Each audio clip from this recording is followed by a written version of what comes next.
This is Thrasher, Book 1 in the Royal Bastards MC Portland, Oregon series, written by K.L. Savage, narrated by Raven Rose and Leo Barnabas. Prologue. Thrasher, 21 years old. Lives over here are expendable. A soldier dies, they send another in, and most likely they die too. I've lost so many friends, too many to count. And the only thing keeping my mind focused and centered is Heather, my fiancée, waiting for me back at home. She's the only damn thing that makes this worthwhile. And when I'm done over here, in this fucking sandbox, I'm done for good. I'm ready to be out. 4 years is long enough getting shot at or getting worried about dying and not getting back to her. She's my damn heaven. Get your head out of your ass, Grunt. You daydreaming about that pussy waiting for you back at home, Clark? Rodriguez gives me shit as we drive deeper into the desert. The MRAP, mine-resistant ambush-protected vehicle, sending clouds of desert sand and dust around us. Yeah, Clark. How's Heather doing these days? Her tits still as perky as when I met her when she was there for the send-off a year ago? Johnson turns to look at me over his shoulder from the passenger seat, the lip of his helmet shadowing his eyes. Fuck you both for talking about her like she's a piece of ass. I flip them the bird with a smile and look out the window to see nothing but goddamn sand dunes. And yeah, I'm thinking about her beautiful ass and her perky tits. You ugly assholes give a man no choice. Johnson thrusts his hips in the air and spanks the air. Oh, Clark! Oh, Clark! Davis fake moans as he drives, chuckling as Johnson fucks the air still. Okay, assholes. Fuck you. She does not call me by my last name. I can't help it. I should be mad about them talking about her like this, but being out here, day in and day out without the ones we love, I know it's them trying to pass time and share a laugh. Johnson fake tweaks his nipple next, and Davis howls like a damn wolf does at the moon. You guys are just jealous about what I have waiting back home for me, I say with a smile, as Johnson and Rodriguez join Davis with howling. The fucking animals. Hell yeah, we are. If I had a woman like that, I wouldn't have even joined the military. I can't tell if you're brave or stupid, Clark, Davis says. A little bit of both, I think, I chuckle.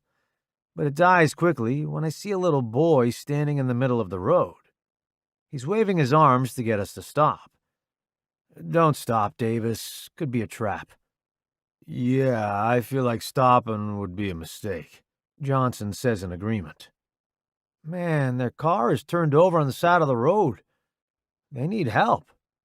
Rodriguez, don't let that good heart fucking blind you right now. Man, the kid is bleeding. His family could be trapped in the car. What if we're the only car that's going to pass? You know this road gets no traffic besides us? Listen to yourself, Rodriguez, Davis informs, just as we pass the rusted car that's seen much better days around 20 years ago. It's no surprise that old beater couldn't make it in this heat. This is our path, our road. Come on, what's the worst that could happen? He pulls a gun? We have guns. You want to put us in a position to shoot a damn kid, Rodriguez? Davis hits the wheel with his fist and flicks his eyes to the rearview mirror to look at Rodriguez, who's sitting right next to me. Damn it! I'm not going to put us in that position. Do you understand me? Yes, sir, Sergeant. Rodriguez speaks formally when Davis uses an authoritative tone. He is our commanding officer, so we should always be respectful. But we are friends, too. It's easy to forget rank when we are around one another all the damn time. We keep our mouths shut as we pass the wreckage. My eyes lock with the little boy's, and he is either a great actor or those tears are real. They are carving paths down his sand-stricken face. There's blood dripping down the side of his face, and his eyes. Jesus. They hold nothing but desperation. He's shaking his head, yelling at us to stop, waving his arms in front of him as he begs for us not to go any farther. I have to break the gaze because it is making me feel so goddamn guilty for not stopping and helping him. His family is probably in that car, dead or dying. But when you're out here, you can't take chances like that. Chances get a man killed out here. Davis opens the front pocket of his uniform and pulls out a packet of cigarettes. Hey, light me up, Johnson. He places the orange end between his lips, and Johnson grabs the matches, strikes it, and Davis fills the M-wrap with smoke. If we always wear our hearts on our fucking sleeves, we are gonna A massive explosion rocks the M-wrap and ends Davis's sentence. We fly into the air, and I see Davis's cigarette fly into the air, twirling as it flies into the back seat, landing on Rodriguez's face. All of us shout, and Johnson's gun goes off as the M-wrap finally hits the ground. The bullet hits me in the shoulder, which causes me to scream. My head hits the side of the metal, and everything blurs. There isn't time to think. There isn't even time to breathe. We flip and turn, metal twisting with a sick crunch. I smell something burning, and it's making my eyes water. I don't know how long the M-wrap rolls for, but when it finally comes to a stop, I'm already falling in and out of consciousness. The sand and smoke stings my eyes, and as I hang upside down, the seatbelt digs into my chest. Blood rushes to my head, and nausea hits me in the stomach like a damn sledgehammer. My eyes close, welcoming the darkness. I know I'm supposed to think of Heather, but I don't in my last few moments of life. I think about that kid that was standing in the middle of the road, begging us to stop. He knew there was an IED waiting for us, and he was trying to stop it. God damn it. For once, Rodriguez was right wearing his heart on his sleeve. We should have stopped. I managed to open my eyes, but my vision is blurred. I hear someone screaming and see fire flicking before I fall into the depth of death. Gasping, I yank against the seatbelt and whip my head back and forth. What the fuck happened? I smell gasoline and smoke, and it's hot. Christ, it is so hot I can't tell if it's the sweat stinging my eyes or the heat. I shake my head and look around to put together pieces of what happened. Oh, IED. Right. A bomb. Fuck! I pull against the seatbelt again, and the pressure digs into my shoulder. Shit! Oh, fuck! Christ! I curse and lift my hand to touch the wound. Ah! I hit my head against the seat when I feel the hole. A bullet wound. Johnson's gun went off when we hit the ground. I remember now. Oh, I remember everything. Davis! Johnson! Rodriguez! Talk to me! I look to my right, but Rodriguez isn't there. All I can see is a broken window and the desert floor. No, no, no! I yell, then dig into my pocket for the knife I always keep. Davis! I saw the knife back and forth over the material of the seatbelt. Johnson! Anybody! Talk to me, goddammit! I fall to the bottom of the car once the seatbelt gives, landing on my bad shoulder. Son of a bitch! I grit through tight teeth, grabbing onto my shoulder and wanting to curse this damn sandbox to hell. I try to open the door, but it's jammed from the wreck, so I bring the knife up and smash it against the right spot of the glass. It's easy to shatter since it's already cracked. I lift myself up and out of the M-wrap by using the outside frame, grunting and pushing off the seats with my legs. As I claw out, the hot air sears the inside of my throat. I take a deep breath anyway and wipe my brows on the shoulder of my uniform. Smoke is everywhere, but my vision is getting a little clearer. Holy hell, I mutter. We are in the middle of nowhere with no help in sight. The crater the blast created is large. Even the car that was flipped over on the side of the road is now sitting on its side, which means that kid probably isn't alive anymore. I can't worry about him. I need to worry about my men. No one is in the MRAP. Those bastards. I told them to always buckle up. I jumped down onto the ground, my boots sinking into the sand. The wreckage is strung across the desert, certain pieces on fire, and the smell of gas is coming from the MRAP. That's not good. I need to hurry before we blow up again. Clark! I run around the MRAP, pushing through the pain and the aches in my body. Sweat drips down into my eyes again, and I wipe it off with the back of my hand. Only to see blood. Head wounds tend to bleed a lot. I'm not going to worry about that. Clark! He shouts again. When I'm on the other side of the MRAP, I'm in disbelief. There's blood. Ah, damn it to hell, there's so much blood soak in the sand. I run toward Johnson, losing my footing in the sand. Johnson! Johnson! I'm here! I'm here! I fall to his side, the sand giving against my knees. He's impaled under one of the doors that flew off the MRAP during the explosion. It's embedded in his legs, and he is losing too much blood. You're going to be okay. You're going to be fine. We are going to stop the bleeding, cauterize the wounds. We can do that. He coughs, and blood tints his lips.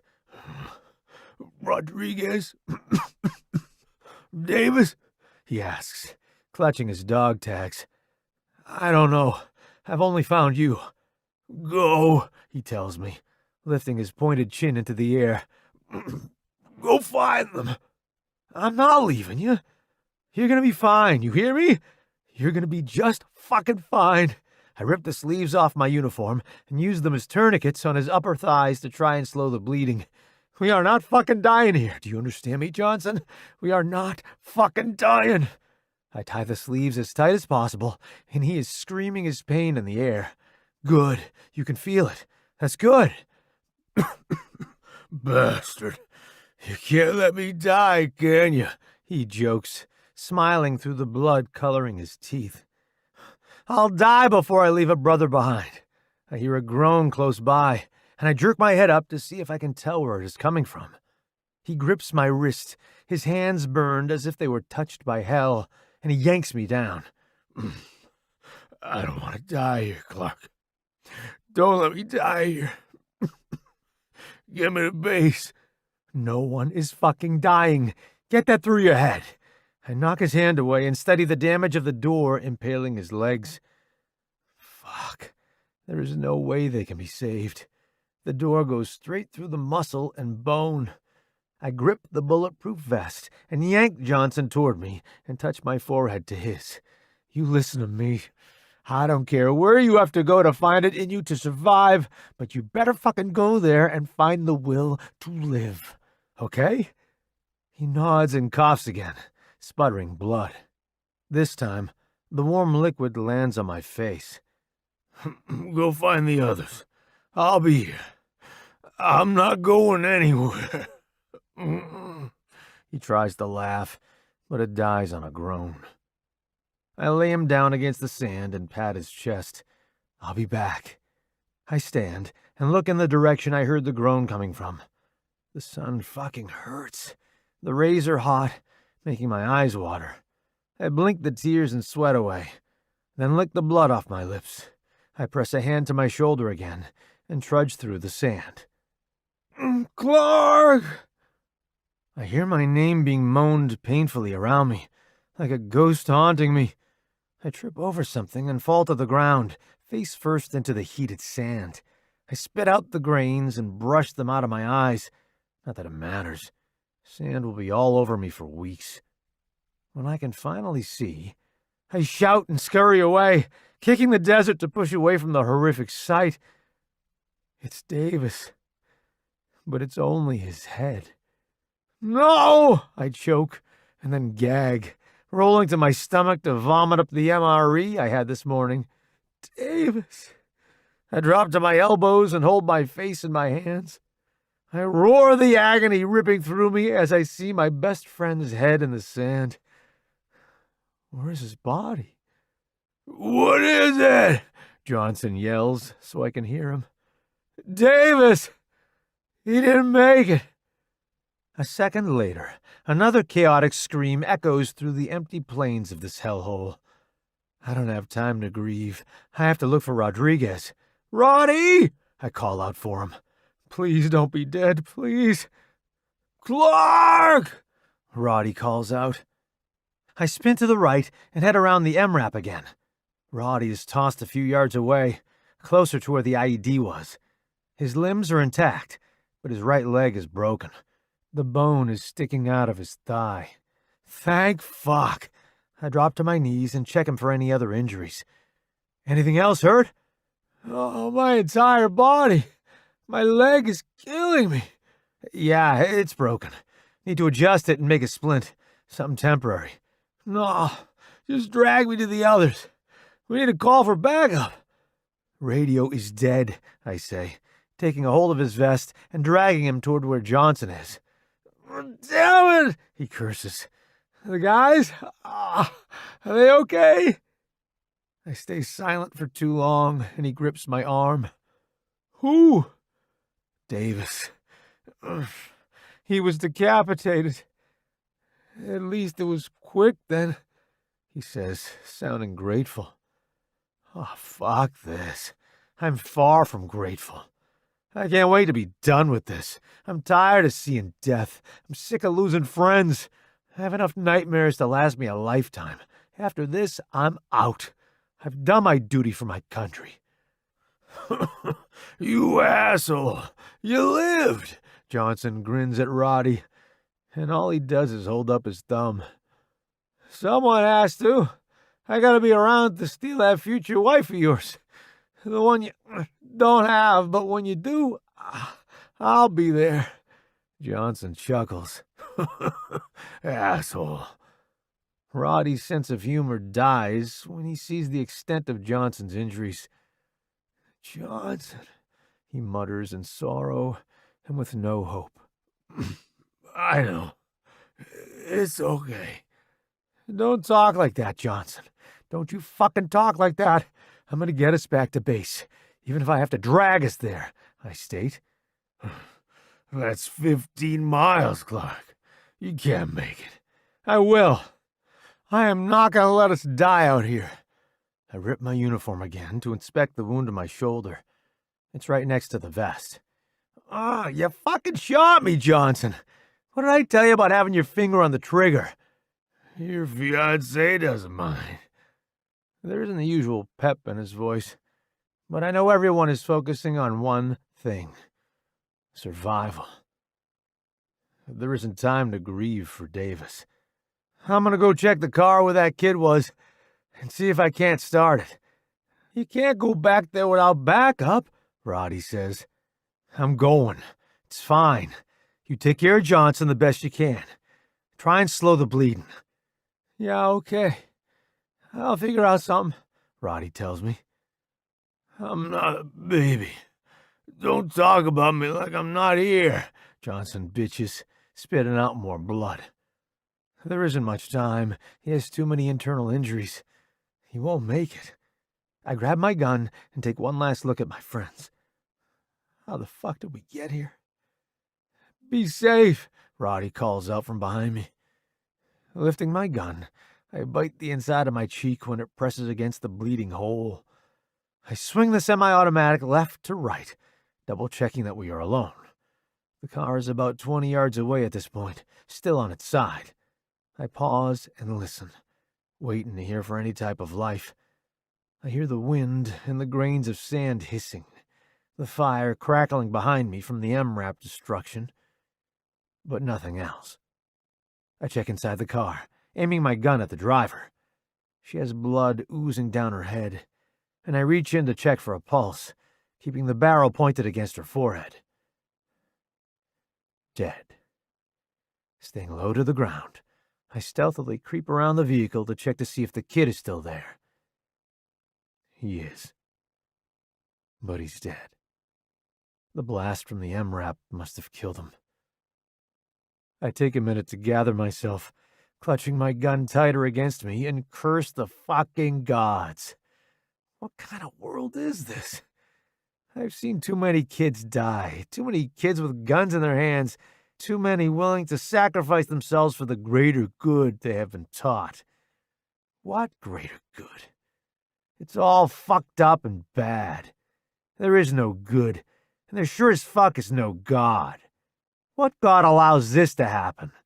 If you ask me, if God exists, he isn't a good man. He's cruel. A 10-year-old kid doesn't deserve to die. I don't care who you are or where you're from. No one deserves this life.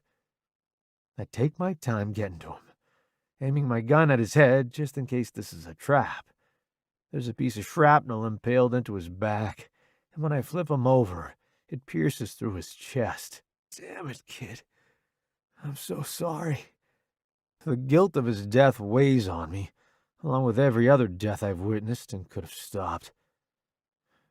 Roddy was right. He needed our help. We killed him by not stopping. And we killed Davis, too. I can't do anything. I have to leave him here. I stand, my knees popping as I look at the small beater this family called a car. It's a hatchback, rusted and blue in certain spots. But if it runs, it's going to save our asses. Swinging the gun to my back, I lay my hands on the hood of the car and push. It teeters, and my shoulder screams at me, begging me to stop. I let out a warrior's cry. It's the only thing that can describe it. I push through the pain, through the exhaustion, through the sadness of losing one of my friends, and grip onto the will to live. The small car tips over finally, and the metal frame creaks just as the back bumper falls off. This isn't the time to be picky. I run around the car and open the door, pulling the driver out. That's when I notice she was pregnant. God, I'm so sorry. I hope you find peace. I make sure I'm careful as I place her on the ground and place a hand on her belly. Bet you were running. I hang my head and swallow the emotion burning the back of my eyes.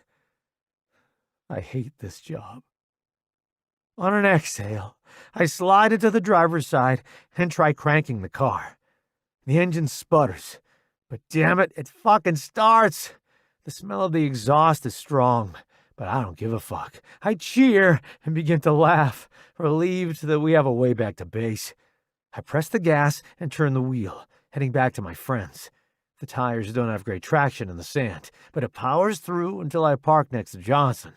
I hop out and open the trunk, hating myself for what I'm about to do. I'm not getting in the trunk, Johnson protests, speaking through clenched teeth. There's blood coming out of his ears now, and Roddy doesn't seem too hopeful. The trunk isn't for you. I'm not leaving Davis out here to be fucking bird food. I walk to where his head is and pick it up, then force his eyes closed, because him staring at me is freaking me out. I place him in the trunk and search for his body. It's no wonder I can't find it. He was thrown further than all of us. When I get to him, there's already birds flocking around Davis's neck, picking at the meat. I lunge at them to scare them off and wave my arms. Get the fuck out of here! I shout, and in return they caw angrily at me.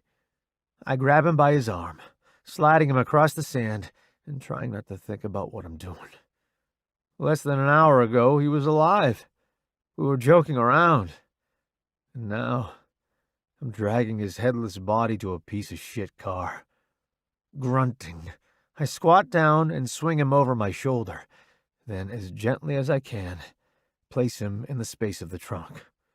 I put his head to his neck so it doesn't look so out of place, then slam the lid closed.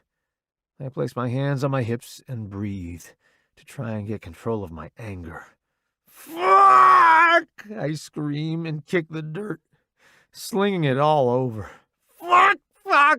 Fuck! I cry at the top of my lungs. Clark! We need to go! Now! Roddy says, pointing at Johnson.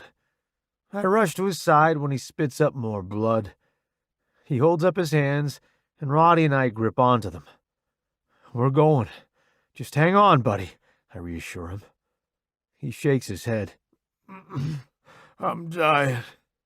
I won't make it. I'm losing too much blood. Do me a favor. No, you're coming. We are loading up now. Come on.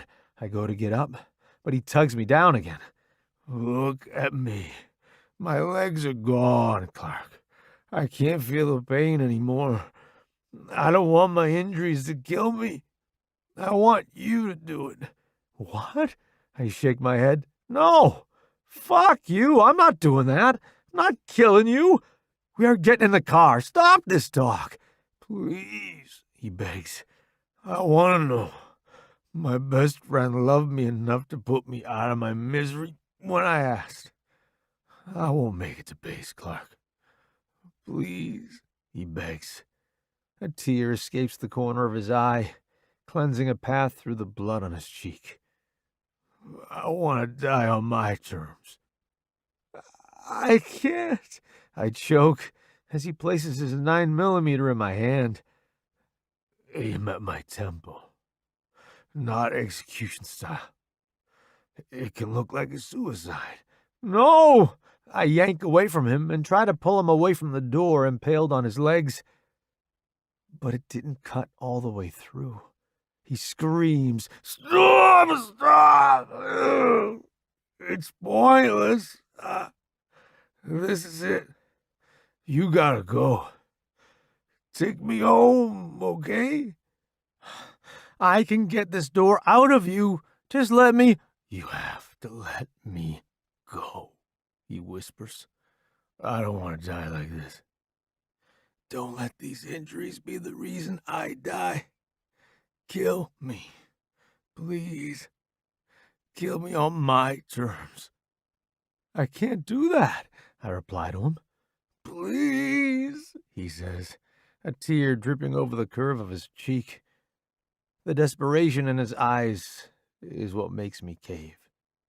The gun in my hand is heavy, hot from the desert sun, the metal nearly burning my skin. My palm is sweating, my entire body trembling, as I look at one of my best friends as he lies dying. Please, he asks again, the word nothing but a gargle in blood. Roddy and I do our best to keep our shit together, but it isn't easy when your brothers are dying all around you. He spews more blood, this time darker and thicker. Do it now, he gurgles. I lay the barrel against his temple. I'll get you home. I promise. Give my mom my dog tags. Of course, Roddy states, holding out to Johnson's hand. We love you, man. It's been an honor serving by your side. Johnson's chest stutters, and his breathing is getting shallower. Pleasure's been all mine. I'm dying like I was born to. But at least, he slurs, at least I'm dying surrounded by family. Ooh, Private First Class Johnson, I say one last time. Ooh, boys. His eyes become glassy as they stare off into the sky. He's in his last moments. The gunshot is loud, almost as loud as the explosion. One last tear escapes down Johnson's face, and I reach up to close his eyes too.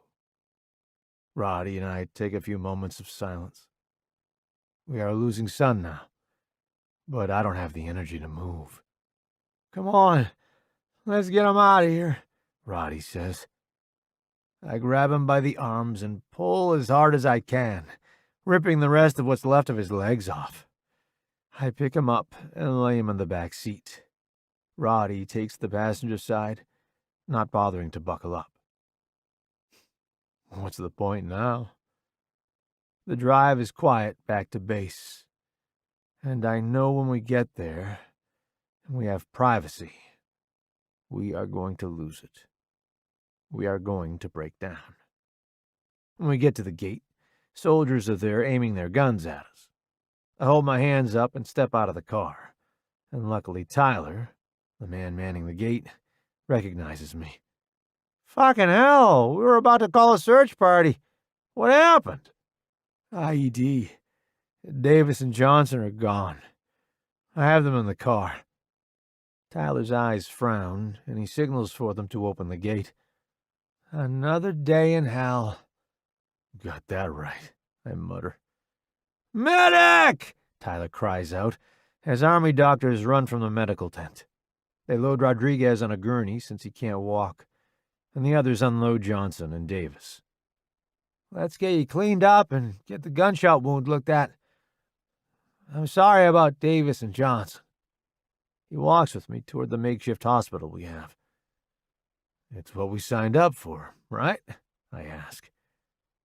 He parts the curtains of the tent, and I find the nearest bed and begin to undress, taking off my ruined uniform until I'm in my briefs. Damn it, I have a few gashes on my legs that will require stitches, too. "Mail!" Perez calls out, and begins handing people their letters. When he sees me, he debates if he wants to give it to me after everything I've just been through. Hell of a time for mail. But the world doesn't wait after catastrophe strikes, right? "You got a letter from Heather. You want it?" "Absolutely. She's just what I need right now." "You sure?" "I can wait till later," he says. "No, now is as good of a time as any." Dr. Branger begins to clean my wound, just as Perez throws me the letter. "Godspeed, Clark." I manage a small smile. Forced and uncaring, but a smile nonetheless. I tear open the envelope that's found a way to make it halfway around the world and unfold it. Heather's letters always come at the perfect time. "Dear Cameron, I hope this letter finds you well. I can't imagine everything you've experienced and everything you're going through. I love you. I miss you. But I can't do this anymore. I haven't seen you in a year. I haven't heard your voice in 6 months. I don't know if you're dead or alive. I can't keep living like this. I've met someone. I've been seeing him for about 3 months now, but I haven't been able to move forward because I knew I needed to write this letter to you. You're a good man with a good heart and so much love to give. A part of me will always love you and hope you find your way back home, safe and sound. I'm not strong enough to do this. I'm not strong enough to be the woman you need waiting for you to come home. I thought I was. I should have thought things through before things got this far. Be safe. I'll be thinking about you. Heather." I reread the words over and over again. I'm not sure how long I sit there for staring at a fucking Dear John letter, but here I am. Doc Branger starts stitching me up, and all I can think about is how this day just fucked me in too many ways. I crumble the letter in my hand and toss it in the trash. Fuck her. She met someone else, fucked someone else, and couldn't have told me sooner? I don't have time to mourn for her like that. I just lost 2 of my best friends, which hurts far worse than it does losing her. I lean back against the bed as the doctor does his work. I throw my arm over my eyes and hold myself back from tearing this fucking base apart. On the outside, I'm a soldier, strong and invincible. On the inside, I'm bleeding out, damaged and hurt. My soul can't be saved. My mind is going dark. And my heart? It's good for nothing. It's thrashed. Chapter 1. Thrasher. Present day. Traveling the country is always great. But after a few weeks, I'm sick of it and ready to be home. But hopping from one clubhouse to another is how fate, our prez, makes allies with other chapters, even MCs that aren't royal bastards. My favorite city we have gone through so far is Los Angeles. Holy shit, that chapter knows how to throw a party. All the cut, sluts, and booze a man could want. We bastards get down like that. Ain't nothing better than getting my dick wet whenever the fuck I want. If I could get it up more than half the time. Sometimes I can. Sometimes I can't. That's how it's always been since coming back from the war. I don't know what the hell is wrong with me, but I don't like being hit or miss like this. Most of the time, I act like I only want to make them come. That it isn't about me, but them. Yeah, talk about dealing with clingers after. They always think I'm the sweetest thing to walk on two legs, but they don't know the real reason behind it all. No one does. Every time I'm in the mood, I close my eyes, and all I see is Davis's head. All I see is Johnson's brains splattered against the sand. It's been 10 years. You'd think I'd be over it by now. And it's my secret to bear. I'm not about to tell anyone about my issues. I'll die with them. Even if it means never having sex again. Fate points two fingers straight ahead and guns his bike, the Harley grumbling even louder as he punches the throttle. We pass gorgeous dirt-covered mountains, tumbleweeds, and cactuses. It reminds me of Afghanistan. I fucking hate Afghanistan. The desert is fucking hot. I don't know why anyone would want to live in Las Vegas when places like Portland exist. Where we are from, Portland has mountains covered in green trees. We even have a gorgeous river that cuts through the city. The only thing Vegas has is a road that goes on for about 400 miles. My ass hurts from sitting so long, and I'm hungry. I should stop complaining. The only reason we are in Vegas is because of me. I'm calling a debt. A marker. And I hope like hell Reaper remembers what he owes me. Years ago, back before he was the president of the Ruthless King's MC, he was searching out a different club to join. That's right. He wasn't liking how Daddy was running it back home.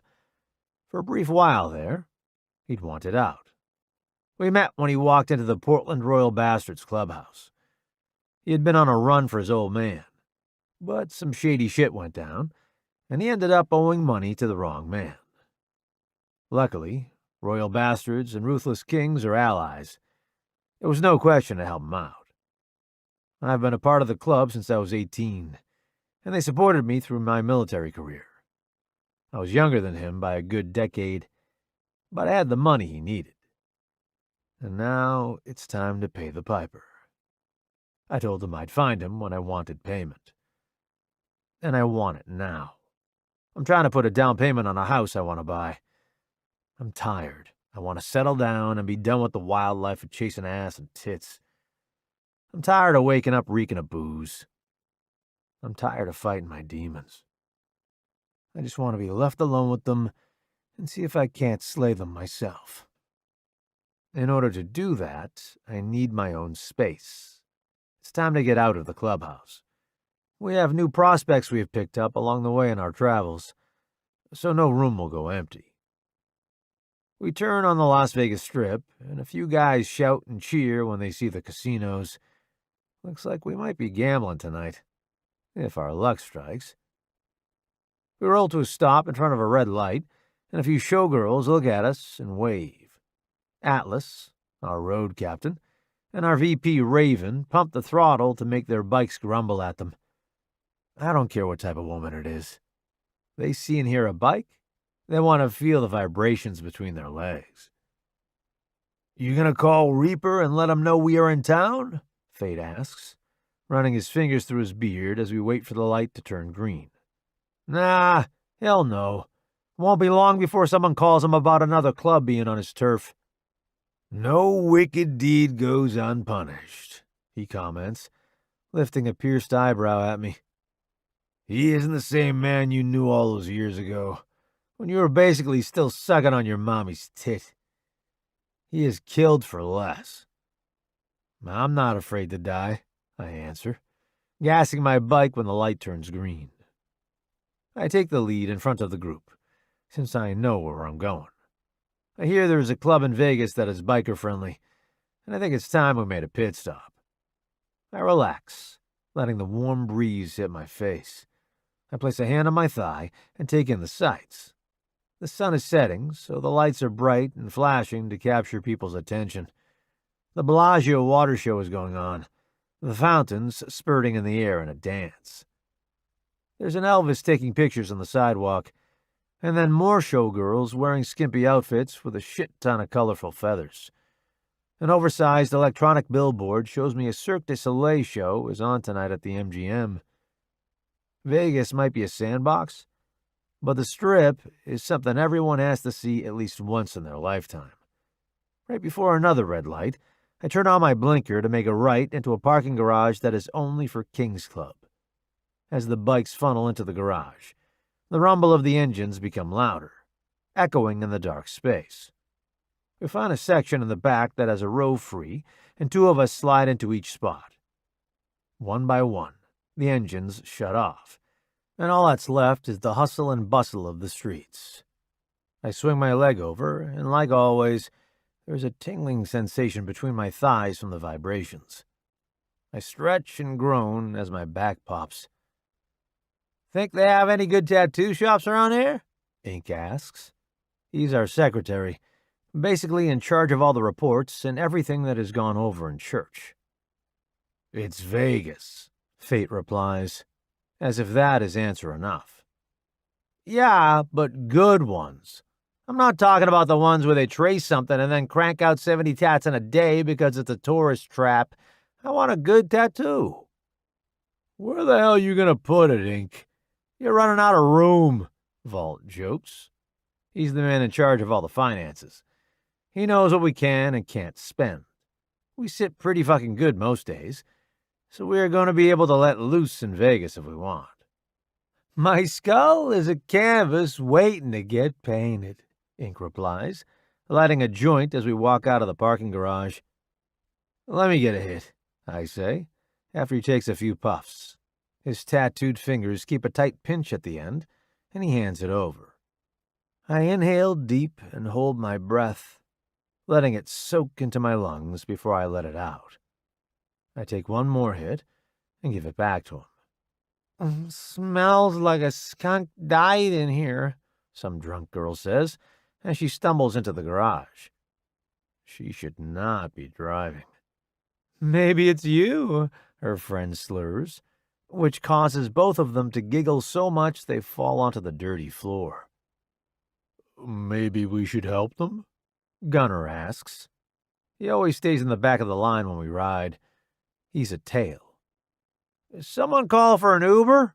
A guy calls out from his window as he drives by us. He looks frazzled, like he's been looking for this place for hours. Well, talk about impeccable timing. I point toward the girls. I think you're looking for them. He groans. They better not puke in my car. Ugh, I just had it cleaned from a bride projectile vomiting in the back seat. Fucking sick, Faith says. You're telling me, the guy grumbles unhappily before pulling away to where the girls are. Oh my God, our Uber! Hi, Mr. Uberman. Oh, you're cute, she laughs, limping to the car since she's lost a high heel. You should totally have sex with him. You never randomly hook up, her friend tells her. No, I couldn't. I'm not a hoe. But would you, Mr. Uberman? Just for clarification. Hell, I'll fuck her right here and now in front of God and everybody if she wants it that bad, Boss says, grabbing his cock through his jeans. Shut up, let's go, I'm hungry, I say. Remember, we are here for business, not to stare at drunk women saying shit they won't remember tomorrow." "Me too," Atlas chimes in. "Come on, this way." He takes a left out of the garage, and immediately we are swallowed by a crowd of people. There are people handing out flyers with naked women on them, street performers playing music trying to earn a buck. But then there are the men in nice suits handing out matte black square cards. Now, that seems more like my style. I take a few from the man, and I'm shocked to see that it says "first drink on the house" when this card is handed to the bartender. Fuck yeah, this dude knows how to market. We pass a guy pissing into the fountain before getting to King's Club, and Atlas opens the door. Smoke lingers in the air like fog, and a raspy voice fills the speakers as someone sings on stage. The twinkle of a piano fills the air, and her voice rises above the smooth lounge music. "Damn, this is more than I expected." "Same," I say, appreciating the atmosphere. It isn't like other bars that look like the floors haven't been cleaned in ages. This is fucking nice. Damn, I'm gonna feel so fancy sitting in one of these booths. There's a sign that says "seat yourself," so I take a step forward and find the biggest table I can for us.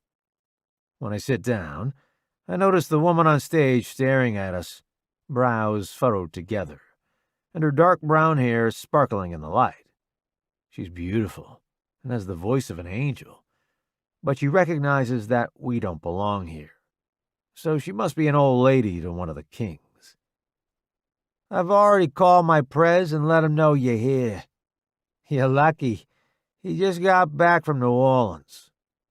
We all turn to see a guy, tattooed from head to toe like ink, standing there with his arms crossed and a screwdriver above his ear.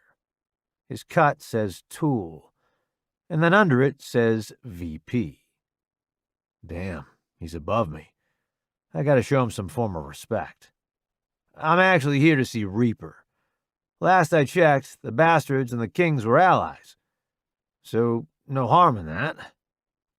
"Unless harm is meant to be inflicted," he retorts, tossing the menus down on the table. They land with a loud smack. "No harm. Just calling him what's owed. Reaper and I go way back," I explain, and the understanding lights his eyes. "Food's on the house. You buy your own drinks and stay away from Juliet." He points to the stage to the woman singing. "She's my old lady." "Good to know. We will keep our hands and feet to ourselves," Ink says, giving Tool a mock salute. "You have our word," Fade says. "If Reaper wants to talk to me, I'm the prez of the Royal Bastards, Portland." "I know who you are," Tool says, unimpressed. "I'll have someone come take your orders in a minute. In the meantime, I'll bring a few pitchers of beer.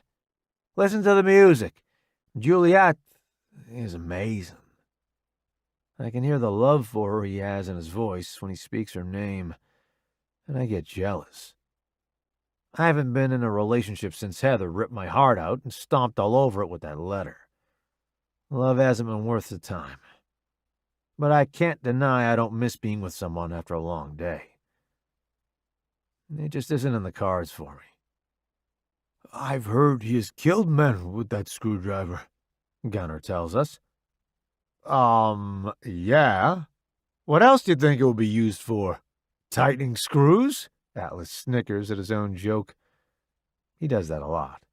"Well, yeah," Gunner says. "Obviously." "Obviously," Atlas scoffs. "You hear this guy?" He points to Gunner. "A guy that looks like death reincarnated doesn't carry around a screwdriver for shits and giggles." "I'm not giggling. Who said I was giggling? I wasn't." Gunner eyes us around the table. "I wasn't." We laugh at Gunner, who gets picked on more often than not, then cheer when Tool places two pitchers on the table. I pour myself a glass and lean back, watching Juliet belt those smoky notes into the vintage microphone. The beer tastes good, cold and carbonated as it slides down my throat and settles in my empty stomach. The door opens, and who I see standing there has me chugging the rest of my beer down. Reaper is standing there, a blonde woman at his side that has me sitting up straighter. She's pretty. No, she's fucking gorgeous.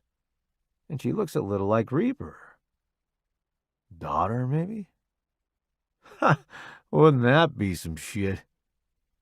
His eyes land on me, and I'm surprised to see a smile take over his face, as if he is happy to see me.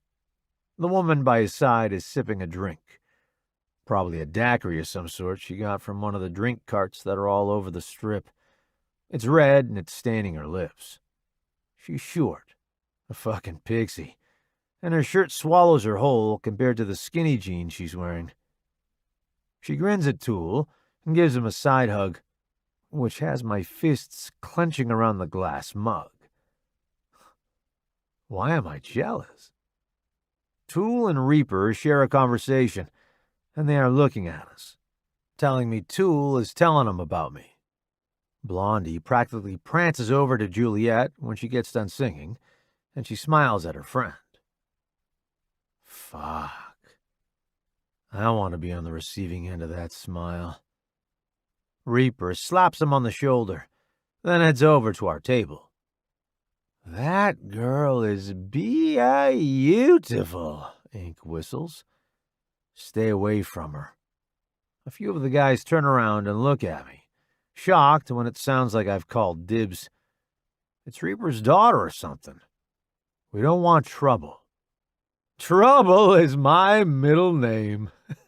Atlas laughs at his own joke again and holds up his hand for a high five. No one returns it. He slaps his palm himself. I'm hilarious, he says. Damn, Thrasher. You aren't a kid no more, are you? Reaper comes around the table and holds out a hand for me to shake. No, Prez, I am not. I'm all grown up now. Sit down. Have a beer? Yeah, thanks. He takes the seat next to me and pours himself a glass. Fate, how you doing? How are them old bones treating you these days? I can still beat the shit out of you just like I did your old man, Fate replies, running his fingers through his graying hair. Fate is a little older than Reaper. Not by too much, but in his 50s and still built like a brick shithouse. I don't doubt that, he chuckles, taking a big swallow of beer. How about you guys come over? We'll have a cookout and talk about business then. I'm assuming you'll be wanting your money back. I nod, licking the beer foam off my lips. I feel her eyes on me, and like a magnet, my attention drifts from Reaper to the blonde woman. She catches me looking and quickly looks away, pushing her hair from behind her ear to hide her face. My plan was to get in and get out of Vegas as fast as I can. A part of me hoped he had the cash on him right now, so we could go on about our day.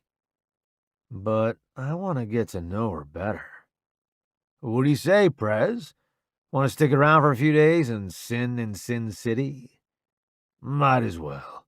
It's our last hurrah before heading back home. Might as well go out with a bang, right? The guys hold up their glasses, and everyone cheers, taking a celebratory sip at the reunion that hasn't happened in a good 10 or so years. Sounds good, Reaper. I recommend hitting up the casino that used to be Circus. Giovanni's there. Mafia. He is an acquaintance who took over when his nephew disappeared, but I have no choice but to trust Giovanni Moretti for now. You're not going to want to miss it, Reaper says. I pretend to listen to him and pretend I'm not looking at his daughter, but she makes it too damn hard. I'll call him now and ask if he has a few rooms available, unless you want to stay at the clubhouse. Hell yeah, I'll take some fancy fucking hotel rooms.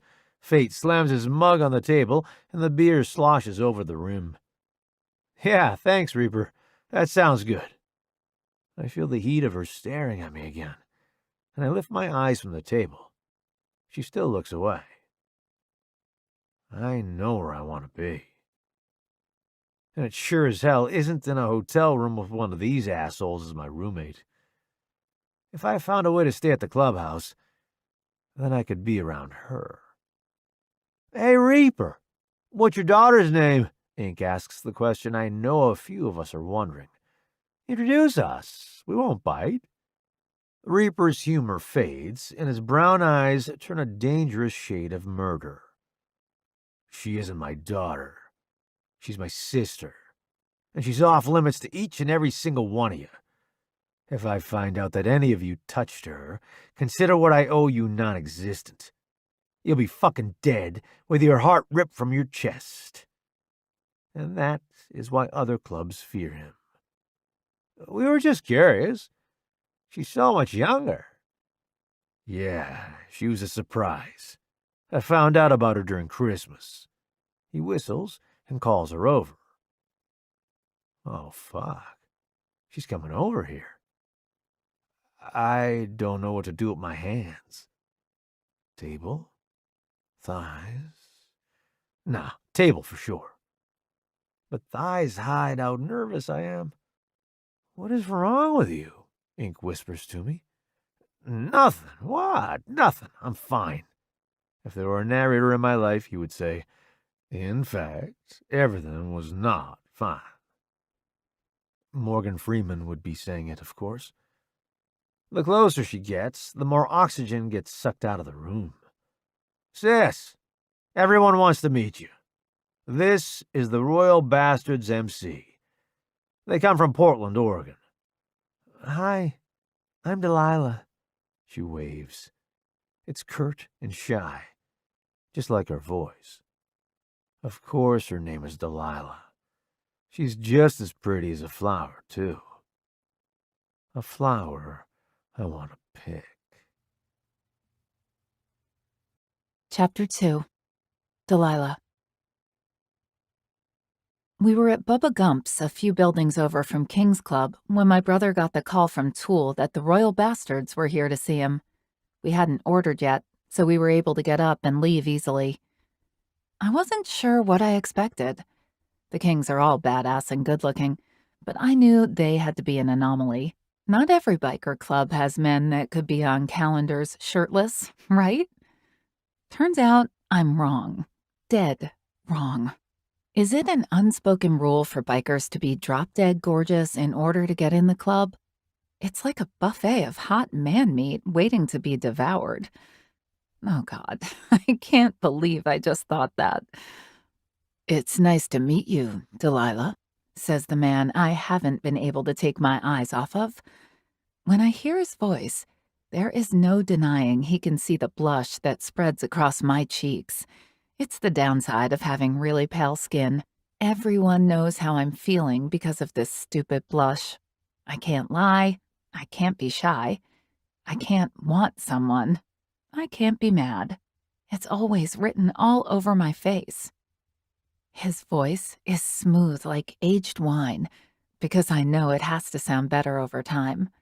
He is gorgeous and muscular. His hair is shaved on the sides, but the top is longer and has a natural wave to it. It's messy from riding his bike, a few pieces curling over his forehead. The skin around his eyes is a little paler than the rest of the skin on his face, probably from wearing sunglasses. But the faint tan line doesn't diminish how handsome he is. He has bright blue eyes, the color of aquamarine, and tattoos peek from under his shirt.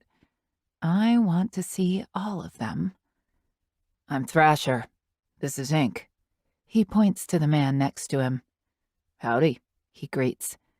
Thrasher goes around the table. Fate is the prez, like Reaper is. How are you, Delilah? Fate asks. Gunner? Thrasher continues as Gunner waves. Atlas, Boss, Raven, and Vault. Rest of the guys are continuing on to Portland with a few new prospects. So you're stuck with us, he says. I feel sorry for myself. I really do. I joke, sipping on my daiquiri, unable to look away. But I make myself.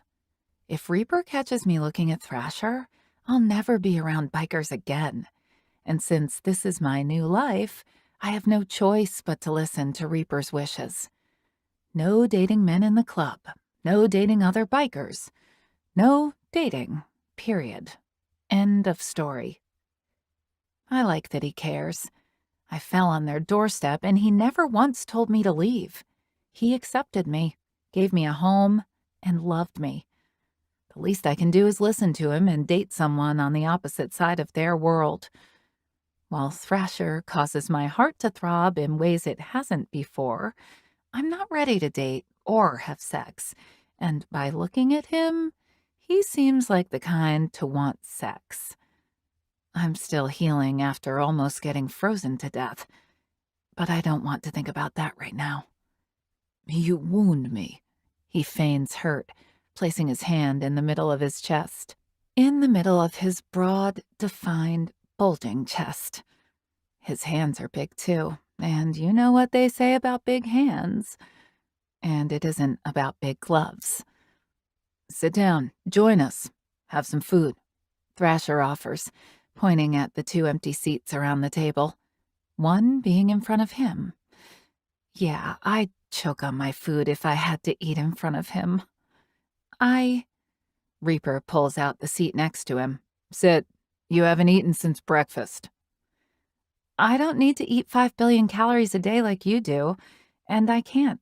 I have an appointment with Giovanni, I say, slurping on my drink as if I didn't just drop a bomb. The beer glass drops on the floor, shattering, and I jump back to miss the shards. You what? Reaper growls. I have a job interview, I state. The hell you do. You aren't working for him, Reaper says. I don't know the man well enough for you to be around him alone. I'm damn sure he is hiding Mateo. You are not working for him, no. The answer is no. Good thing it isn't up to you, I snip, and the guys around the table stare between Reaper and me. But not Thrasher. His eyes are only on me. I need to work, Reaper. You'll work here. It is up to me. It's up to me to protect you. And you working for Giovanni is out of the question. No, I control my life, not you. I appreciate everything you have done for me, but I need to make decisions on my own. I understand your worry, and I love you for it. But I'm not asking you. I'm telling. Reaper rubs a hand over his face, and Thrasher seems proud that I've stuck up for myself. Can we talk about it? He asks, taking my hand. Delilah, I know I'm controlling, but you can work anywhere else on the strip, just not with Giovanni. That's all I'm asking. He's dangerous. You're dangerous, I point out. You're right, but I'd never put you in danger. Please? He asks, and Reaper never asks. Anywhere? I quirk a brow, testing him. Anywhere. Just, not strip clubs or the corner. Neither of those, he clarifies, looking uncomfortable talking about this, and I giggle. Okay, I relent, squeezing his hand with mine. I know this is his way of showing he loves me, and I cherish that. I won't go work for Giovanni. He fist pumps the air. Yes, thank you, Delilah. Thank you. Reaper reaches over the table and hugs me. I just don't want anything to happen to you, he whispers in my ear. I know, I say in return. Aw, that's fucking cute. Do we need to braid our hair now? Fate gives us a hard time and finishes off the pitcher of beer, pouring it in his glass. Let's order our food. I'm going to go. I'm really not that hungry. I lean down and press a kiss to Reaper's forehead. I'll take an Uber to the clubhouse. Really? You okay? Are you sick? He checks my forehead with his palm like I'm a freaking baby, and I knock his hand away, embarrassed. I'm fine, I swear. It was nice meeting all of you. Thrasher's eyes meet mine, and my stomach flutters, reminding me of why I need to leave. The last time I felt like this, I had to run for my life. I turn around and head toward the door, but make a quick beeline to say goodbye to Juliet. She's getting ready to sing again, so I make it quick and blow her a kiss. She waves, taking a sip of water to get her vocal cords ready. But before she can even say goodbye, I leave. I need to get as far away from Thrasher as possible, and then get food. Because I lied. I'm freaking starving. Plus, I like alone time. I think people take for granted when they are alone. It's intimidating, I get it. All there is you and whatever thoughts you have running through your mind. Sometimes people don't like to spend time with themselves because they don't like who they are. But I don't have that problem. I like who I am. I find being alone peaceful and therapeutic. There isn't pressure to make sure the person with you is having a good time. The only time you are on is your own. How great is that? Don't get me wrong. It took a long time to get to where I'm at. When I came to Reaper, I never wanted to be alone. But now I don't mind it. I need it. I see things in a whole new light. I can take in the sights and go into stores and go as fast or slow as I want. It's a luxury. The first step to liking being alone with yourself is accepting what is, accepting why you are the way you are. What happened that made you like this? When I was drugged and woke up in a freezer, I blamed myself. Why? It wasn't my fault someone did this to me. It's theirs. I haven't told anyone, but when I woke up in that freezer and saw the stitches along my skin, I knew what happened. Not only did they beat me, they harvested my kidney. I guess they thought I was dead, I don't know, but the freezer wasn't locked, so halfway frozen, I ran. I remember hearing about Reaper from my mom. She said if anything bad happened, to find my way to Vegas and get the Kings. I barely made it. I was halfway dead when I got there. Luckily, I was close, just in the next town over, but my body had been broken. All because I trusted a gorgeous man who had nothing but bad intentions for me. Yeah, I won't be fooled again.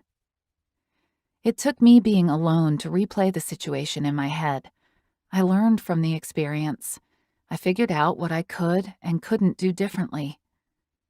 I was naive and innocent, way too trusting of the world. And gullible. So damn gullible. And maybe I still am. I like to think people can be trustworthy, even after what happened to me. I choose to see the good and not the bad because being drugged on a first date and waking up in a freezer doesn't seem to be something that would happen more than once. I refuse to believe the bad outweighs the good. And I learned all that from being alone and working my thoughts out. I almost prefer it, too, being alone. It's just peaceful. A group of guys are loud and yelling as they walk down the sidewalk. One man has a stereo on his shoulder, and they are dancing and singing. As they pass me, a man from the group takes my hand and starts dancing with me, spinning me around and twirling me. I smile, laughing at the random thing to happen. But these are things that matter. These are the experiences I'll want most. I can now say a man I didn't know came up and danced with me. He twirls me again before letting my hand go and running to catch up with his group of friends. I gasp for air, holding a hand over my heart. "Have a good night," the stranger yells. "You too," I call back, face flushed once again, but this time because I was having fun. I am having fun. That might not have happened if I were with someone. I spin around and run into a familiar broad chest. "Having fun, Flower?" When I hear the jealousy-laced voice, my eyes slowly slide from the middle of his chest, passing the dog tags around his neck, and tilt my head back to see Thrasher. He is smiling as if he knows something I don't. I gulp. "You'd rather dance with a stranger than have dinner with me?" he asks. I wasn't hungry. My stomach gives away my lie as it growls. Traitor. He leans down and his breath smells like beer. For some reason, I like it as it ghosts over my cheek. "Have dinner with me," he states as a sentence instead of asking. The downside of always being alone? I don't know how to reply to a guy asking me out. My horoscope said not to get out of bed today. I don't believe in them, but they are fun to read. Right now, I'm wondering if my horoscope was on to something. If I never left my bed, I wouldn't be here right now. Because as much as I want to say yes, my answer is going to be no. Chapter 3. Thrasher. No one says no to me. Delilah said no. No. I'm baffled, flabbergasted, astounded. But I'm not going to give up. I saw something in her eyes that said she wanted to say yes, but something held her back. I need to figure out what that something is, tackle it, conquer it, and then maybe I can get this beautiful woman to go out on a date with me. It's all about trust. And if I want to prove to myself that I'm ready to settle down and stop fucking around with things that don't matter, then I'll put in the work. Wake the fuck up, asshole! Ink shoves my shoulder, and I bury my face in the pillow again, wishing I was with Delilah instead of here. Hey, wake up!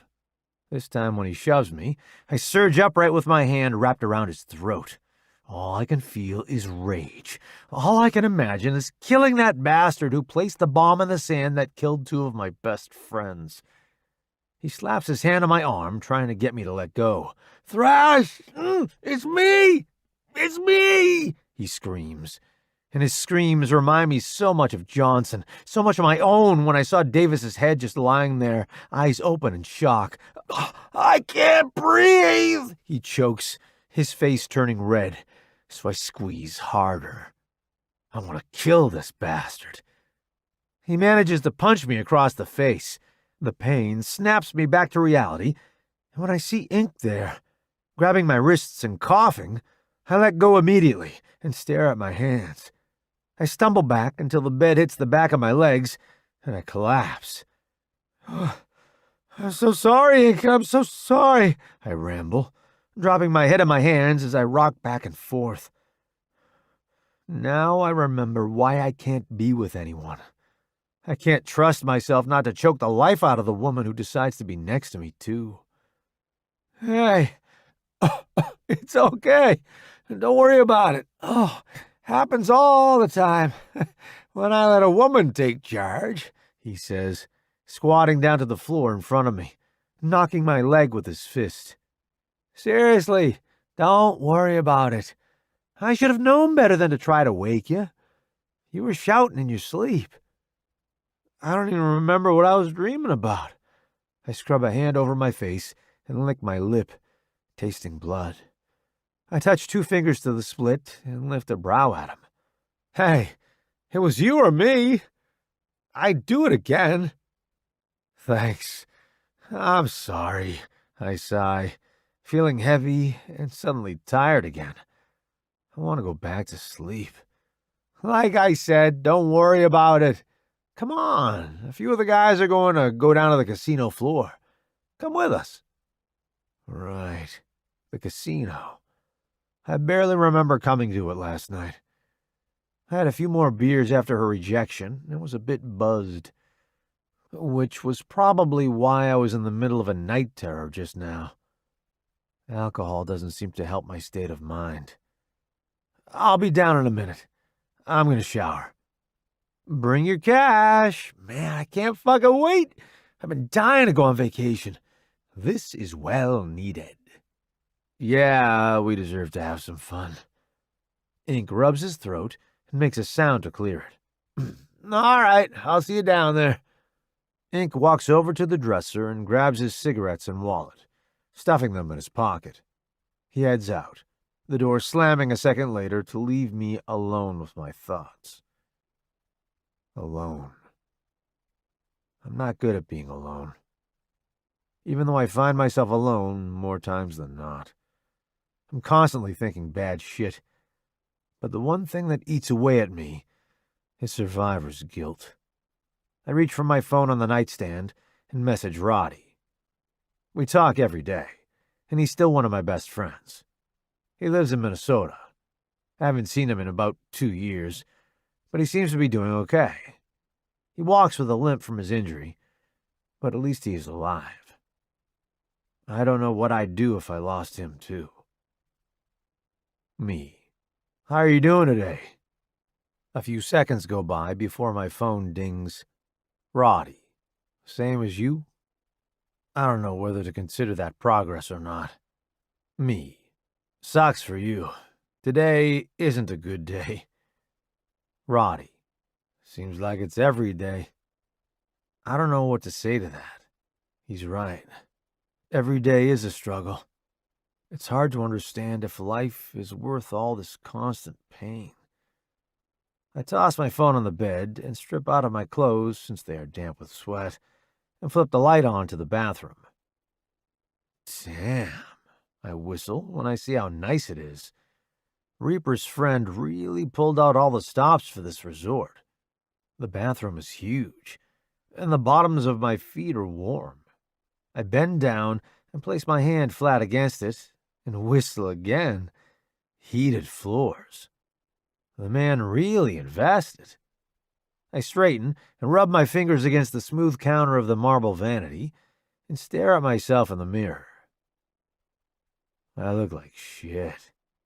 Dark circles under my eyes, stubble across my jaw, and my skin shining with sweat. My heart is racing, threatening to beat right out of my chest. I lay a hand against the mirror and hang my head, taking a deep breath to help calm the anxiety rushing through me. When I get a hold of myself, I turn around and walk into the shower. There's no glass to make it a stall. It's open and spacious with black stone making the walls. A huge rainforest showerhead is above me, and I turn on the water, letting the cold water hit me first. The cold liquid feels good against my heated skin, and I'm about to shiver when I turn the water hot.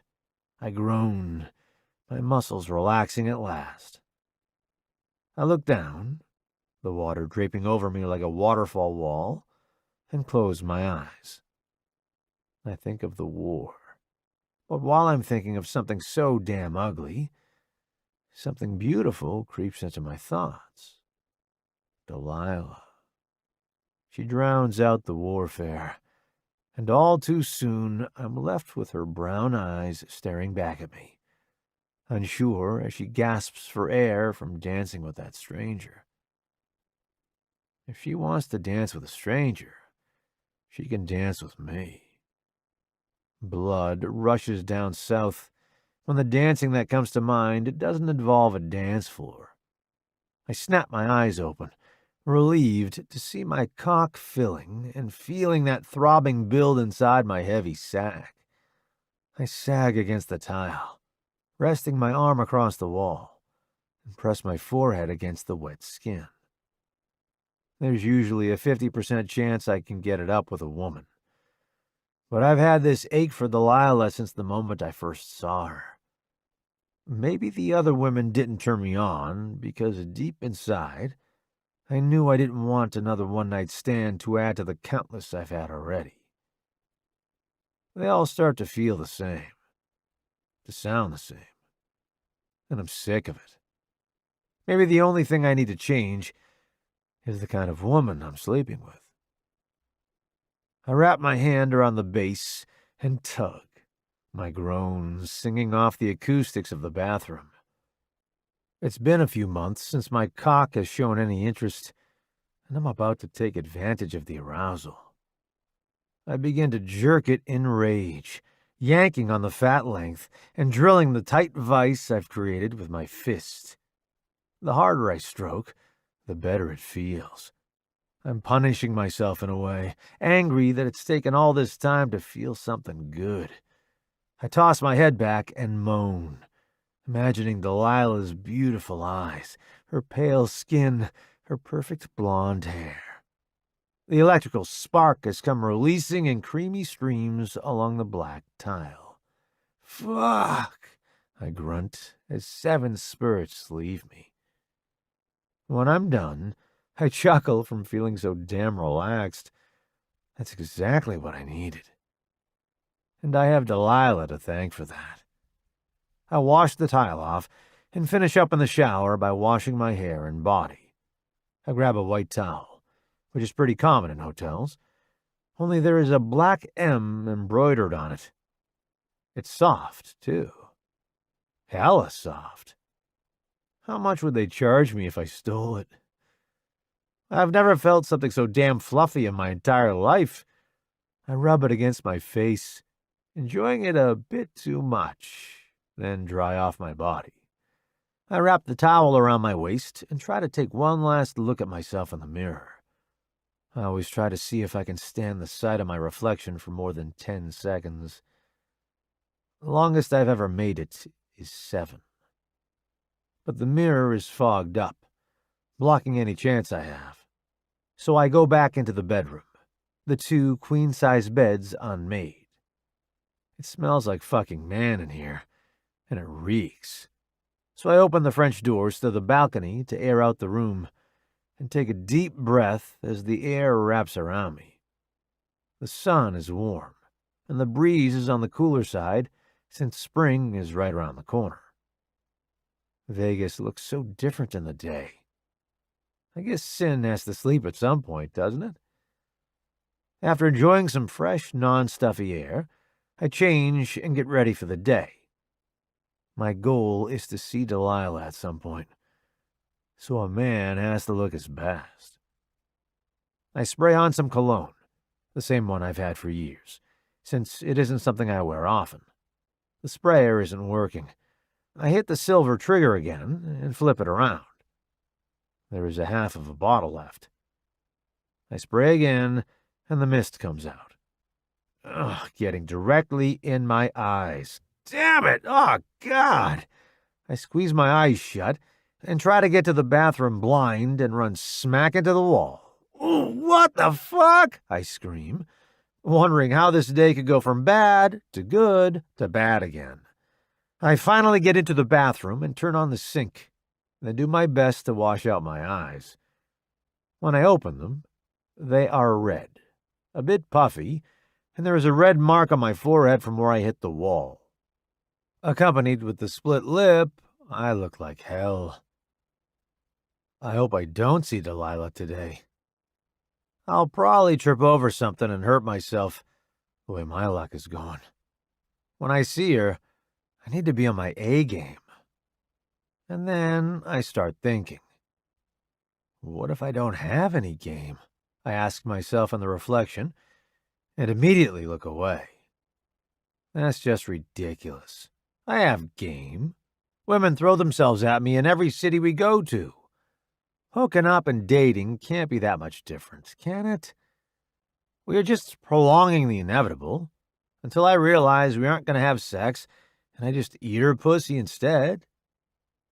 Thinking about Delilah spreading her legs for me has my cock coming to life again.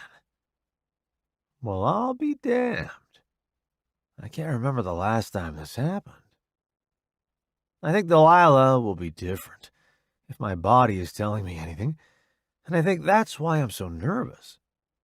Different isn't bad, but change is scary when life has been the same for a decade.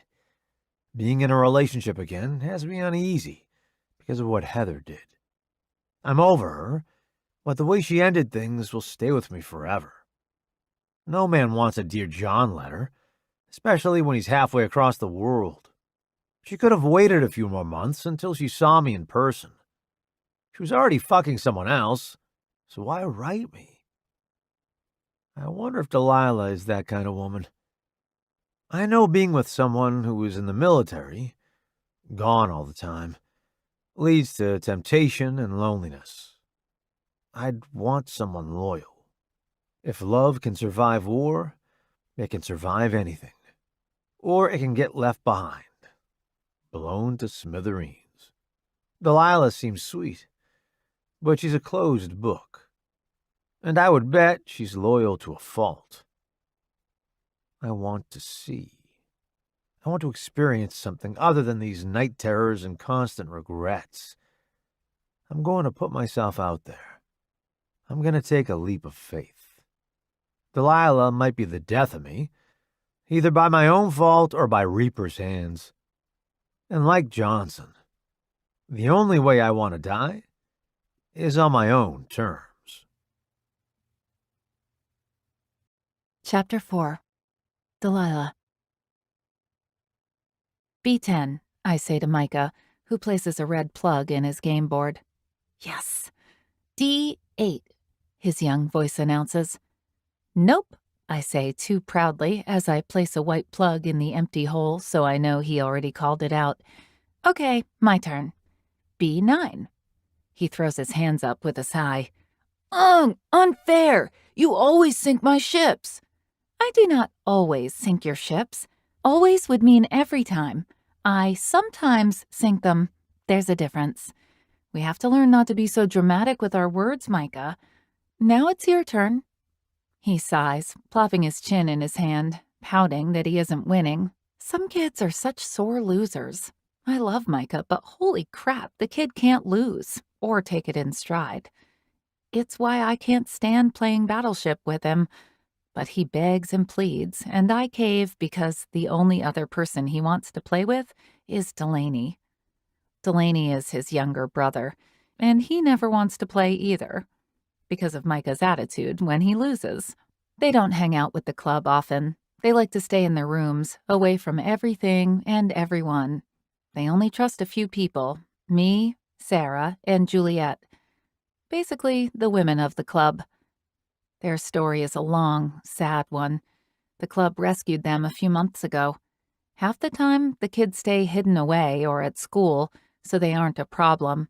They are far from it in my book. But only time can make them see how wonderful they are, and as long as they are treated with kindness, I have no doubts that they will grow up and be very successful. He tries C4, but it's another miss, and now it's too late for him. B8, I say. Battleship, he mumbles in disappointment. I'm going to go see what Delaney is up to. He hops from the chair, leaving me to clean up the mess of the board game. I should get on him to clean up his mess, but I don't mind. I check the time. It's a little after 7, and I'm debating if I want to go out. Reaper announced that the Royal Bastards won't be coming here until tomorrow for the cookout, so I have the entire night to do something to get my mind off Thrasher. Maybe I'll figure out a way not to be around him tomorrow either. I can go look for a job all day, walk inside every single hotel and casino and boutique and shop on the Strip until someone hires me on the spot. Anything is better than being in forced proximity with a man that makes me feel too gullible again. I'd stupidly believe any word that comes out of his mouth, because that's who I am, and there isn't anything wrong with that. Why should I need to change a good part of me if someone chooses to be cruel and take advantage of me? Maybe they are the ones who need to change. I get up from the kitchen table and slide the chair under, tucking the game under my arm. The game room is off to the side next to the kitchen, and there is a green-painted hutch nestled in the corner. I open the glass doors and slide Battleship on top of Twister and Operation. I used to like that game. Operation used to be my favorite growing up.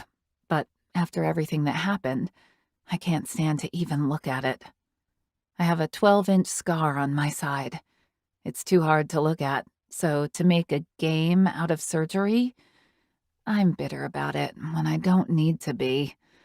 I know it's harmless fun. Kids love it. But I look at it, and all I wonder about is the man who cut me open and took my kidney. Did he play Operation? Where did he get the idea to hurt people the way he hurt me? The game is innocent, but isn't that how all psychopaths start out? Sweet and innocent? Deep in thought there. I scream and grab one of the board games from the shelf and throw it at the person talking to me. Dominoes hit them right in the gut, and they hunch over, groaning.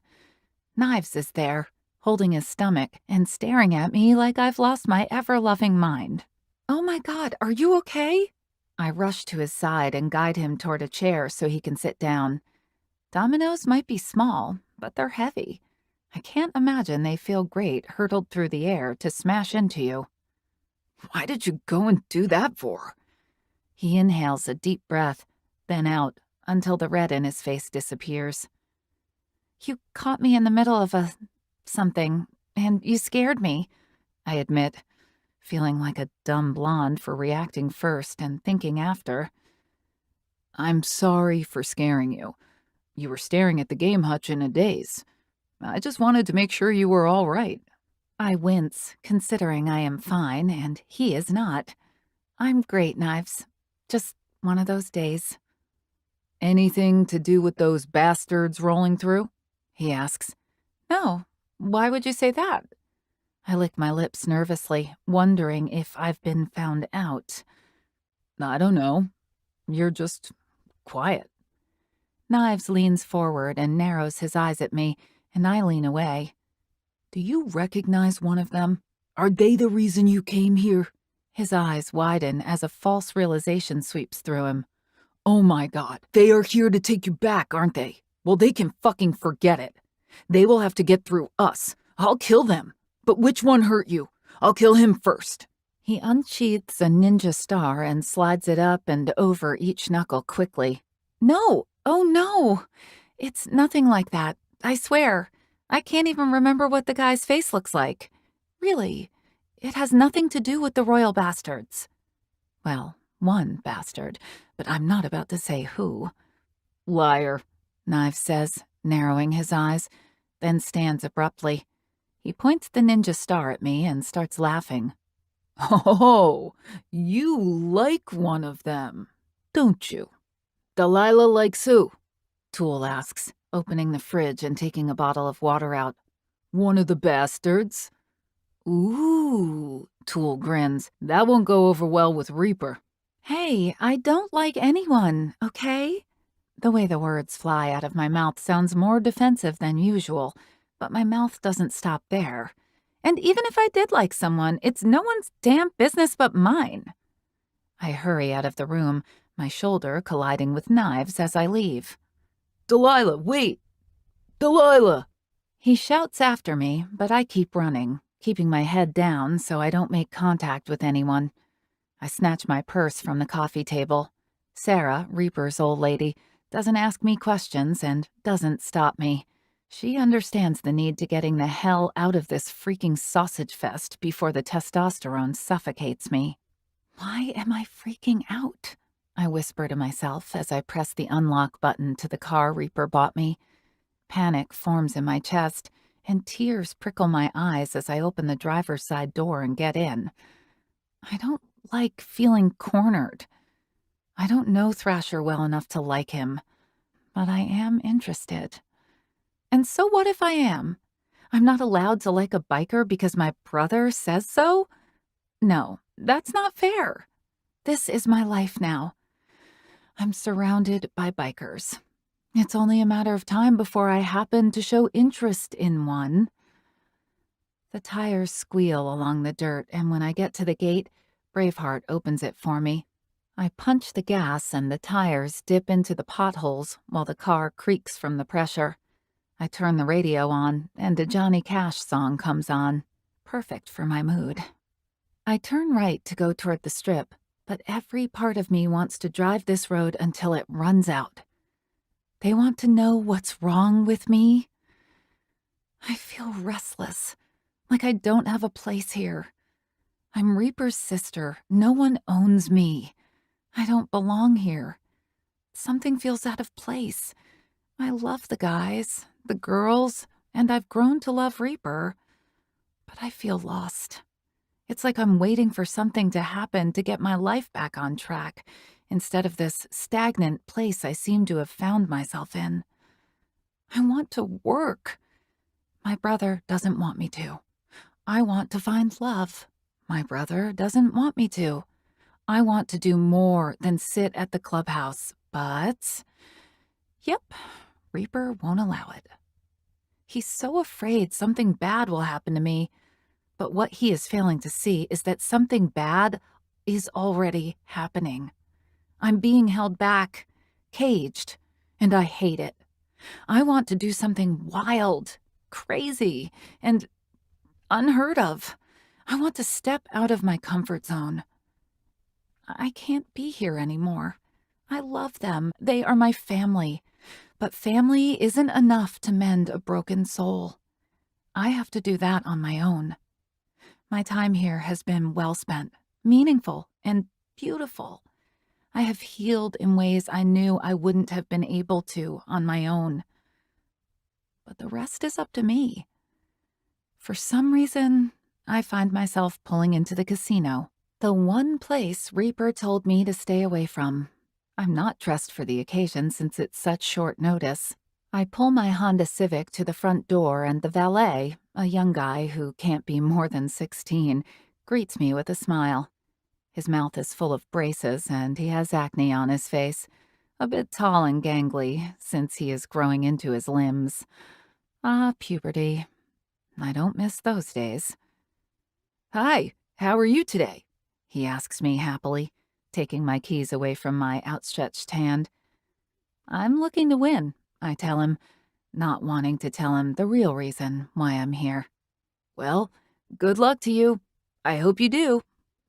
Thanks. His kind, refreshing spirit has a pep in my step, which falls short when I see two huge Italian guards standing outside the door. They scream mafia. I throw my shoulders back, disregard the messy bun plopped on the top of my head, and begin to confidently walk past them. I'm nearly through the entrance of the lion's den. Just a few more steps. One arm from the left and then one from the right block me. "Ms." The one on the left tries to be polite, since he doesn't know my last name. "Adwell," I say. "Mr. Moretti will be down in a minute to see what you need." I open, then close my mouth, then open it again. How does he know I'm here? "He knows everything, Ms. Adwell," the one on the right of me says. "Why can't I go in? I'm a paying customer." "We have been ordered by Mr. Moretti not to allow you in," the man on the left explains, making me feel dizzy with all of their back and forth. I grip my teeth as a roll of frustration slaps me across the face. Reaper. This is the shit that makes me mad. No matter how many times I talk to him about letting go of the reins a little, nothing ever changes. I'm about to lose my mind. Fine, I'll wait. I stomp toward the bench like a child having a tantrum. But you know what? I guess I am. Call me a brat, I don't care. I know I have it good now, but I'm a grown woman. People have to have the freedom to live their life how they want, or tensions will rise. And I've had it about up to here with the bullshit. "Delilah." A strong Italian accent has me lifting my head to see Giovanni standing there in a dark blazer, black slacks, and a black shirt. When he smiles and holds out his hands for me to take, I do on instinct, because he is charming. So far, he hasn't done anything to me to prove he isn't trustworthy.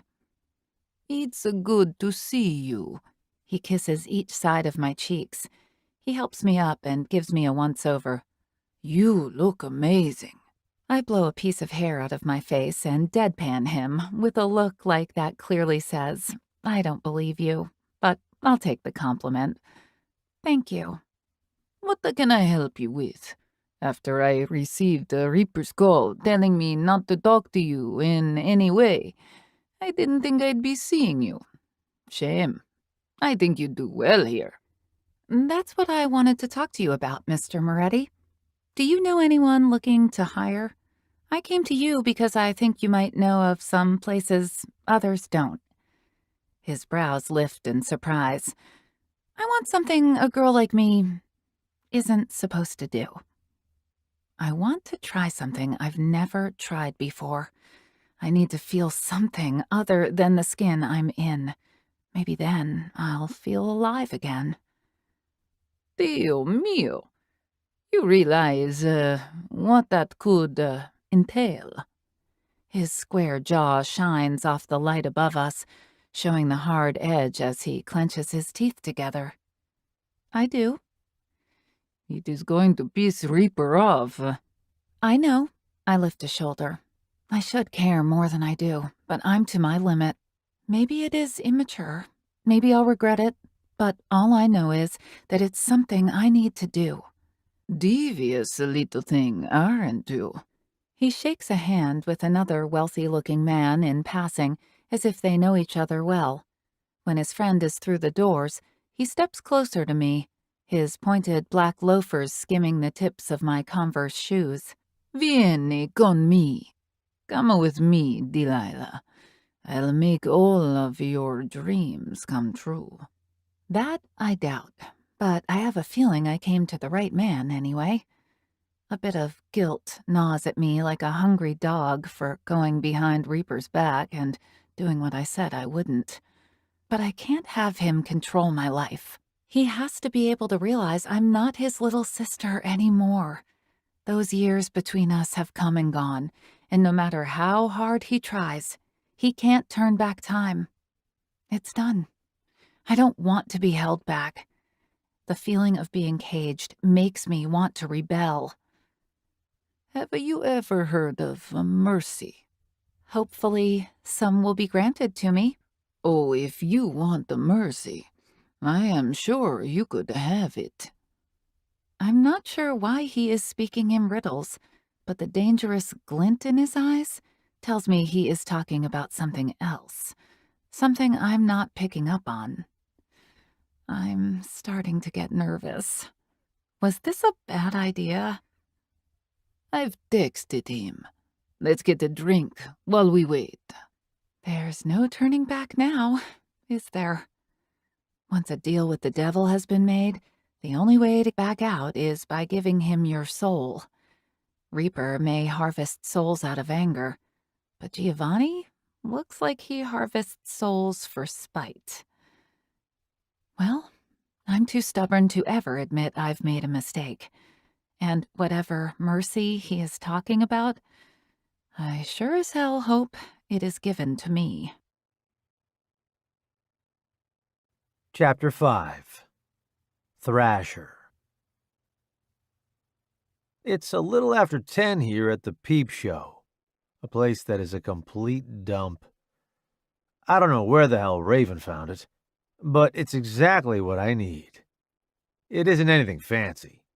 In fact, it's dirty, run down, and the sign outside says, P-Ho, because whoever owns this shed is too lazy to change out the red neon sign. It's not even on the strip. It's closer to the outskirts of town, settled in the desert. The parking lot is sand, which means I'll have to give my bike a good polish when I'm back in Portland. The more I sit here in this cheap-ass chair, staring at a dirty window to start this peep show I paid $5 to get in the door for, the more I know I need to tell the men it's time to wheel up and head out. I'll talk to Reaper tomorrow about giving me cash, not go to the cookout, and make more of a business transaction out of it than a party. Delilah deserves a man who is better than me, and I can't ruin her with my shit. What if we go out and hit it off, sleep together, God forbid my cock actually work, and then I'd choke her to death? I wouldn't be able to live with myself. Well, and then Reaper would kill me, so at least I wouldn't be mourning her for very long. Want another? A man with silver hair asks as he makes rounds to each station the guys sit at.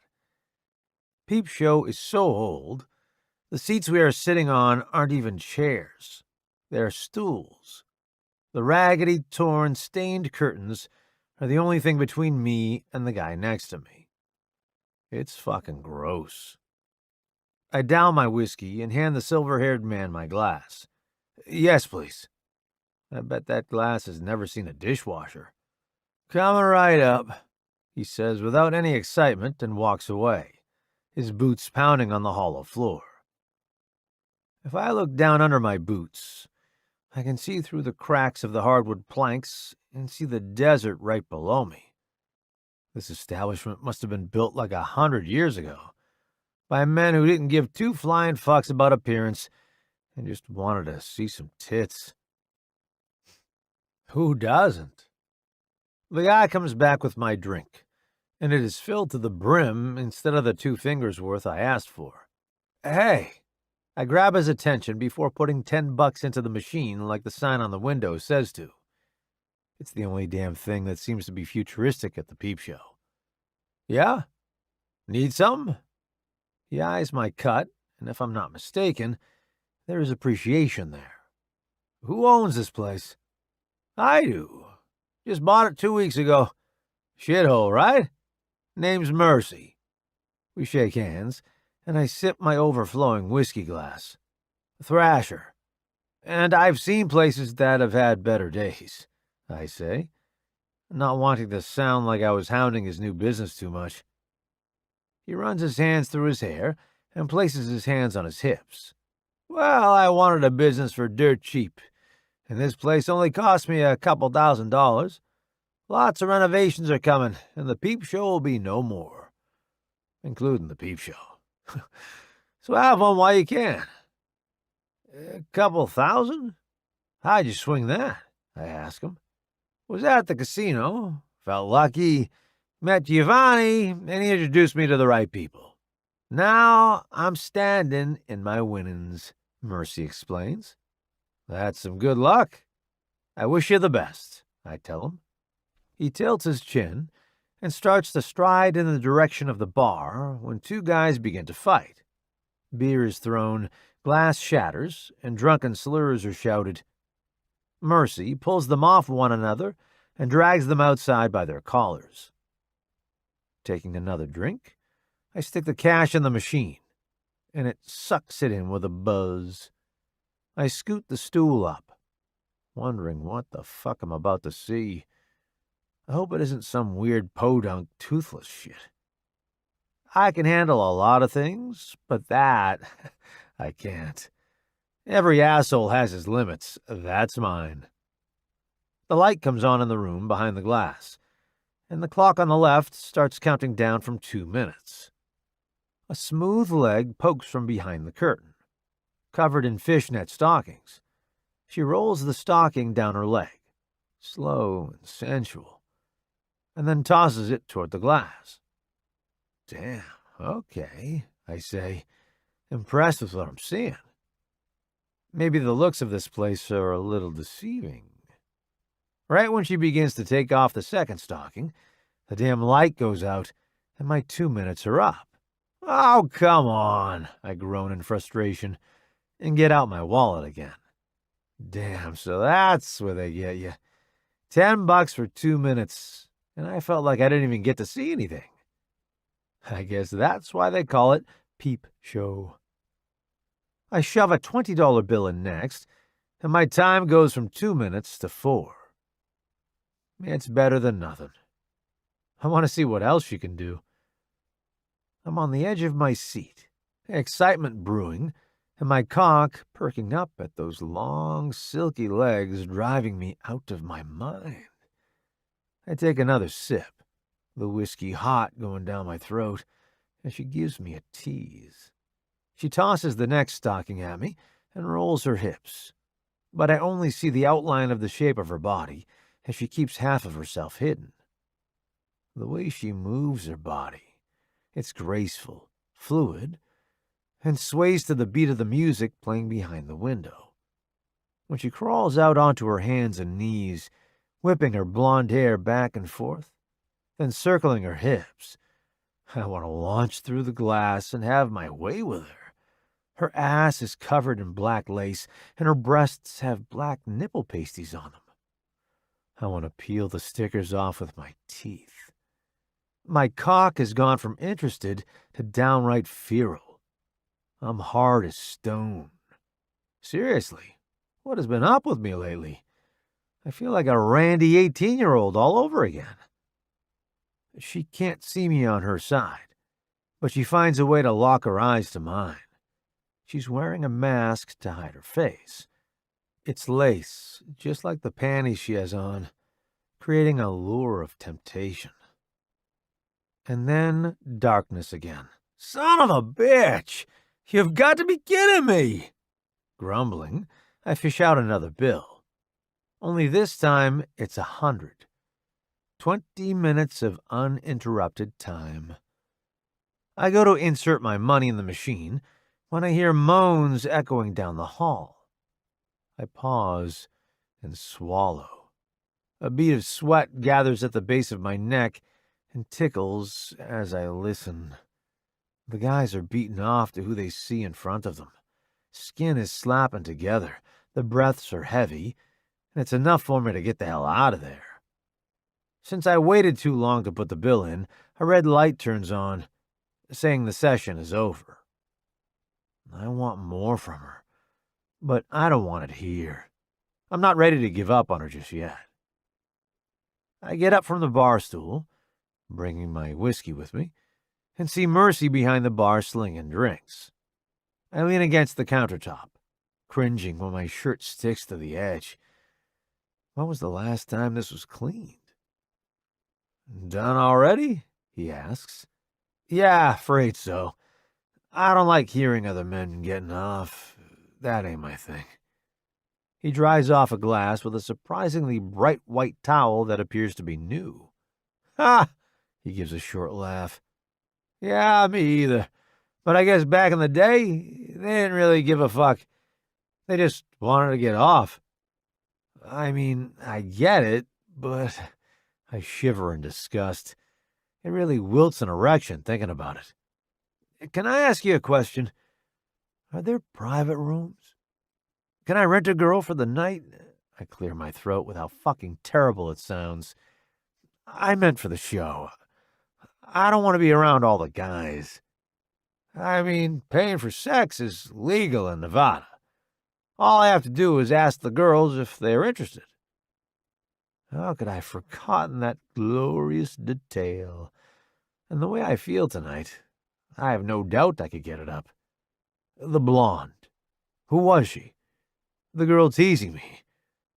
I want her. His lips twist into a knowing grin. That's Lily. She's new. She started tonight, but I don't know if she'll be back. She wanted to try it out and see if she was good at it. Oh, she was fucking great. What are her rates? I want to get to the point. It's already close to midnight, and I told Ink I'd meet him back at the casino by 2. You want the room for the night or just a few hours? Hours? I shrug. I'm not trying to give a girl hope when I don't have any myself. I charge $1,000. I give the girls $9.50 and I take $50. That's it. No negotiations. 1,000? I sputter. In this fucking shithole? You're kidding me. I can go down the street and get it for 200. Then nothing is stopping you from going down the street, is there? He sneers, gripping the edge of the counter as he leans across it. This is my place. Shit is changing. I take care of my girls just like all men fucking should. If you don't want to pay her rate, then you aren't worth her time, and you can get the fuck out. 1,000. Take it, or there is the fucking door. And having the option to buy pussy for the night? Consider this last call, because it isn't ever happening again. I don't like to feel threatened, but something tells me this guy has a gun pointed at my dick right now behind the bar. Plus, he is right. I shouldn't have been an ass about it. I respect he does that for his girls, and he only takes a small fee. What do you do with the fee? I ask, curious if he is as good of a guy as he is portraying himself to be. I put it in an account for him. When they need money, they ask, I'll give. Wow. That's awesome, man. It shouldn't be so impressive. You think most of these women want to be doing this? No. No woman wants to fuck every single man that walks through the door, but they have bills and mouths to feed. They are trying to make it in this world, and the least I could do is make it easier for them. Sounds personal. Well, I'm not here for pillow talk. I'll go talk to the girl that danced for you. Mercy tosses a room key to me and points to the stairs. It's your lucky day. I just renovated the upstairs rooms. When I come back, I'll tell you which one to go into. He throws the towel off his shoulder and vanishes through swinging saloon doors. While I wait, I kick myself for sounding like an arrogant dick about getting it for cheaper on the corner. I was only making a joke, but it was a fucked up joke to make. I should have known better. And now that I'm here and waiting, I feel guilty for being here, because Delilah is all I can think about. I feel like I'm cheating. I try to shake that feeling. She turned me down. She said no. I'm a free man. I'm able to do what I want when I want. Then why does it feel wrong? Why does my chest hurt? I rub the ache forming right where my heart is, and Mercy steps behind the bar again, slapping the counter with the towel. She said 2,000 and she's all yours. Why is she charging 2? Because she's never doing this again. He'll be her only one when it comes to this job, and, he blows out a breath, she's a virgin. Hell no, I'm not trying to take a girl's virginity. I whisper the last word, as if it's a sin to even say it out loud. Are you fucking kidding me? No. Hell no. I get my wallet out and give the guy $1,000 anyway. Tell her she deserves better than this for a first time. Jesus. I rub a hand over my hair, wishing I could take that girl away someplace safe. If she's here, her situation can't be good. I didn't think I'd respect you, but you just proved me wrong. He grabs the cash off the counter and holds it up to me before stuffing it in his pocket. I'll give it to her. No fee taken out. Thanks. 1 day down, 100 to go. I stop turning around to leave when his words stop me from moving. What's that mean? He sprays cleaner on the counter and wipes. Next guy might not be so good as you. That's all. I'll do what I can to protect her. I didn't even think of that. I'll wait until closing then to make sure she's okay, I say, pulling up a stool. And that 1,000? That's me buying her time. No other guys. Tell them she's paid for, all night. Drinks on the house, then, he says, placing 2 shot glasses down and filling them with Jameson. He pushes mine over to me, and we lift them at the same time before shooting them back. It isn't cheap enough to burn the sour taste in my mouth about a virgin needing money so bad she would be willing to give it up like that. I won't be that guy. No fucking way. But I will be the guy that waits here all night to make sure she makes it to her car safely without any of these sick fucks touching her. I don't care if I have to sit here all night. I'm not moving off this nasty bar stool until she's off the clock. A virgin. No matter how sweet she sounds, there's a sour undertone of warning. Chapter 6. Delilah. He doesn't want me? I ask, taking the roll of cash from Mercy. I shouldn't feel a pang of sadness. It's ridiculous. I shouldn't care. I should be thankful no one took me up on my offer. What the hell had I been thinking, offering myself up like that? There's rebelling, and then there is being a complete idiot. I got way too comfortable and confident after the peep show, where I only earned $30, but that was $30 in just a few minutes. I got to thinking how much I could make in one night. Then Mercy asked if I wanted to be rented for a night. My rebellious nature said, sure, why not? Got to lose that V card at some point. And I'm thankful I didn't lose it like this. But then there is this irrational part of me wondering why this guy didn't want me. Did I do something wrong in the peep show? The robe I'm wearing is big and fluffy, nowhere near as sexy as some of the silky robes the other girls are wearing. Sue me. I like soft things. No, Lily, don't ever think that. I'm so damn happy it didn't happen like that, though. Take this cash and use it. Save it. I don't care. But your time for the night is bought. He doesn't want you to go around having sex with every man that asks." "There are going to be more men?" I squeak, not wanting there to be. I'm way too far out of my comfort zone. I stepped into something new. I dipped my toe in. Well, I dipped my whole body, but I'm ready to come out of the deep end now. Mercy chuckles and hands me a can of Coke from the fridge in the back room behind the bar. "Sweetie, there are always going to be other men. You gotta be careful. You can get yourself in trouble taking men up like that, okay?" I nod and pop the can open, sipping the bubbly beverage down my throat. "Plus, we don't need Reaper finding out about this. I'm already on his shit list. Go home, Delilah. This isn't for you, okay?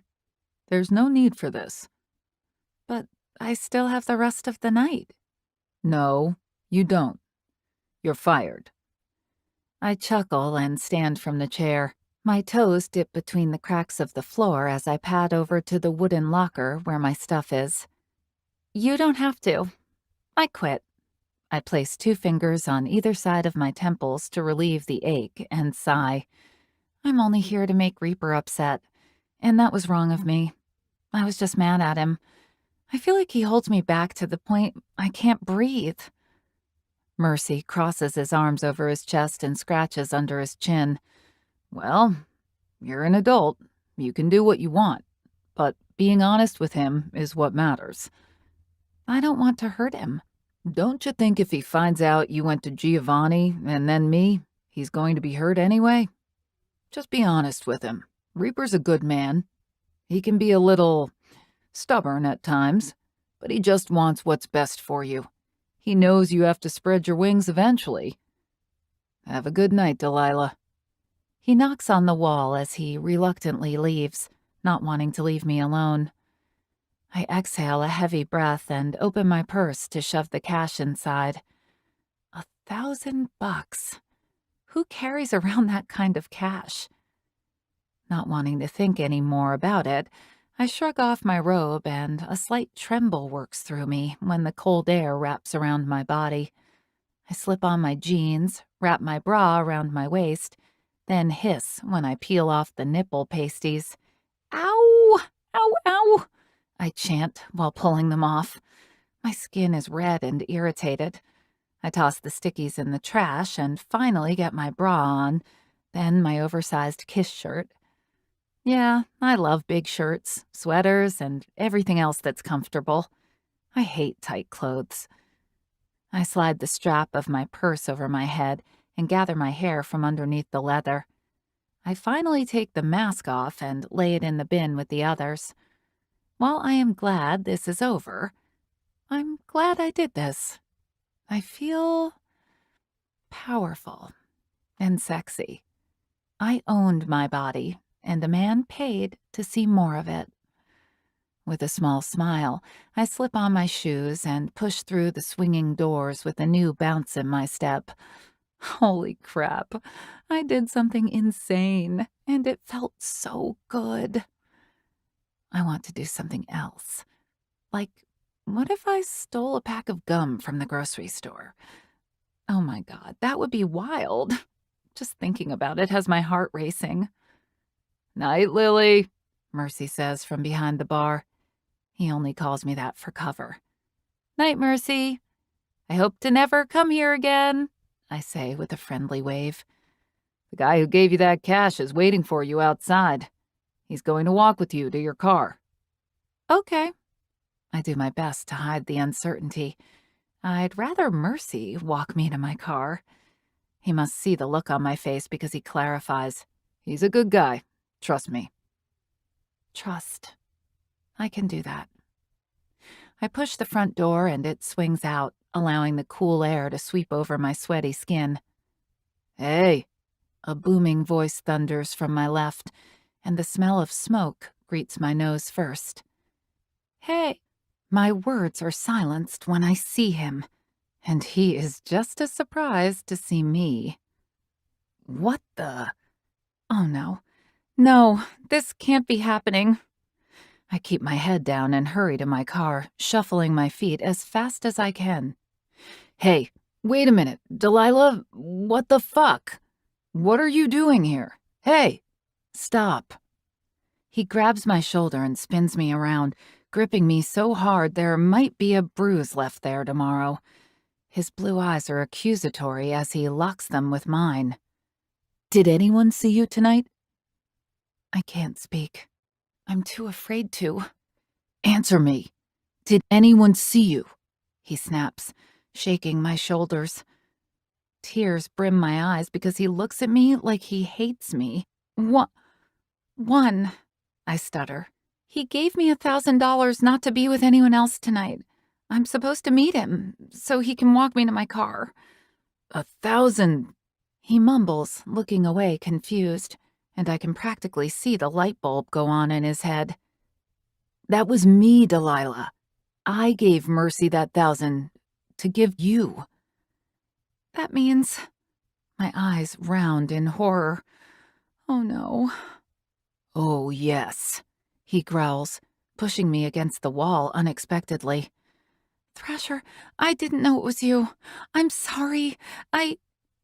He silences me with a kiss. A rough, angry, borderline hateful kiss. And I give into it. I give in to him. I throw my arms around his neck, and when his tongue probes my lips, I open wider, giving him the entry he wants. He tastes like I thought he would. Smoke, whiskey, and mixed with a hint of leather and exhaust clinging to his skin, it makes me weak in the knees. Right as I'm about to roll my hips to feel him, his hand drops to my hip and squeezes. His lips break from mine. Our breaths mingle and our gasps tangle. His air finds its way into my lungs. I breathe him in and out, an intimacy I've never felt before, but I want to again. I kissed boys when I was younger, but I've never kissed a man like Thrasher. You have no idea what seeing you did to me in there. And now that I know it was you, it makes so much sense. I'm pissed at you, though. I could have been anyone, and I don't want other men seeing what I want. What you want? I whisper in an echo, licking my lips. He pushes my hair out of my face, the calluses of his fingers brushing over my cheek as he tucks the stray behind my ear. Oh, I think you know what I want, he growls, pushing his pelvis into mine. His hard and very large erection presses against me. My heart jumps and lust dances between my legs.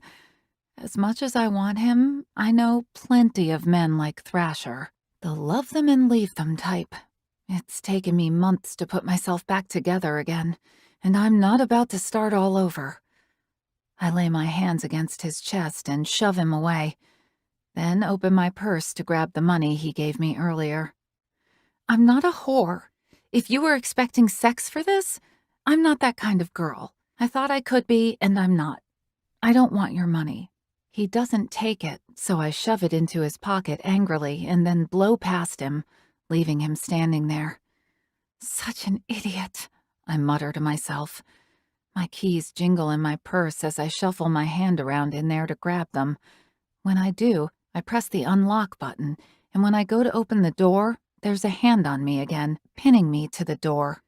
The metal of the car is cold from sitting outside in the night for a few hours. My cheek is cold where it's pressed against it, and his front is plastered against my back. You think you can get away from me? You think I want you because of what I saw in there? Oh, Flower, don't get me wrong, I do. His nose runs along the top of my head as he inhales.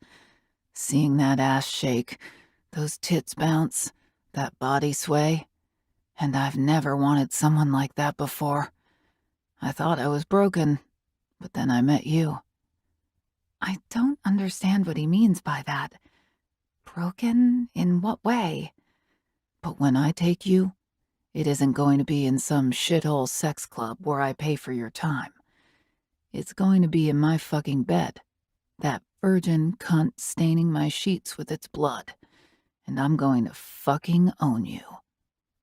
My breath hitches when his hand squeezes the back of my neck. Oh, you like the sound of that, don't you? He rocks his erection against my ass, grinding it against me, making me wonder how it would really feel inside me. I think you feel what I feel. I think you want to discover what is between us. We can't, I struggle to say, the words broken from how hard he is pressing me against the car. We can, he says, nibbling the back of my neck. My eyes flutter shut, the warmth from his lips heating my skin. He flips me around and my tits rub against his chest.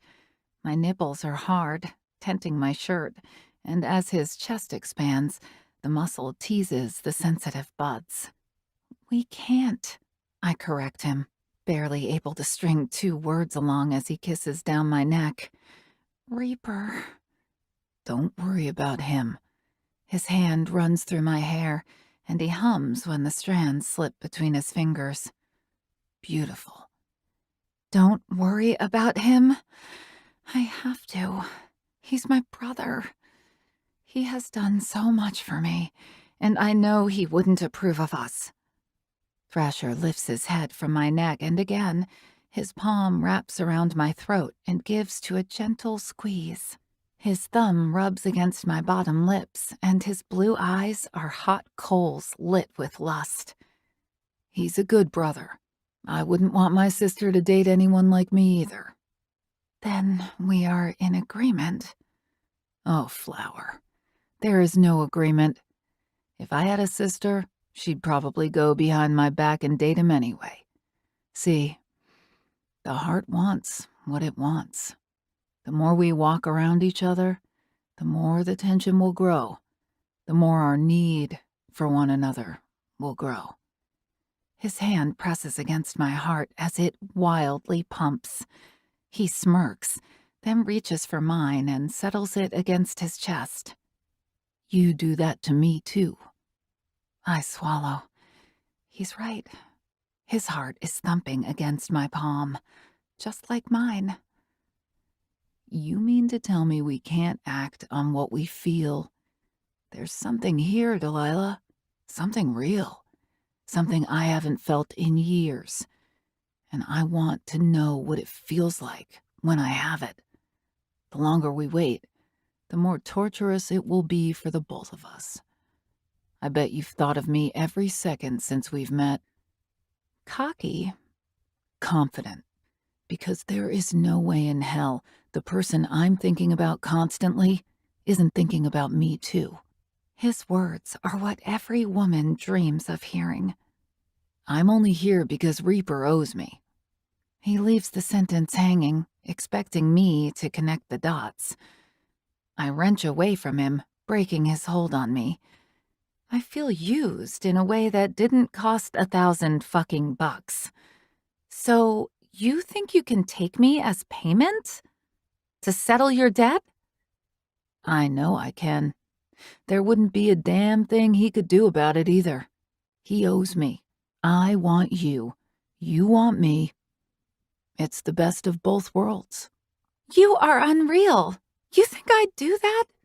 You think I'd want to go with you and be some damn prize for you to keep? I respect myself more than that. If Reaper owes you, that has nothing to do with me. I can't believe you'd say that. Don't act like you don't want out of here.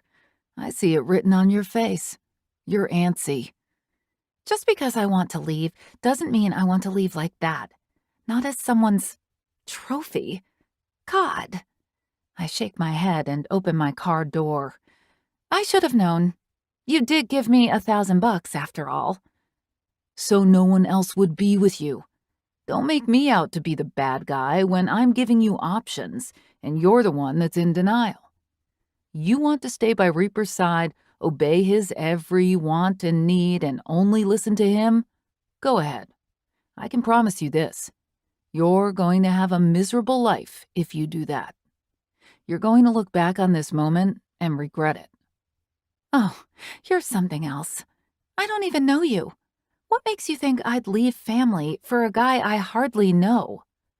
A guy who can give you what your brother can't. You don't know anything. You think it's so simple to just walk away? Is that what you do, Thrasher? Do you walk away from the people you love? My words strike a chord. His jaw clenches, his eyes flash, the lust gone, replaced with rage. He steps into my personal space, his face closing in on mine, and while he is fuming, his hand is still pressed against my raging heart. Don't ever talk to me about what I do for the people I love. You don't know what I've gone through for the people I love. You don't know what I've risked for the people I love. Don't you sit there and lecture me when you need to be the one lecturing yourself. What about you, Delilah? He spits angrily in my face. What have you proven to yourself about love?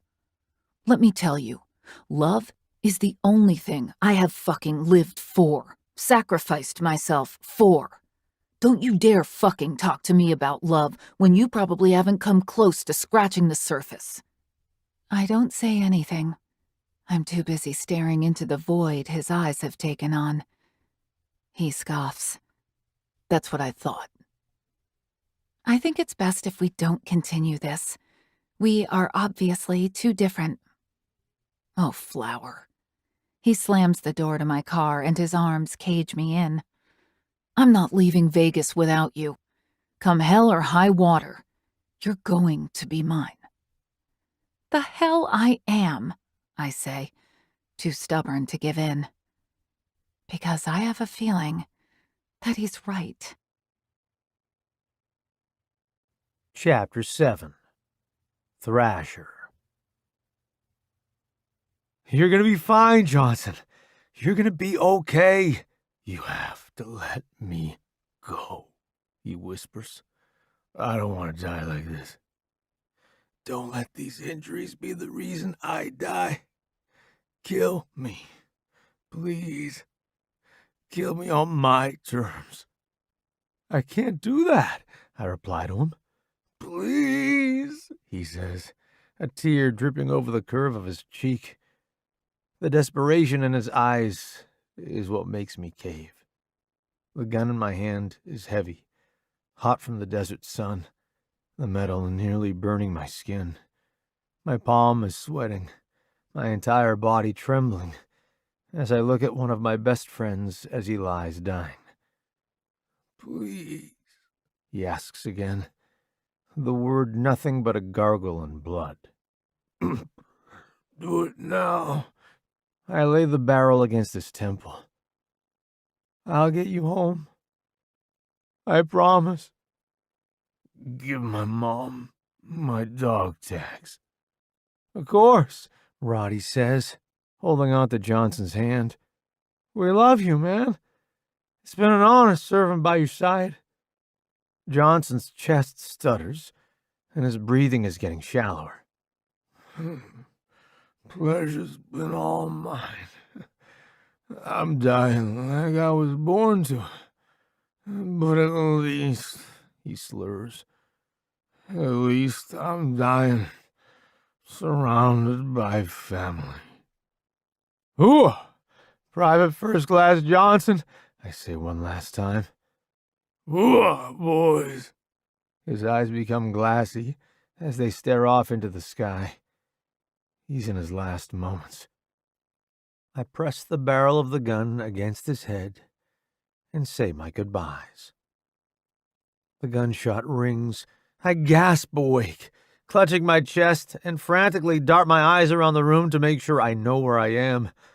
The desert slowly fades away, and the hotel room I'm staying in slowly comes to focus. The lamp on the other side of the room flips on, and Ink is out of his bed, sitting down on the edge of mine in 2 strides. Plopping down on the bed, I throw my arm over my eyes and try to regulate my breathing. What the hell is going on with you? Ink asks. You have me worried. I don't know what's wrong with me. My nightmares seem to be easily triggered lately.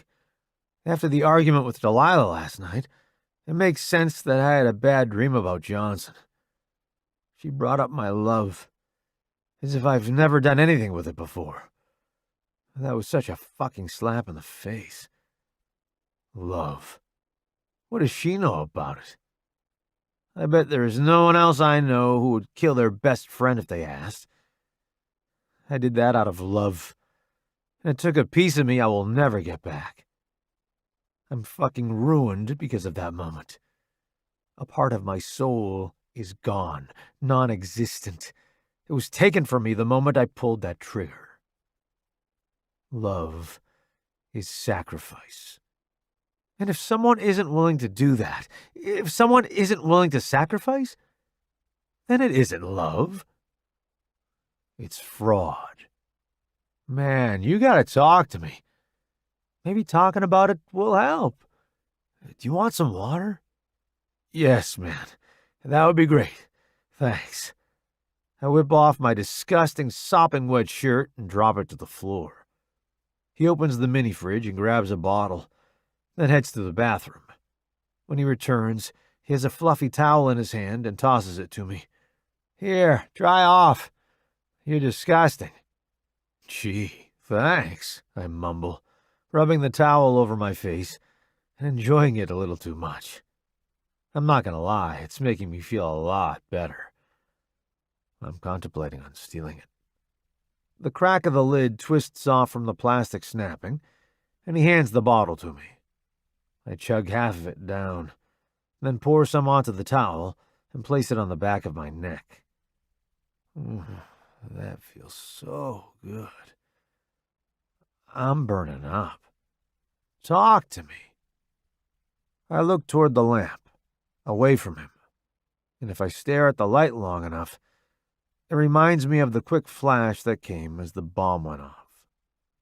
I remember tumbling through the air, spinning around as the vehicle spun out of control.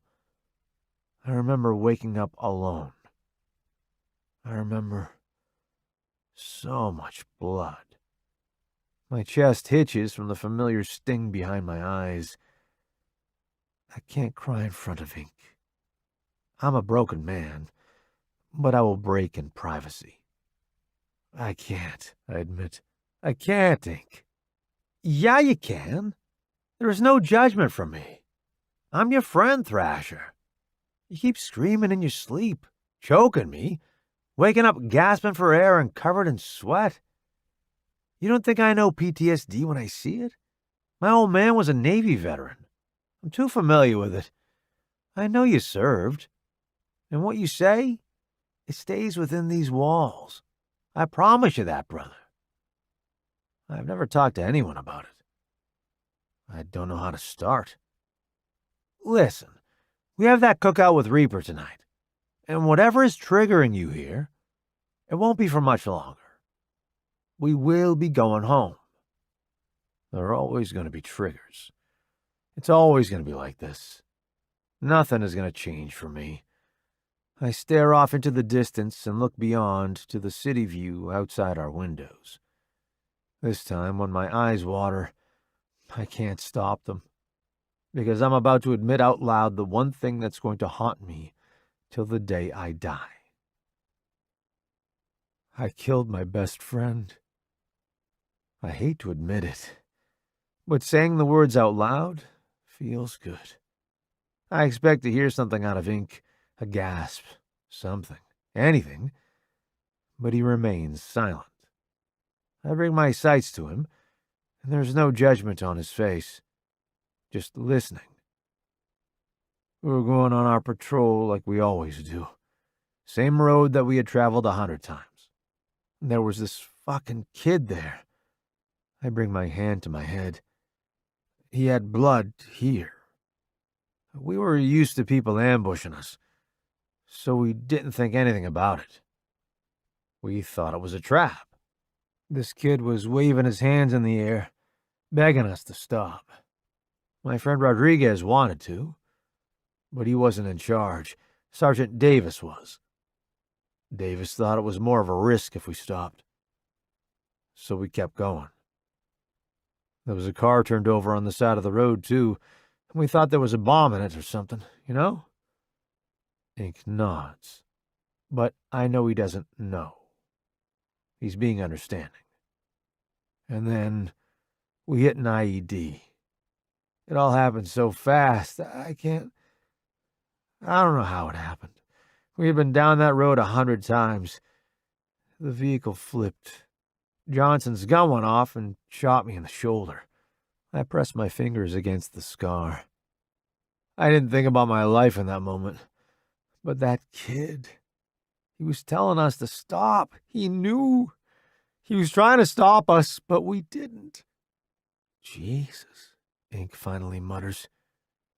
When we finally stopped rolling, I was the only one in the truck.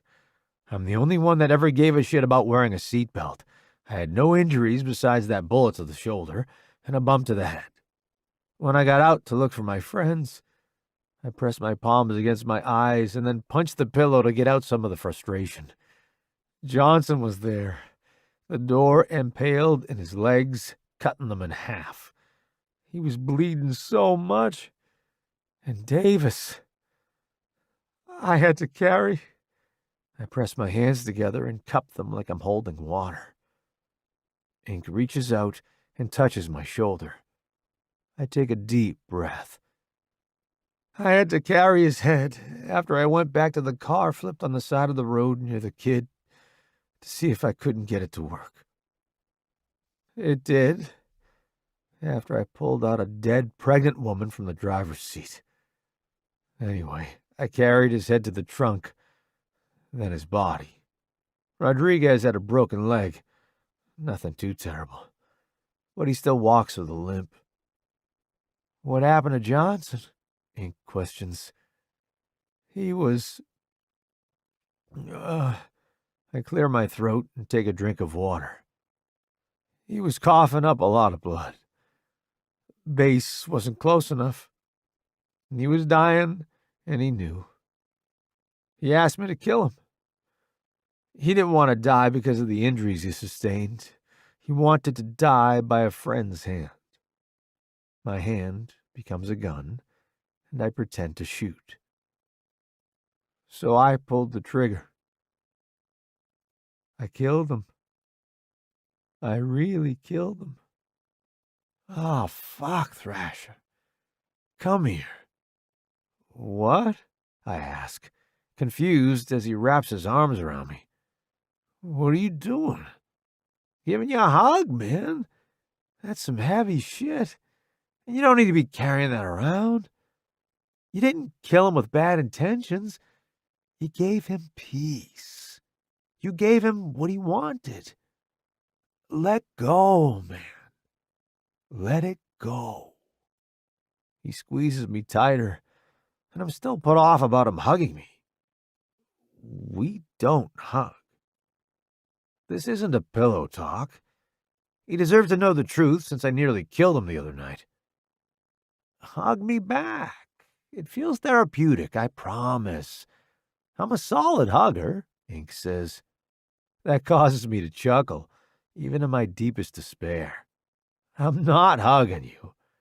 Oh, come on. He jostles me from side to side. You know you wanna. Secretly, I kinda do. It has been ages since anyone hugged me. Hugging isn't really a thing we do in the club, but feeling support from a friend feels good. I expect this out of Alice, not you. Alice can't hug worth a shit. Come on, give me a good squeeze. You didn't just say that. My mood is lighter, so I do as he says and wrap my arms around his back. You're gonna be okay, Cameron, he says my name, bringing the moment back to a serious note. You'll get through it. It's hell now. It's hard. It fucking breaks you. But you'll find something in this world that makes it easier. He slaps me on the back and breaks the hug. If life isn't hard, you aren't living it right, he says. Thanks, Ink. I think I might have found that something. She drives me crazy, and she's probably why I'm having these flashbacks. Reaper's sister? I nod. You fucking idiots. So much for keeping the peace. No way he is gonna let that fly. Yeah, well, it isn't like she's making it easy. I kinda told her that Reaper owed me, and I said she could be what I was owed. He bends down and slaps me over the head. You did what? What the fuck? Are you stupid? What makes you think any woman wants to hear that? I thought she'd like feeling so wanted. Good Lord, man. How long has it been since you've been in a relationship? A while, I mumble. Obviously, women want to be swept off their feet.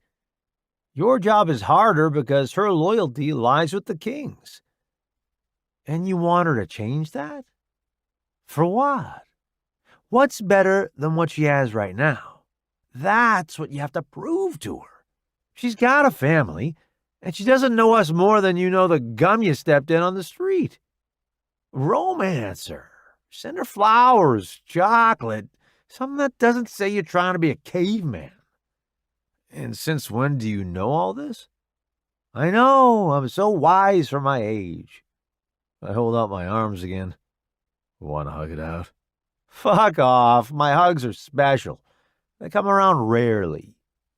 You know you wanna. I wiggle my fingers and brows at the same time. He points a finger at me. Stop it, he says. No, you're making it weird. Ink grabs his wallet from the counter. I'm gonna go play some slots. You need to shower. You fucking stink. I grab a pillow and sling it through the air. He stands on his tiptoes and bends his body back to miss it. You missed, he gloats and opens the doors. Hey, Ink. Yeah, brother? Thank you, I state, needing to let him know I appreciate everything he just did for me. Anytime, man. What else are friends for? Remember that. The door shuts on the way out, leaving me alone with my thoughts. I get up, lifting my arm and cringing away when I smell myself. Jesus, I really do fucking stink. Why am I like this? I push off the bed and push down my shorts, then head to the restroom. I flip on the shower and do the one thing I hate doing. I test myself. I do feel lighter after talking to Ink. I know I'm not magically fixed, but it's a step. Lifting my eyes from the sink to the glass, I begin to count.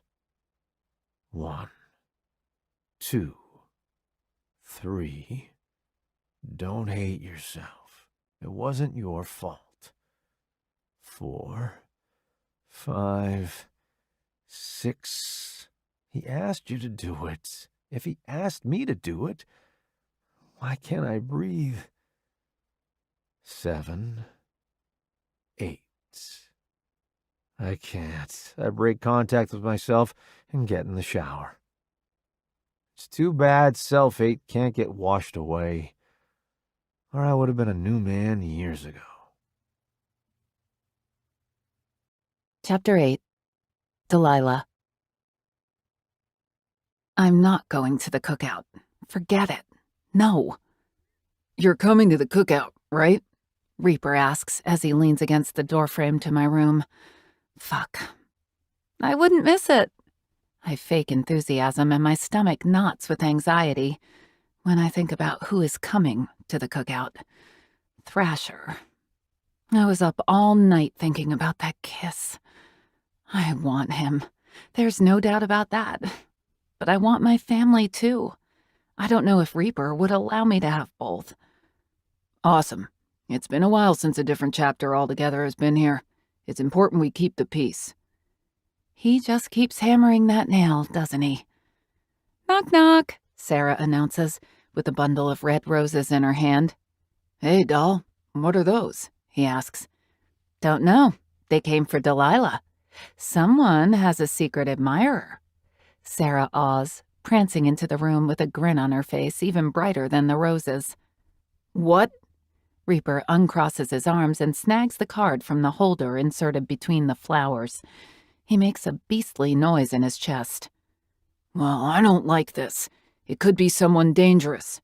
We don't know who did all those horrible things to you, Delilah. I think it's best if you stay inside. I don't want you to go out. Not while we don't know who these are from." Sarah plucks the card from Reaper's hand and then stretches her arm to me. I snatch the card out of her hand to read it, but I'm too caught up in the staring match going on between Sarah and Reaper. I don't think that's a decision for you to make. She can go have fun with everyone, Reaper. You can't stop her from living. I'm trying to protect her. My rule, my club. Delilah, you stay inside. Reaper's word is final as he slams the door. I sigh, plopping my head on my pillow. It's like I'm in that freezer all over again. But obviously not violated or abused. I'm just caged. Forget him. He's growly lately. What's the card say? "Tell me, tell me, tell me," she says, bouncing on the bed. I sit up and rub my finger over a soft petal. They are gorgeous. "If I could tell you 1,000 times how sorry I am, and instead tell you how beautiful you are, I would." I blush from his words. I know Thrasher sent these flowers, since he brought up the amount of money he almost gave me. And now my annoyance with him is gone. Geez, I'm a sucker. Guy kisses me once, pisses me off, and then I vow to stay mad at him, but it doesn't work. All because he sends flowers? I can't forgive him yet. Oh my God, you already know who they are from, don't you? Sarah pokes my side. Tell me everything. I can't. I lay the card on the nightstand next to the bed and exhale a tormented breath. Reaper would never allow it. Ooh, it's one of the bastards, isn't it? 'Cause I know it isn't anyone here. I nod. Yeah, it's Thrasher. Oh, he's hot. Don't tell Reaper I said that, she rushes to say. And that's the guy that Reaper owes to, right? Yeah. I pluck on the thread coming undone on the side hem along my thigh. He'd freak out. You see how he is with me. She leans back and sighs. I know. The thing with Reaper is, he's stubborn and proud, but he loves fiercely. He thinks he is protecting you, making up for all those years he didn't get to know you. When you really want something, when you do what you need to do, he respects that. After he gets over how stubborn and proud he is. She nudges me in the shoulder. It will be okay. I don't want to lose him. You won't. I swear you won't. Let me take care of that girl. I'm the only person in the whole world who can set him straight when he gets in a mood. And I'll do what I have to do. She winks at me. Thank you, Sarah. Seriously, don't mention it. If you like Thrasher, then like him. Because believe me, denying your wants only leads to one thing. What? Explosive, forbidden sex. We laugh together and she gives me a side hug. It's going to be okay. You can't let him walk all over you. If I allowed that, I wouldn't ever be allowed to leave the bedroom. Stick up for yourself. She plucks a rose from the vase and brings it to her nose. I'm going to take one for the road. Flowers are sexy, when used right. When she closes the door, I slide a long green stem out of the vase too and inhale the sweet scent. It's like they were just cut from the bush. I brush the petal across my cheek and imagine it's his lips instead. Soft, gentle, sliding against my body. The rose dips in the nook of my neck, across my collarbone, then down my shoulder. I wish it was his touch. My breath hitches, and I close my eyes, remembering how he felt against me. I brush the rose between my breasts, and I lean back to explore more of my body, when a loud crash sounds from the main room. "Damn it, tyrant!" Tool yells at his dog, which yanks me out of the sexual haze brought on by a rose. Damn, Sarah wasn't lying. The petals are fun, and they heighten the sense of touch.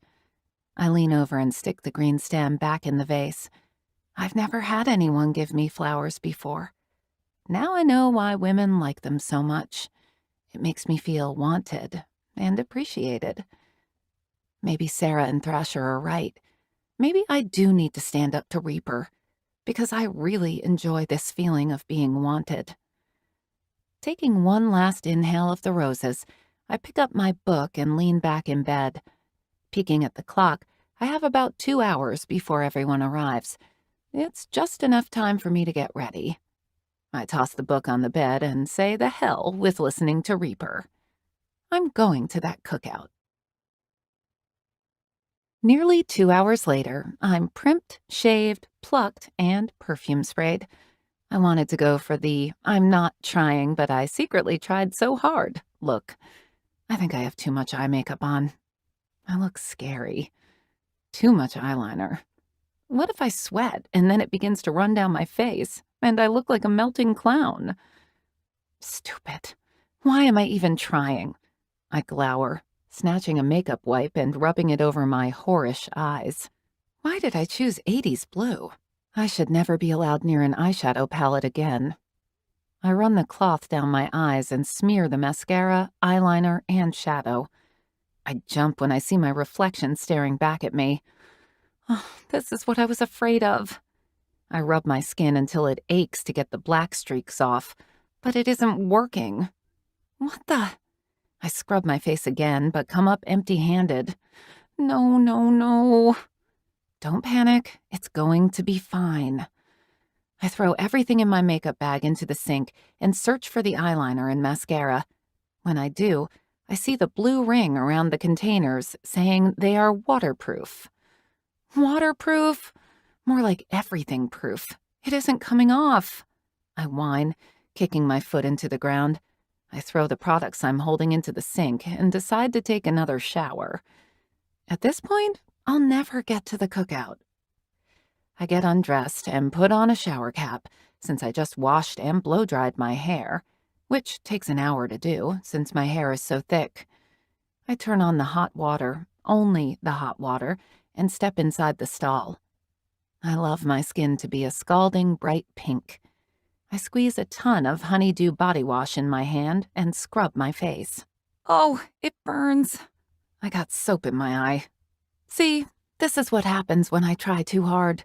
A disaster. I rinse my face off and try to open my eyes to wash them out. When I'm done, I wash my face for a second time, just in case, then turn off the water.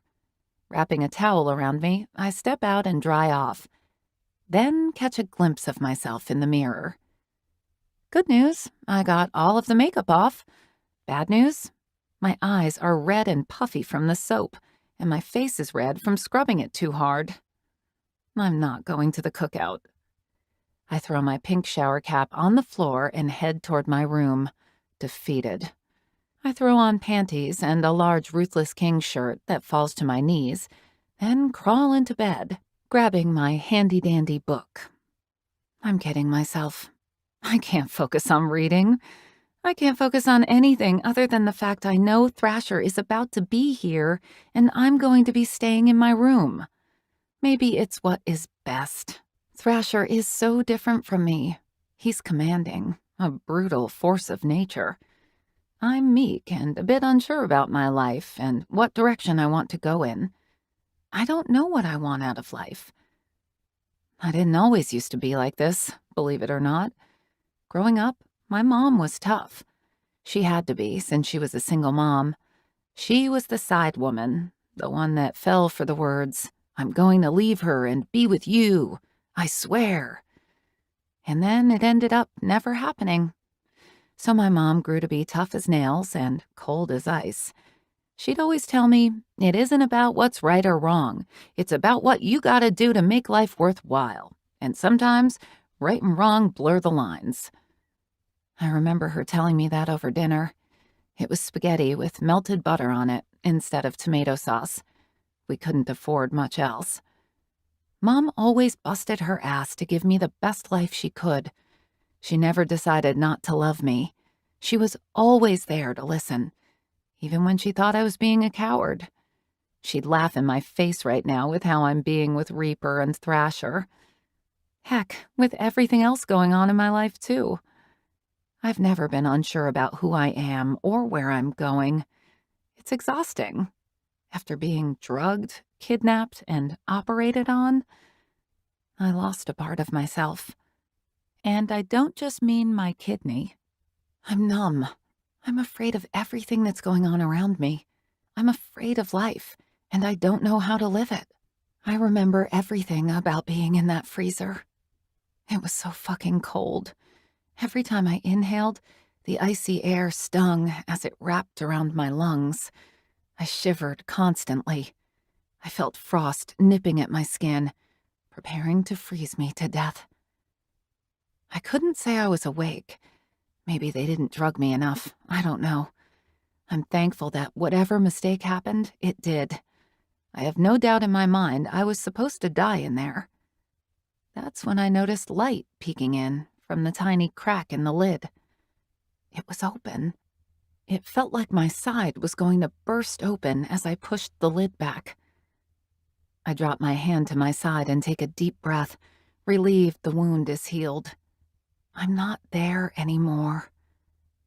But I will always remember stepping out of the freezer into some type of locker. Oh God, it smelled so bad, like rotting flesh and blood. And as I walked around the basement, that's where I noticed all the bodies. They hung from the ceiling like pigs. They were butchered. Some had their limbs removed. Some had chunks of muscle cut away. Some had been there for so long, their flesh had dried to their bone, and I could see their skeletons. I was in a slaughterhouse. I got lucky fleeing like I did. I didn't run into anyone as I ran out the door and into the desert. I had to press a hand to my side as the pain pulled the stitches. I felt the cold desert beneath my feet, the sharp twigs poking my skin. Cactus needles pierced the sides of my legs, and I only had one thought in my mind: get to the ruthless kings. I can almost hear my mother's voice as she died.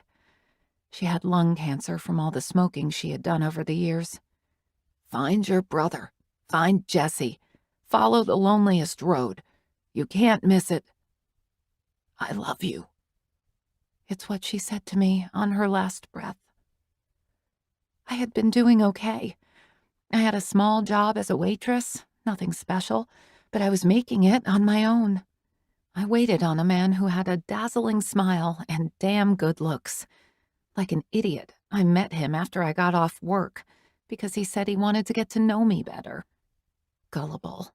Next thing I know, I have a needle going into my neck. A knock at the door startles me out of my thoughts. I press a hand against my chest and calm when I realize I'm safe. I'm here. Reaper saved me. And that's why I listen to him. It's why I'm devoted and loyal. Because all he does is protect me, even if it smothers me. The knock comes again, and I open my book. I'm busy, I shout, hoping they go away. The doorknob turns, and when the hinges creak, I look up to see Thrasher standing there with a plate of food in his hand. Damn, he looks gorgeous. He isn't wearing anything special.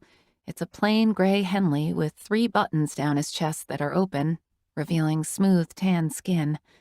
He has a black beanie over his head today, which is making his blue eyes pop, and his jeans are worn and snug against his thighs. Instead of saying hello, he closes the door behind him and rushes over to me, setting the plate of food on the nightstand. What's wrong? He asks, brushing away the tears I hadn't realized are spilling down my cheeks. Talk to me, Flower. Nothing. Just thinking. That's all. What are you thinking about? I shake my head and eye the food. You're missing the cookout. Only reason I'm here is for you. I can get the money owed to me anytime. I came to see you. Yeah? Yeah. He takes a seat next to me, runs his hand down my arm, and intertwines our fingers together. We sigh at the same time. Feels good. He brings my hand to his lips and kisses along the top. Feels right. I know it does. I feel it too. But I unravel our hands and immediately miss his touch. Reaper. Reaper will get over it. Why are you fighting me so hard? I just want to get to know you. Why won't you let me? I'm not leaving this room until you tell me. He kicks off his boots to make himself comfortable. I run to the door and lock it. You're insane. Someone could walk in. His eyes narrow. What's your pain? What? Your pain. Why are you all bottled up and about to explode? He tenses his body as an example. I don't know what you're talking about. He pats the side of the bed. Yes, you do. You won't understand. I cross my arms and his eyes are glued to my legs. I'm not wearing pants. I jump on the bed and scurry under the covers to hide myself. I think hiding from me is a little late. I've seen... He licks his lips. Nearly everything. I hate that I'm blushing. He rubs his knuckles across the heated skin, then drops his hand to the comforter and pulls it back. You're beautiful, he says, stroking his rough, calloused hands down my legs. He comes to a stop on my calf and rubs his thumb from side to side. My skin reacts in the form of goosebumps, but he doesn't lift his hand under my shirt. Taking me by surprise, he climbs over me, then falls to the side and gets under the covers with me. What are you doing? I flip to my side and tuck my hands under my cheek as he covers us up with the blanket. Getting comfortable? Because I'm not going anywhere, Delilah. He cups my face and leans in, stealing my lips in a quick, heated kiss. There's no tongue, but it still feels like a force of nature. When he breaks away, his head lies against the pillow and he blinks at me. His long lashes curl, and they are thick, voluminous, and what girls pay hundreds of dollars for. I bet he doesn't even appreciate them. It's tragic. Tell me your pain, and I'll tell you mine. I know he didn't see my scar the other night. It was covered by lingerie. I lift my shirt, and he stops me by grabbing my hand. What are you doing? He asks. You don't have to. I lift my shirt more, and his attention falls to the long, ugly scar on my side. What the fuck happened to you, Flower? He pushes me to my back and scoots down until he settles between my legs, tracing the scar with his fingers. My pain, I answer. This is the reason why I'm so dedicated to Reaper. He saved my life, Thrasher. I can't turn my back on him. Turning your back on him and choosing to move on with your life are two separate things. What happened? If I tell you, you'll tell me your pain? Every wicked, twisted, fucked up inch of it, Flower. I let out a shaky breath and wonder if he will view me differently after I tell him what happened. I don't have anything to lose. Except Thrasher. Chapter 9. Thrasher. Did they catch him? Did Reaper find the people responsible? I ask. I'm fucking livid after hearing what she went through. God, she must have been terrified.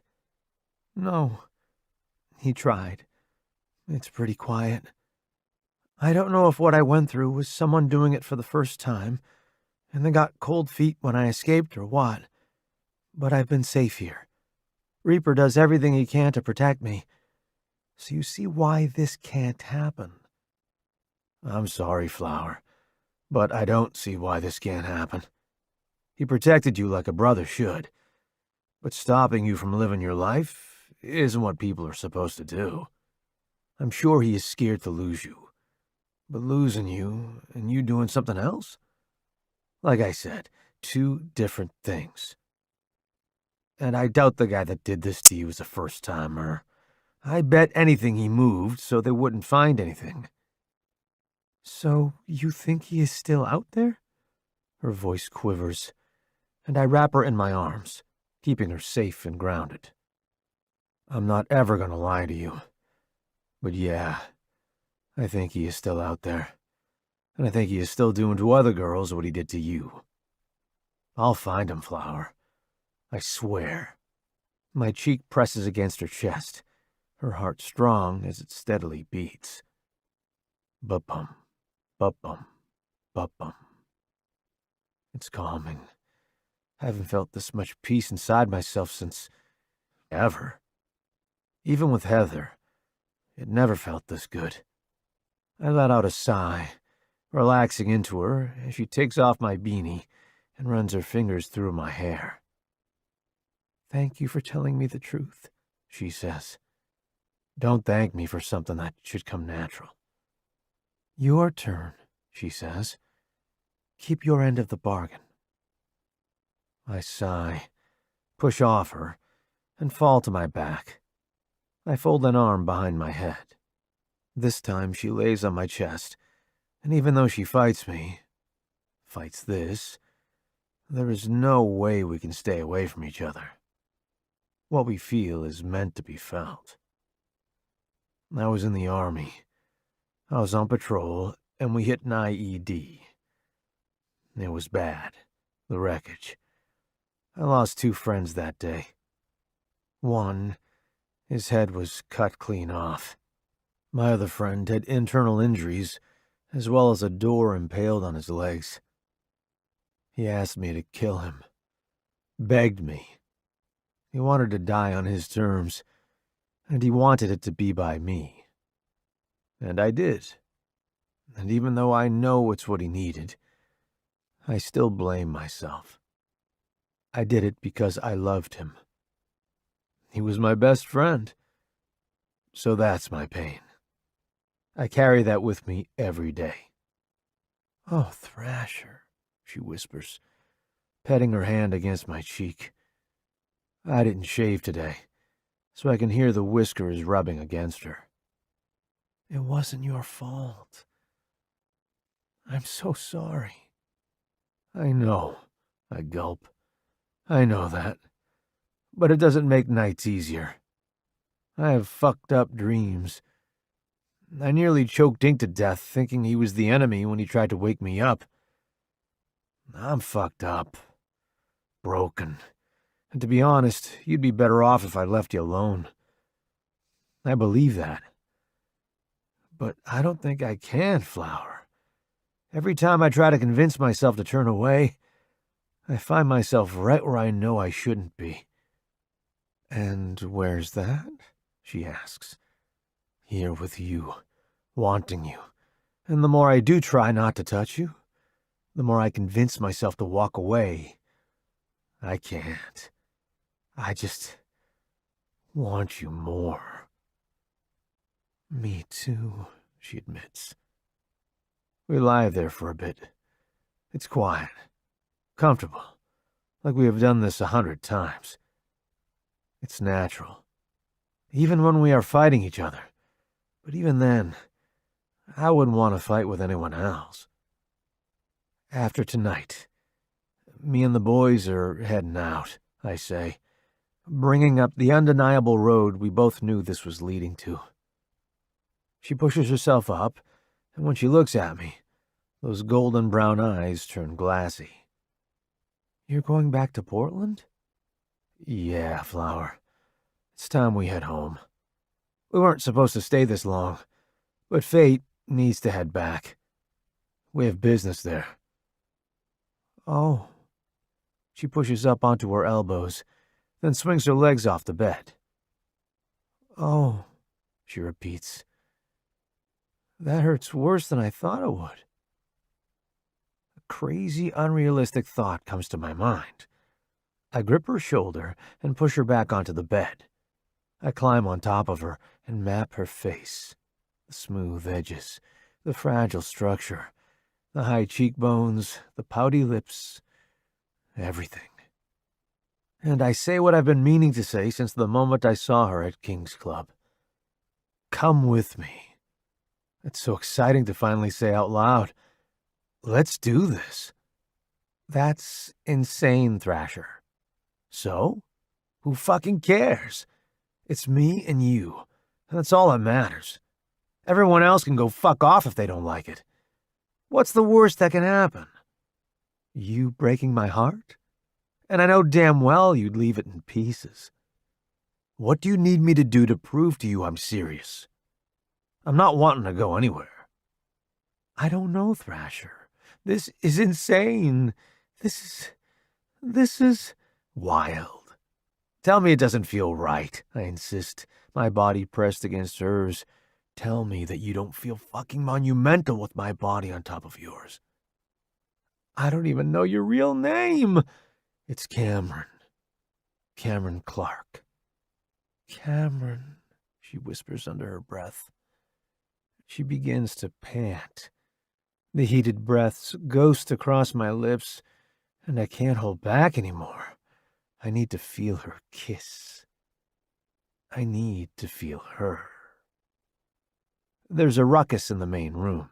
It's loud, the music is blaring, and there are shouts and laughter. Everyone is having a good time. Come with me, I whisper, prying her mouth open with my own. Come with me, I repeat, nearly begging, pouring the words down her throat so they sink into her body, mind, and soul. I kiss her slowly and drop my hand to her thigh, lifting the silky limb around my hip so I can be right against her. Come with me, I ask, desperately this time, then deepen the kiss. I dip my tongue in her mouth and tangle it with hers. She's tentative, unsure, and when she wraps her arms around my back, there is a weak quiver running through her. Okay, she finally replies, breaking the kiss just enough to let me know. I stare down at her, and the largest smile takes over my face. I roll us over. She squeals and laughs, and when she's on top of me, she bites her lip, knowing the position we are in is an intimate one, since she isn't wearing any pants. She's hot between her legs. I can feel it against the hard ridge of my cock under my zipper.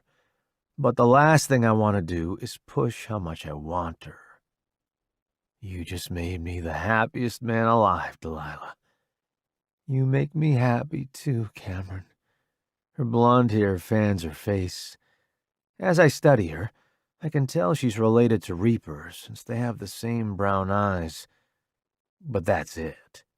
I know whatever awaits me outside that door if Reaper catches us isn't gonna be pretty. But she's worth facing all the ugliness in the world if she makes me feel this good. Delilah grabs the hem of her shirt and lifts it above her head, tossing it on the floor. She fucking blushes again, looking shy and innocent.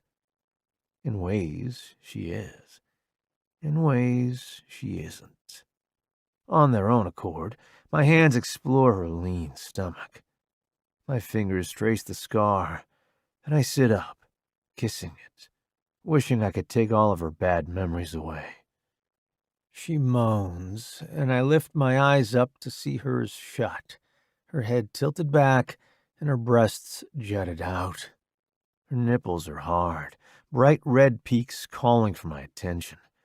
My fingers dig into her ribs, gripping the skin in fever as lust completely takes over my mind. Fucking gorgeous. I've never seen anyone like her before in my entire life.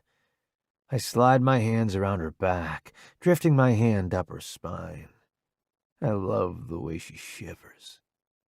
She grasps onto my shoulders and groans as I kiss my way up her stomach. When I get to her tits, I hum, loving the size they are. They are fucking perfect, too. They fit right in the palm of my hand. Not wanting to deny myself any further, I suck one of those tight red beads into my mouth, and she whimpers, tensing her body. I let it go with a soft plop and make my way to the other one, wanting to adore that one as well. There can't be any part of her that remains untouched by the end of the night. Cameron, She moans my name, rocking herself against me in her tight lace panties. When I hear my name fall from her lips, it breaks me. I flip us over until she's on her back, and I have more control of her body. I grab the back of my shirt and yank it over my head, tossing it onto the floor with hers. "You're beautiful," she says to me. Me. She strokes along the curve of my pecs, then migrates to my abs. I can hardly breathe with her hands on me. I drop to my forearms and brush my nose against hers. It's you who's the beautiful one. I don't give her a chance to speak. We kiss and fucking kiss until we are rocking against one another. My cock is rock hard, begging to slide into her hot virgin cunt. I want it. I want to own it. Like a real bastard, I want to claim her. Just knowing it's mine, knowing she's mine, turns the fragility inside me into something more. Turns me into someone stronger. While our tongues duel, I grab the band of her panties and tug them down her legs. I wait for her to say something, to tell me to stop. But she doesn't. I lean back and unravel the thin material from her ankles, adding them to the pile on the floor. She's naked now, and I have to take a moment to appreciate the masterpiece in front of me. She's got hair on her pussy. It's trimmed and blonde, begging me to pull on it while I lick that sweet clit. "Look at you," I growl, kneading her tits. Delilah reaches for the button on my pants and pops it. Next, she lowers the zipper, and even the sound of that turns me on. "I think it's unfair you aren't naked," she states, pushing my jeans down to my knees. I kick them off and kneel on the bed before her, naked, my cock raging. It curls over my belly button and curves a bit to the right. I take it into my fist and stroke, watching her lips part and her eyes dilate. She licks her swollen lips. I know what she's thinking. It's written all over her face. How is it going to fit? I know I'm a big man. I'm long and have the girth to match, but I know she's made for me. "I'm going to take care of you, Flower. Don't you worry," I reassure her, slipping my fingers through her folds. She's fucking dripping. I use her juices as lubricant, circling my thumb over her clit. "Oh," she moans, her body jerking as her nerves spark her body. "Oh my God," her voice shakes. I want to watch her fall apart just like this. Keeping one finger on her clit, I move my other hand to her wet hole, gliding one finger in, all the way to the knuckle. She tenses and whimpers. I imagine having something inside for the first time is uncomfortable. "You want me to stop?" "No, I'm just not used to it.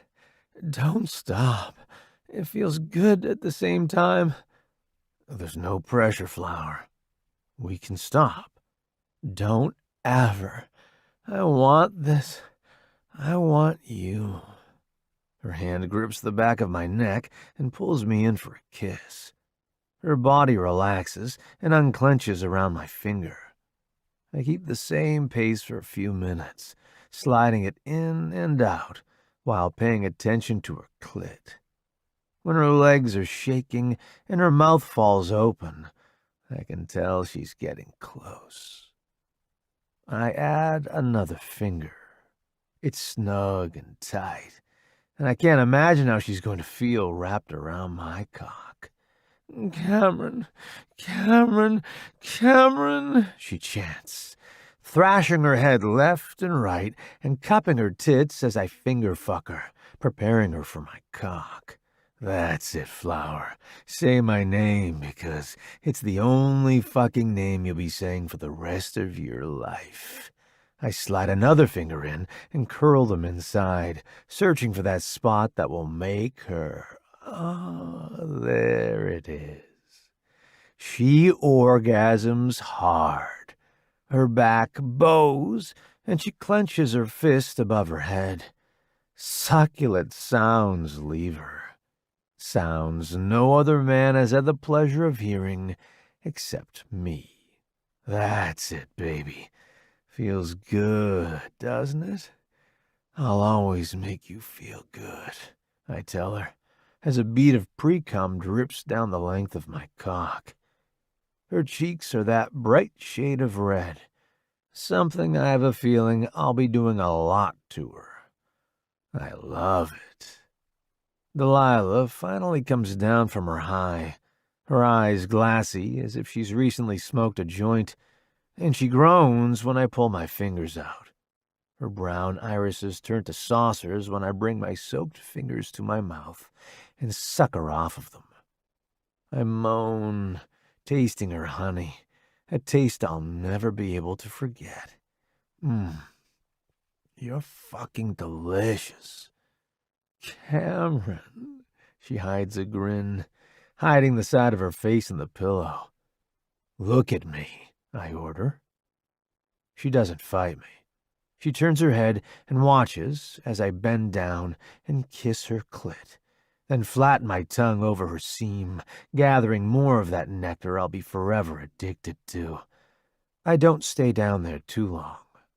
I'm wound too tight, and I need to be inside her. I kiss my way up her body, and when I'm hovering over her face, the tip of my cock is right against her entrance. She's breathing hard. She's nervous. Hey, it's just us, me and you, Flower. What if I'm bad at it? She asks, her words unsteady and broken. Nothing we do together could ever be bad.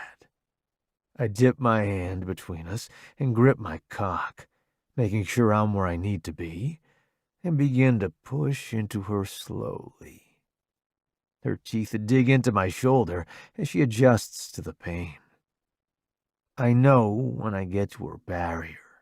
It blocks me from sliding into her deeper. She lets go of my shoulder, and I know I'll have teeth marks there. Good. I like that she marked me. We lock eyes, and I clutch the back of her head, bearing our foreheads together, and take a second. I want to feel what she's feeling. She's nervous, excited, anxious, and the trembles won't leave her. Thrusting my hips forward, I break through her virginity and capture her painful, pleasured yell with my mouth, muffling it so no one can hear. I'm pressed all the way in, and I groan from how tight she is. I lie us down until she's flat on the bed and remove my hand from the back of her head. You feel incredible, Delilah. You feel... She wiggles around and moans. How big? You know how to stroke a man's ego. I push her hair out of her face and give her a minute to adjust. I kiss her cheeks, her forehead, and then her lips. I lick a path down her neck and blow the wet trail until I see the goosebumps I love so much. You can move, she says, brushing her hand down my back until she's squeezing my ass. Oh, I knew you had a good butt. She grips it again and wiggles her brows. It kind of tickles, so I laugh, and she does too, lightening the mood and tension in the room. I've never had fun with a lover in bed. It's a good change of pace. I slide my hand under her ass and give it a squeeze, growling when the meat gives. No competition when it comes to yours, I reply, bending my head down and flicking my tongue over her nipple. Oh, please, she gasps. Move. I need you to move. I slide out and back in, small thrusts at first, until I know she's used to me. I sit up, spread her legs wide, and look down where we are connected. Fuck me, what a pretty sight. My cock is right where it belongs. The flesh is drenched with her juices and a hint of blood. Not too much, but still, it makes me feel good to know I'm her first. And her last. Faster, she begs. She doesn't have to tell me twice. I fall over her, lock my hands around her shoulders, and drive in. Our skin slaps together. Her moans are getting louder and louder, but I don't want to silence them. I love hearing how good I make her feel. And I'm making loud sounds, too. I can't stop myself. This is just so fucking intense. Her tits bounce with every curl of my hips as I pound into her. Our lips meet in a sloppy, wet kiss that has no form of synchronization. We're too focused on what's feeling good. That feel good, Flower? You like the feel of my cock? I grip her tit with one hand and hold her hips down with the other. Oh my God, she groans. Yes, so big, and thick. I love how you fill me up and stretch me out. Her filthy words make me snarl, and I find a way to fuck her harder. I haven't come close to filling you up yet, I warn her. No, I threaten her. We don't have a condom on, and I've never fucked without a condom a day in my life, but I don't want anything between us. I flip her over and press her head into the pillow. I grunt while my cock slides in and out, pummeling her tight hole. Oh, God, she cries. Yes, harder, more, give it to me. Her hand reaches for my thigh, and my hips stutter. I love it when she dirty talks. Keep your head down. My hands clasp her ass cheeks and use them to rock her cunt onto me while I saw in and out of her. Yes, she cries. Oh, fuck, Cameron. I'm gonna come. I roll her over again, wanting to see her face as she comes around my cock. I know I'm not gonna last much longer. Her nails rake down my front, and the pinching of my skin has me tossing my head back and gritting my teeth from the pain. I knew she was a loud lover, but holy fuck, she's a screamer. She comes, detonating around my cock like an explosive. She soaks the space between us, whimpering and riding out the ecstasy I made her feel. Her mouth is open, crying out to the heavens, and I cover her mouth to hide those delicious noises. When we are anywhere but here, I'll never silence her again. The feel of her milking me, sucking me in, has me coming in 3 more strokes. Fuck, Delilah. Oh, fuck, yes. You feel so fucking good. Like mine. Oh, fucking mine, I moan, letting the possessive words flow out of my mouth as I plant myself as far as I can. I bathe her womb with my seed. I gasp and choke as I try to get air in my lungs as the intensity of my orgasm sucks it out of me. Fuck. I tilt my head down and watch my cum leave her, coating me and dripping onto the bed. Wow, she slurs, sleepy and high. Wow is fucking right. I kiss her gently, passionately, pouring every intense emotion I have for her from inside me. The music outside is still loud, which means no one heard us. I wouldn't care, but I know she would. I slide out of her, and we both moan from the loss. Falling to my side, she flips to match my position, and we just stare at one another. She grins and bends down to kiss me again.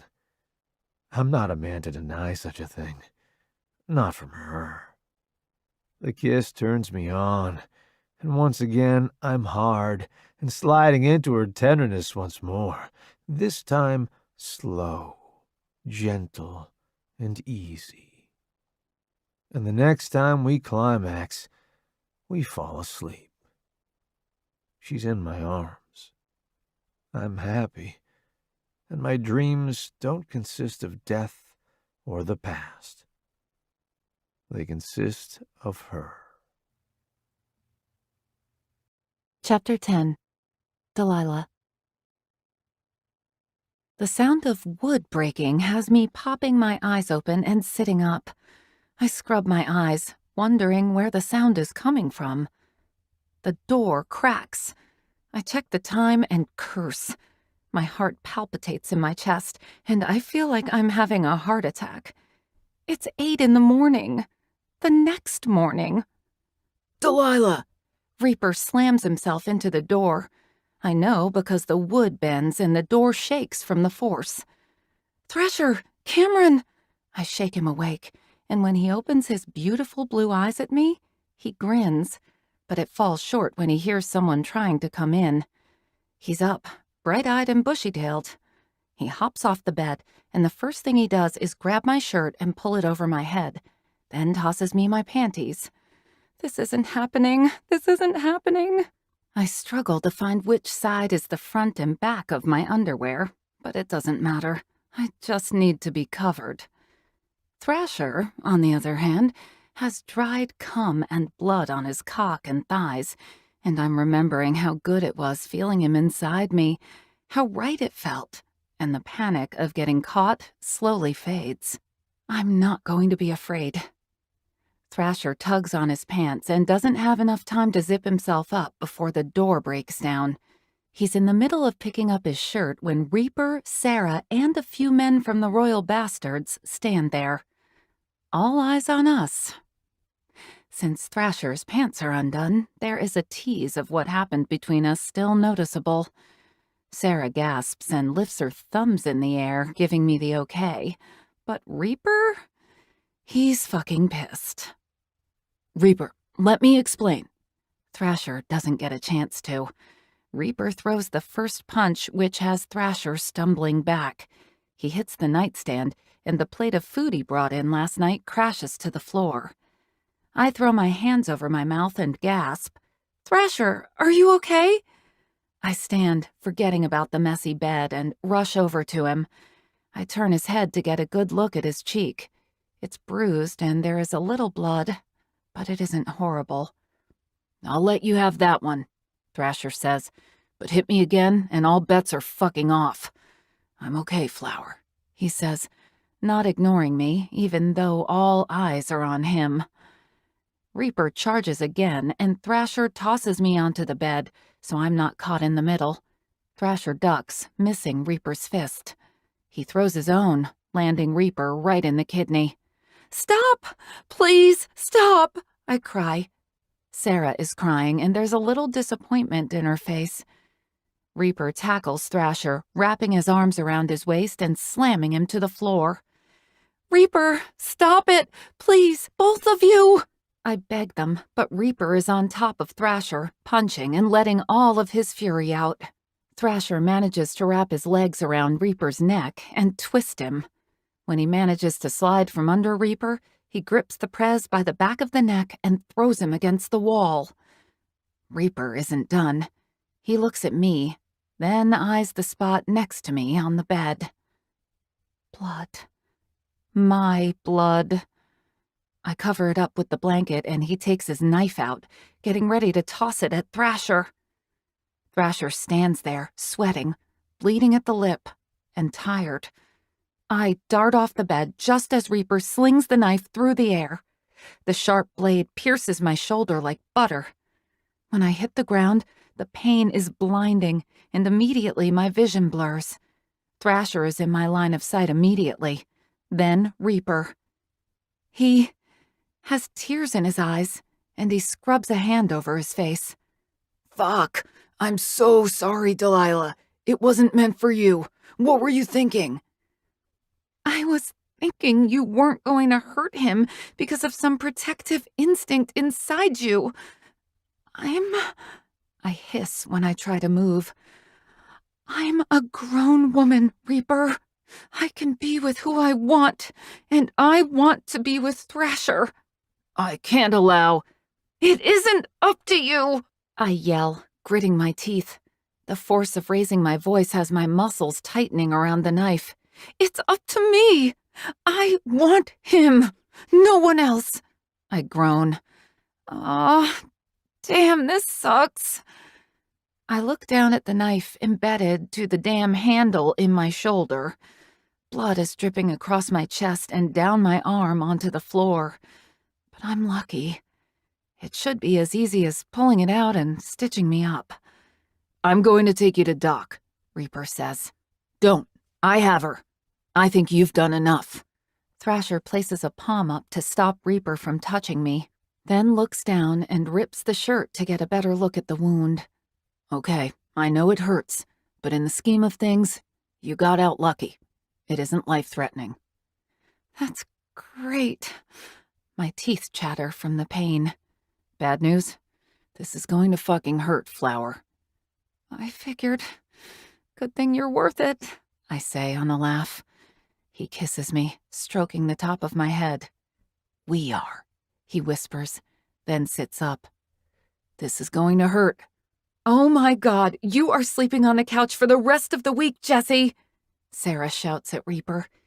Thrasher wraps his hand around the handle, and just the slightest pressure from that has me lifting my good arm, clutching onto his shoulder. The shoulder where my teeth indentations are noticeable. There is black and blue bruising, and some of the skin is broken. Oops. Ready? He asks. No, I say at the same time I nod my head. He smiles. You're going to be fine. I got you. On the count of 3, okay? Okay. I take a few deep breaths. 1, 2. He yanks it out, and I scream at the top of my lungs, then choke on a sob. I'm such a baby. Can't even take a knife to the shoulder. You said 3! Yeah, but I did it before 3, so you weren't expecting it. Believe me, hurts less. What the fuck kind of sense is that? It still hurts, I shout as he presses his palm against my wound to slow the bleeding. I know, Flower, but you took that like a badass. I can't believe you did that. My brothers have been the only men to take a knife or bullet for me. He looks at the wound and grimaces. She needs stitches. You got a doc? Yeah, Reaper says, withdrawn. His face is as white as a ghost. Yeah. Let knives take you. I'll clean up here, he says, avoiding my gaze. Thrasher slides his arms under my leg and tries his best to avoid touching my awesome new wound. When he picks me up and heads out the door, the bastards are there giving me a round of applause. You're a little badass, Ink says. It's going to leave an awesome scar, right? How tough will I look? I ask, squeezing my eyes shut when a wave of pain has my stomach turning. Oh, the toughest. You're going to give me a run for my money, girl, Fate says. Anyone who sacrifices themselves for us is family. She is family.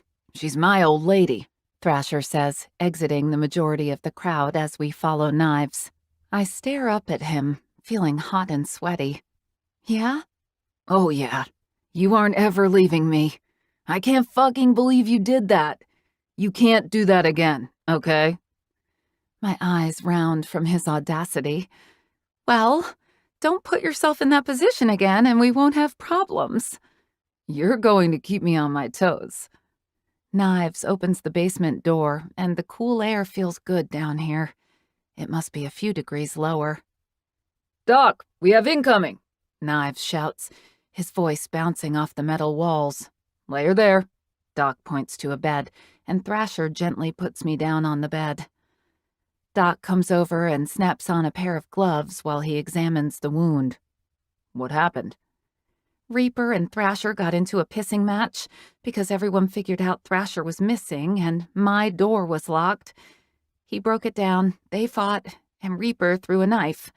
And I jumped in the way. That was stupid, Doc judges. Oh yeah, like your little Ms. Innocent, I mumble in a smart-ass way. My lips get loose when I'm in pain. I learn something new about myself every day. He sticks me with a needle right inside the cut, and I jerk, holding my breath until the burning fades to nothing. I'm numb. Oh my God, you could have warned me, I say. Hurts less when I don't, he replies, pushing me forward to get a look at the back of my shoulder. Why do I keep hearing that today? It still hurts. Doc ignores me and grabs his kit. Okay, it looks like it didn't go all the way through. I'll stitch her up and she'll be good to go. You're going to give me the good stuff, right? Thrasher, Knives, and Doc laugh. Yeah, I'll give you the good stuff, Delilah. Don't you worry. As soon as he says those words, he is plugging my arm with an IV and slipping me the good stuff, just like he promised. I'll be here when you wake up, Thrasher says, pressing a kiss against my forehead. I love you. I think he says. I'm not sure. My brain becomes fuzzy and my eyes close. A bit dramatic for a knife wound, maybe, but I'm glad I'm sedated. This shit hurts. It's worth it. He's worth it. When I wake up, my eyes are heavy, sluggish, and there isn't any pain in my shoulder. Just a pressure. My eyes adjust to the darkness, and Reaper is there, hands through his hair, and his forearms block his face. Jesse, I croak, sounding more like a man than a woman. He drops his hands, and that's when I see his eyes are red and swollen. Hey, he rasps, scooting his chair closer. His eyes drop to something next to me, and when I look, it's Thrasher. He's asleep in the recliner, his hand tangled with mine. I'm so fucking sorry, Delilah. I shouldn't have gotten so mad. I love you so much. It was wrong of me not to listen to you. I wanted to keep you safe. I spent so long without you. I only just got you, and I had so much time to make up for. I hope you can forgive me. I know, I say, reaching my free hand toward him. I love you too. But the only person I want to hear you apologize to is him. I thought he was using you. I didn't know. You didn't ask, I correct him, and the ball of dread tightens in my stomach with what I'm about to say next. I'm leaving with him, Reaper. It's what is best for me. I can't be here. I love you and everyone here so much. But I need to get out and grow. The same brown eyes as mine well up with tears, and he looks away and clears his throat. You sure? I can be better. I can change. I don't want to lose you. You being my sister means the world to me. I'll always be your sister. We will visit. We can call each other on weekends and come by for holidays. I'm not leaving forever, but I'm going to go make my own life. I appreciate everything you've done here for me. You're the best brother a girl could ask for. But I'm ready to go out there again. I'm ready to be in love. I've never had that before, Reaper. And you deserve it, he says. I won't force you to stay. I've done so much damage already. He makes you happy? Since the day I met him. That's how it was with Sarah. I had to wait, though, until she was legal. I'm glad you don't have to do that. It's torture. I don't know how you did it for years. I barely managed a week.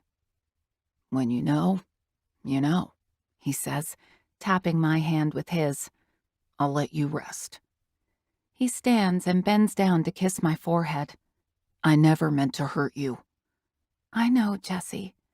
It's okay. I forgive you. He better treat you good, or I'll come there and I'll kill him. If he hurts me, I'll let you. Deal. He chuckles and makes his way to the stairs. He turns around, and the light shining above him makes his black eye look worse than it really is. I am so sorry. He trudges his way up the steps and closes the basement door behind him. You're in love with me, huh? I gasp and turn to see Thrasher peeking at me with one eye. You scared me. A serious look takes over his face. You in love with me, Flower? His finger glides over my knuckles. Because even though I haven't known you long, I feel like I've known you my entire life. And I've never had that before. So when I say I'm in love with you, I fucking mean it. It's so fast, I blurt. What if it isn't real? Fuck fast. It's only fast because that's what society wants us to believe. I know what I want. I know what I feel. And I want you. You really going to come home with me? I said I would. I had my doubts. I meant what I said. I want to come with you. And yeah, my heart is telling me I'm freaking in love with you. You think I'd take a knife to the shoulder for just anyone? I try to push myself into a better position, but I can't. It pulls on my stitches. Here, let me help you, Thrasher says, picking me up around my waist and scooting my butt back into the crease of the bed. Better? I sigh in relief. So much better. I have done nothing in this life to deserve you, he says, roaming his eyes over my face. But I'll spend the rest of my life trying to. You've done more than your fair share. I think it's time you finally get a break, don't you? I ask. Lay with me. On my good side. I scoot over, and I don't say anything about the ache between my legs. He wraps an arm around me, and I settle against his chest. Can't believe I had sex with the Prez's sister. I slap him in the stomach and giggle. You better hush. I'm a lucky son of a bitch, aren't I? Yeah, you are. Stop gloating. Never. He chuckles while holding me tighter against his chest. I hope he never does either. I kind of like his gloating. Chapter 11. Thrasher. We stayed in Vegas for another 4 days before Doc gave her the go-ahead to ride. Now we are on the open road, the wind in our hair, and I have her arms wrapped around my waist as we travel through desert, mountains, and right now, the beaches. The ocean is to our left, and to the right, we have beautiful green mountains. Portland is so fucking gorgeous. I can't wait to take her hiking, fishing, kayaking, or whatever else she wants to do. Portland is the perfect place for it. I check my rear view and notice Reaper's truck. Him and Sarah are following us since they are the ones with all of Delilah's stuff. We left her car back in Vegas. She will need one with 4-wheel drive up here anyway. Honestly, I didn't expect him to be so okay with it. But ever since she took the knife from me, he changed his tune real quick. He hasn't complained once being on the road either. We have stopped a few times for gas and to eat, and while we aren't best friends, he tolerates me. It's progress. I lift my hand off the handlebars and lay it against hers, since her palms are flat on my stomach. I've never had a woman on the back of my bike before. It's a big fucking deal for anyone to allow that to happen, and if she rides with anyone else, it better be a life or death situation, because that's grounds for me to kill somebody. Having her behind me, riding, enjoying the thing I love most, just makes me realize how lonely I was before she came into my life. Her hand drops to my pants and rubs against my crotch, and I jerk the bars, swerving off the road before righting myself. Christ! I yell, just as Reaper blows the truck horn at me. Yeah, that's just what I need. Let me get into an accident. Then that tightrope he is balancing, the killer knot, would finally break. I reach around and squeeze her thigh, warning her not to do that. When we get home, I'm going to show her what happens when she fucks with a man while he's driving. Atlas is in front, next to Fate and Raven. since he is the road captain. He holds his right arm out and takes the next exit. The grumbles of our engine slow as we come to a stop in front of a red light. The salt is in the air, and the city is to the right. Fuck, it feels good to be home, and I can't wait to see the rest of the guys. It's been too fucking long. The light changes to green, and Atlas takes a left. We live a little outside the city limits on a mountain, and I can't wait to sit out on the porch again with my coffee, because the view we have is 1 in a million. The ride feels so much longer the closer we get. We are 5 minutes away, but it seems like 15 hours. The buildings get fewer and further between, fading out to forest. Atlas points to the right, signaling another turn, and when we do, we begin the climb up the mountain. We own this entire mountain and all of this land. Pastures among pastures. We have a few cattle, some horses, pigs, chickens, and a few other random animals like an emu. A few of our men enjoy the cattle trade and horse breeding. It brings in great fucking money for the club. We give horse lessons too, which was my idea. So that's what I do Monday, Wednesday, and Friday. I know by looking at us, we don't seem like the type. But every member contributes in his own way.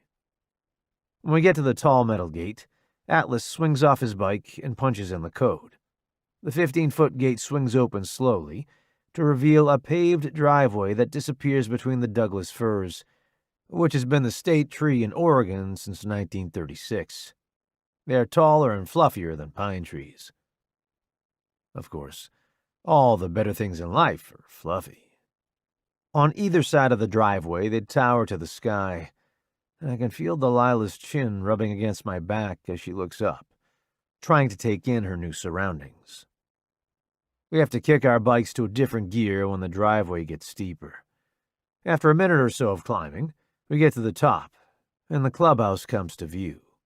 It's a large mountain chalet-style home, 3 stories high, with a wraparound porch. It can house 30 people.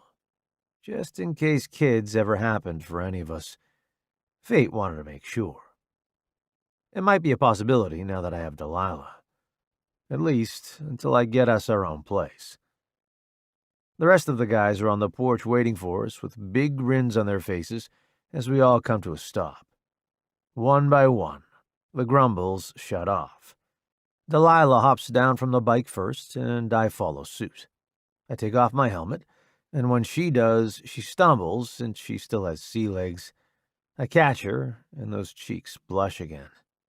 Sorry, my legs are all tingly. I bet you're wet, too, I say before kissing her cheek. And that will come in handy when we are riding, and I need to pull over and fuck that tight little cunt.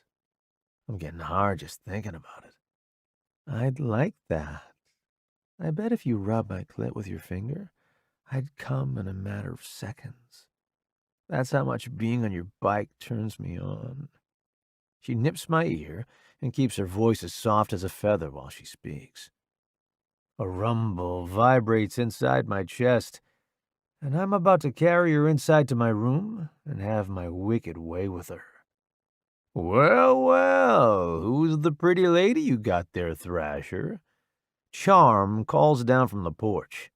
He's the enforcer of the club, and his name suits him just right. He's a model on the side, charming women from their damn panties left and right with his good looks. I point at him. You stay away from her, asshole. She's mine. My old lady. Touch her, see what happens. You going to introduce us or what? It's going to be nice to have a real lady around here. The club whores. You have club whores? Delilah snaps her eyes to mine. Damn if that jealousy doesn't look good on her. Only on weekends, Delilah, Fate clarifies. They are dramatic, so I got sick of it and cast them out to Friday night and Saturdays. Isn't that right, boys? Fate asks to the rest of the crew. Yes, Prez, they say in unison. Have you slept with any of them? Delilah asks. Right now, I'm so fucking glad I didn't. I saved all my fucks for when we traveled and I got to fuck other sluts. I don't mess around with the locals. If I ever needed to get laid, I left. No, Flower. I never touched one. You can ask the guys. She debates on whether she believes me or not, then finally wraps her arms around my neck and kisses me. I deepen it and make sure the tongue is noticeable, so the guys see it. Yeah, get her, Thrasher, Cash whistles. Another cat calls, and then they begin stomping their feet against the porch. Oh man, it's a frat house, isn't it? Just a lot fewer polo shirts and khakis, I reply, wrapping my arm around her shoulder. Reaper jumps out from his Ford Raptor, then walks around the front to help Sarah out. Nice place you got, he shouts. Thanks. It's home, Faith says as he heads up the wooden steps to the house. The rest of us do the same, but Reaper doesn't let me get away that easily. He grips my neck and talks out of the side of his mouth. Next time I see you lose control of your bike like that with my sister on the bike, I'm gonna kill you. He slaps a hand on my back and acts like he didn't just threaten me. Damn, this place is gorgeous. Makes the desert look dry, Sarah finishes. Not a place like it in the world, Fate begins to say. Since you're staying a few days, let me show you around. I don't have an old lady or nothing, so cooking doesn't happen often here. Fate's voice fades as he enters the house, Reaper and Sarah right behind him. The boys line up in a single file to meet Delilah, though, and all of them have fucking grins on their faces that I don't like. Don't look so smug, guys, I warn. Why not? I'm about to meet the prettiest woman here, Bender gloats.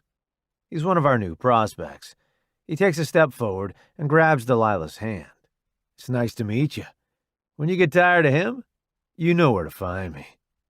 Boy, you better get your ass inside before I make you spit shine my boots. I fake charge him, and he gives me a wide berth as he runs inside. Dexter is next. He's a bit on the creepy side, but we love him anyway. He's our cleaner, the guy that cleans up the blood and dead bodies when we need him to. Dexter, you look pretty. That's all he has to say in his gravelly voice before following Bender. I'm Hack. He pushes his glasses up his nose and then gives her a big hug, swinging her around and around. Okay, that's enough. That's enough, I say. He sits her down, and Cash is next, placing a big fat kiss on her cheek. I'm Cash, darling, he says, his southern accent coming out strong. Hi, Cash, she says. I'm Charm. You stay the hell away. Get in the house, I tell him, and he snickers before winking at her. Dice comes up next, then Trucker, and Luciano. That's everyone, I say. Well, there's Cape, but he's a nomad. He will be back next month, I think. I like it here, she says, walking around the porch, and then gasps when she sees the view of the city. Behind the city, the mountains are tall and reaching the heavens. Oh my God, this is gorgeous. She peers down at the pasture next, just as a few of the horses run past. You have horses and cows? She gasps, bursting at the seams with excitement. Oh, yeah. We have a bunch of animals. You know how to ride? No. She shakes her head and squeezes the rail. Horses are amazing, but I've never ridden one. They have always scared me. I'll show you.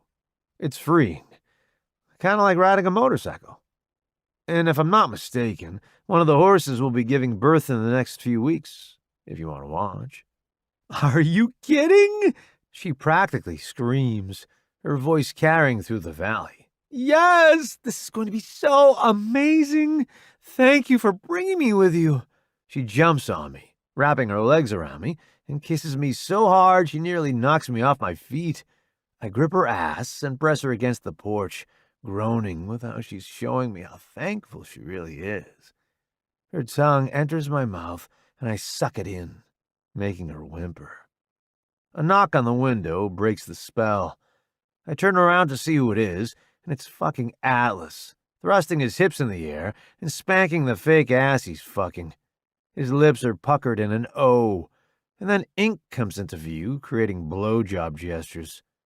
Delilah meets them with her own gesture, points to me, then her mouth, and pokes her tongue on the inside of her cheek. The guys holler in surprise, and I pick her up and carry her to the chair that's in the corner so we can be alone. I love you, I say. They're just trying to have fun. It's okay. I don't mind. I know. And that's one of the reasons you've got me, hook, line, and sinker. She cuddles her head into my chest as we take a minute alone. Are you going to show me around? Eventually. I just want to hold you for a minute. Just a minute? She jokes, poking my side. All the minutes this world has to offer, if I can help it. Chapter 12. Delilah. It's the next day, early morning, and I'm sitting out on the porch watching Thrasher unload the trailer, along with Reaper, Bender, and Ink. While I decided to come out here and watch the sunrise over the mountains and sip my coffee, Thrasher decided to unload all of my stuff today and set it up in his room. He wants me to feel at home. I already do. The moment I walked through the door, I knew I was right where I needed to be. I happily sigh, and my breath causes the steam billowing in my mug to sway. It's a chilly morning, and the warmth from my mug heats my hand. The blanket is wrapped around me, and I feel like a breakfast burrito since I have coffee in my hand. And I might be a bit warm because Thrasher has his shirt off, even though it's in the 50s outside. The fog is still rolling over the ground and through the pastures. It doesn't seem to faze him, though. He is sweating as he carries in my wooden vanity. He stomps up the steps, biceps flexed, and his tight butt doing a jiggle as he walks by me. I reach a hand out to grab him, but my palm gets the best of me, and I spank him instead. He stops dead in his tracks. Did you just spank me? Yep. I pop the pea. I drink my coffee, unashamed over my loss of control. I can't help it. It's a cute butt. Who has a cute butt? Ink asks as he carries up 2 standing lamps. I do. She likes my butt.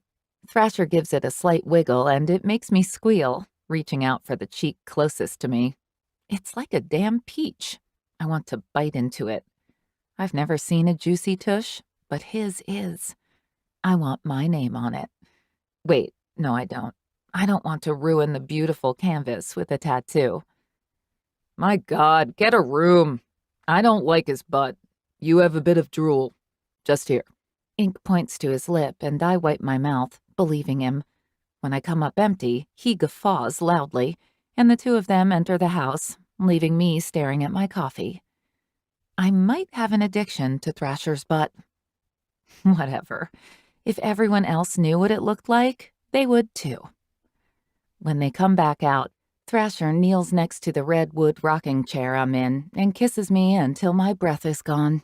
Come on, we have her bed frame left, and then you can put your bed on it. It will finally be off the floor, and then you can suck face. Ink gives us a hard time as he heads toward the truck. Sarah is in the grass, puking, and Reaper is rubbing her lower back, whispering in her ear. Hey guys, after the bed frame is unloaded, we are going to head back. She isn't feeling well, and while she hasn't done any heavy lifting and has taken it easy, like the doc said, I want to be safe and take her home. Yeah, man, absolutely. Give us 5 minutes. I hate that you're feeling bad, little lady. I hope you feel better. Bender says, squatting to get the back of the headboard, while Ink gets the front. Thanks, she grumbles, holding on to her stomach. I'm going to make her some peppermint tea. Hopefully that helps. Can you bring her over, Thrasher? I ask him sweetly. You got it, Flower. He jogs over to Sarah, and I cock my head, staring at his butt. He must feel me. I'm caught red-handed when he turns around. I shrug and blow him a kiss, then open the green screen door and step inside the cabin. The floors are a light oak, and the ceilings are made of thick beams to match, up in a cathedral style. They are high and meet in the middle to create a triangle. To the left is a large dining area, 2 long tables that sit at least 15 people each. The living room has 2 sectionals pushed together to create one big couch, and when the pieces are together, it creates this big bed. It's colorful, a bright red. I can say this about Fade. He really likes to bring pops of color here and there to the house. In Vegas, it's all badass black. I turn to the right and come into the restaurant-style kitchen. Everything is stainless steel, besides the cobalt blue cabinets. The kettle is still warm from when Ink made his tea, so I grab a mug from the cabinet that Thrasher pointed me to this morning when I was making my own coffee. I snatch a peppermint tea bag from the jar and plop it in the cup and pour the boiling water over it. A spoon, I mumble to myself, trying to remember which drawer they are in. I open the drawer to the left of the oven, then the right. When I come empty-handed, I pull every single drawer out. Aha! I knew I'd find it. Watching you find the silverware was like watching a cat trying to get a laser pointed to the ground. Atlas sips his coffee loudly, judgment flashing in his eyes. At least I found it, I huff, stabbing the spoon in the cup and giving the tea a good twirl. Speaking of cats, do you think I'd be able to get one? He scratches behind his ear. I think we are more like dog people. Walk with me outside, Atlas, I say in a way that says this topic is open to negotiation. What if the cat was like a dog? Cats can't be dogs, Delilah. He scoffs. Silly. He drinks his coffee again. Does he really think I don't know that?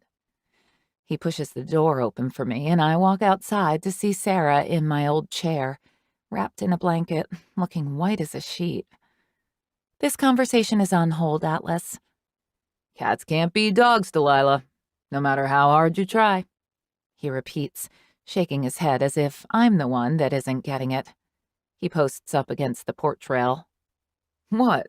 Thrasher asks as he passes by, carrying the footboard. All by himself. His muscles strain again, and the rope along his bicep is tense as he carries it through the house. I have sex with that man. Me. With all that man. I do. I'm unable to speak, and it's too late because he has disappeared into the room. You're drooling again, Ink says, wiping his face off with a towel. Sarah laughs, the hint of exhaustion evident. I don't blame her. He is hot. You stop that talk, Reaper says seriously, but even I can see the hard glint in his eyes. She rolls her eyes and puckers up her lips for a kiss. You're my one and only. I better be, he growls, dipping down and owning her lips in a kiss. When they break apart, Reaper keeps a hand on her shoulder, rubbing the muscle there. She stretches her neck to the side to give him more access. Here, I finally give her the mug. It's peppermint, for the nausea. Thank you so much, she says, eager and relieved to have an option to help her sickness. No problem. I'm sorry you feel bad. It's okay. I shouldn't have come. I was just feeling stir-crazy, she says, humming when she drinks the tea. This is so good. So what's all this about cats? Thrasher comes out of the front door, wiping his forehead off with a white towel that has an M on it. Is that from the resort we stayed at? You stole the towel? Ink sits in another rocking chair, then dries the back of his neck with the rag he has. I don't know how they are sweating when it is so cold outside. Thrasher stares at the towel in his hand, then rubs it against his cheek. So, it's fucking fluffy. I love fluffy stuff. Fucking priss. Ink jabs. Hey. Thrasher points the towel at him. I stole more than one. And you know what? I was thinking of sharing. But you can forget it. These are my fluffy clouds of joy. You're just jealous. You tell him, babe. I love soft things too, I say, taking his side in the argument. It's why we are meant to be together. He bends over, fakes giving me a kiss, and steals the mug right from my hand to take a drink of my coffee. He winces. My God, Flower, how much sugar is in that?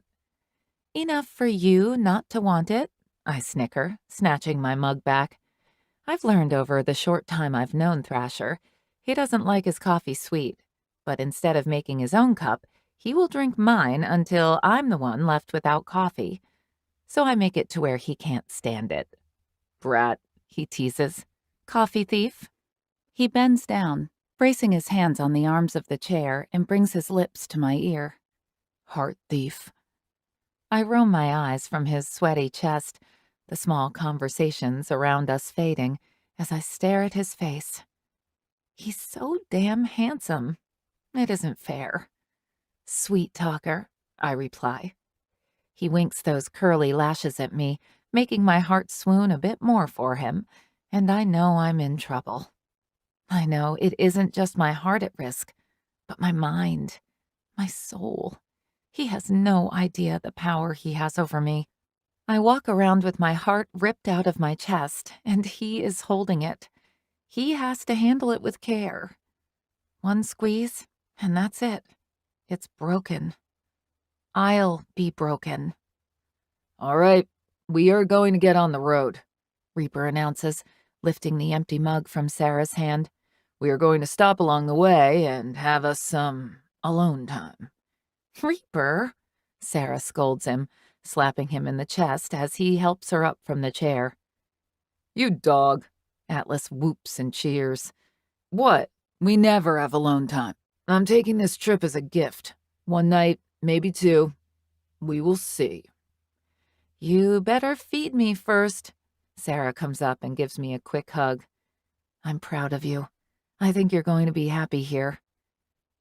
I think so too, I say, not wanting to let her go. My eyes well with tears, and I sniffle. No, don't you dare cry. You can't.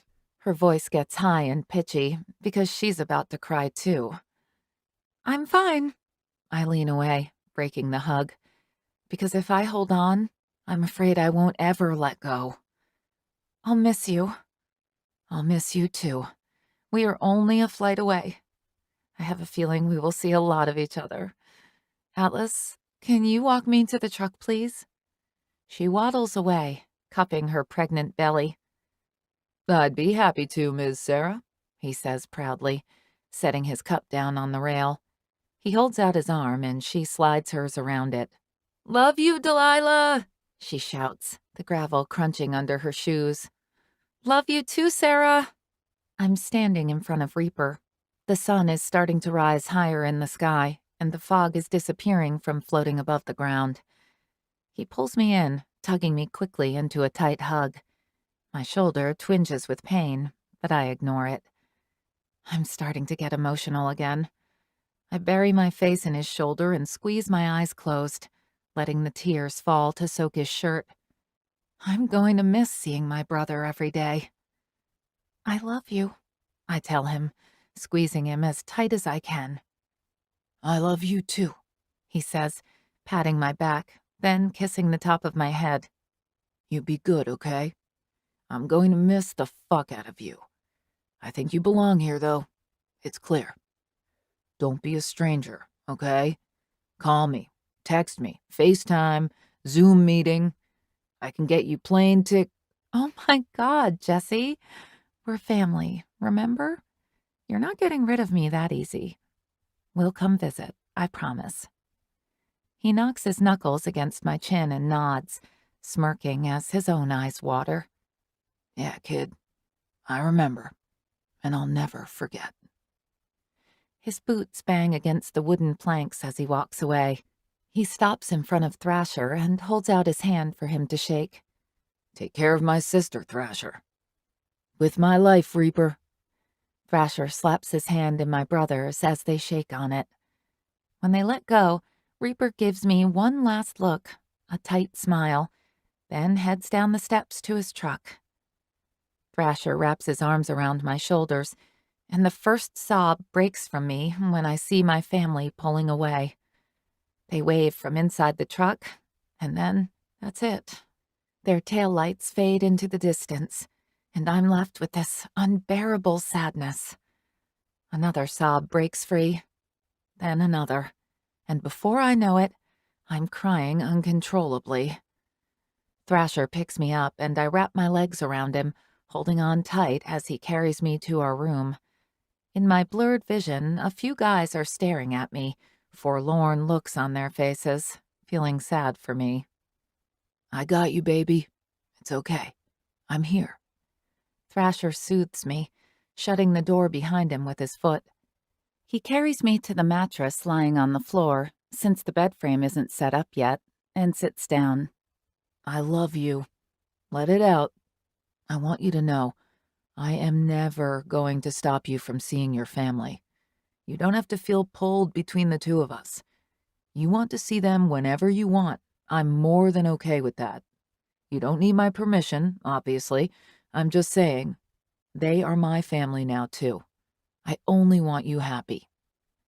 I'm going to miss seeing them every day, I managed to say through choked emotion, barely able to catch my breath. I know this isn't going to be easy, the adjustment.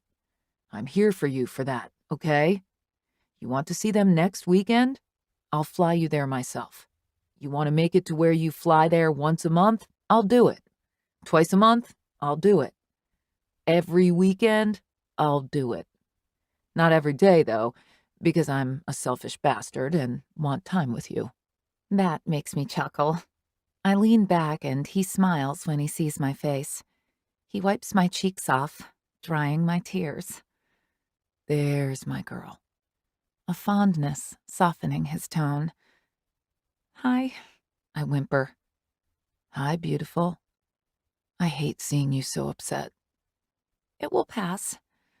Will you really be okay with me seeing them whenever I want? I ask, twiddling my thumbs together as I wait for him to reply. He tilts my chin up and looks me dead in the eye. I'll never, ever keep you from your family. I'm not that kind of man. Your happiness is my priority. You are my priority. I sag against him, his skin warm from hauling in furniture and sticky from dried sweat. Being close to him, enveloped in his body like this, makes me feel so safe. My eyes droop, and I fall asleep from how emotionally drained I am. I'll feel better later. Right now, I just want to miss my family. I might be with the royal bastards now, but there will always be part of me that belongs to the kings. Chapter 13. Thrasher.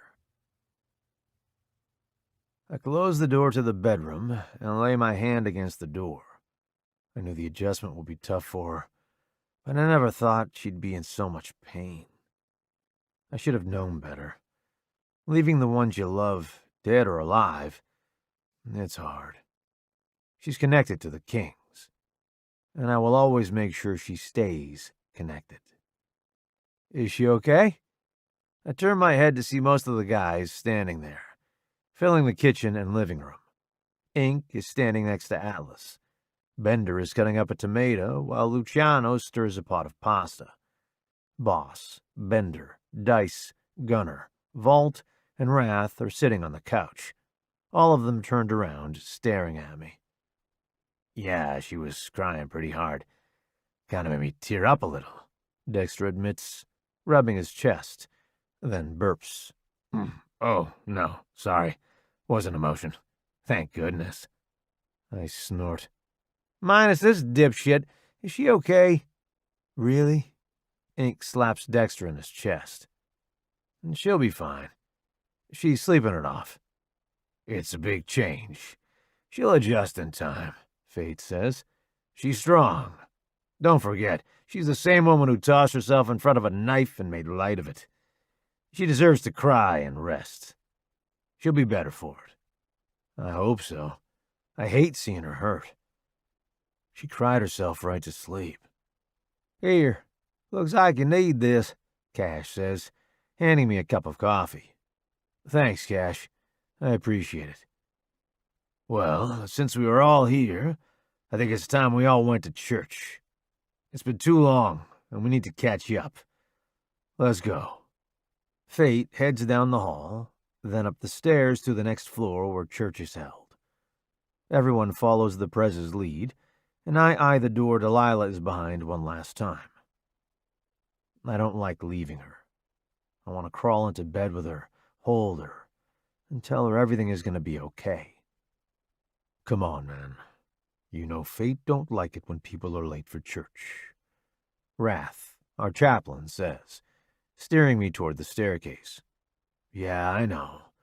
I just needed a minute. She's under our roof. She'll be okay. If anything, she's safer here than she will ever be.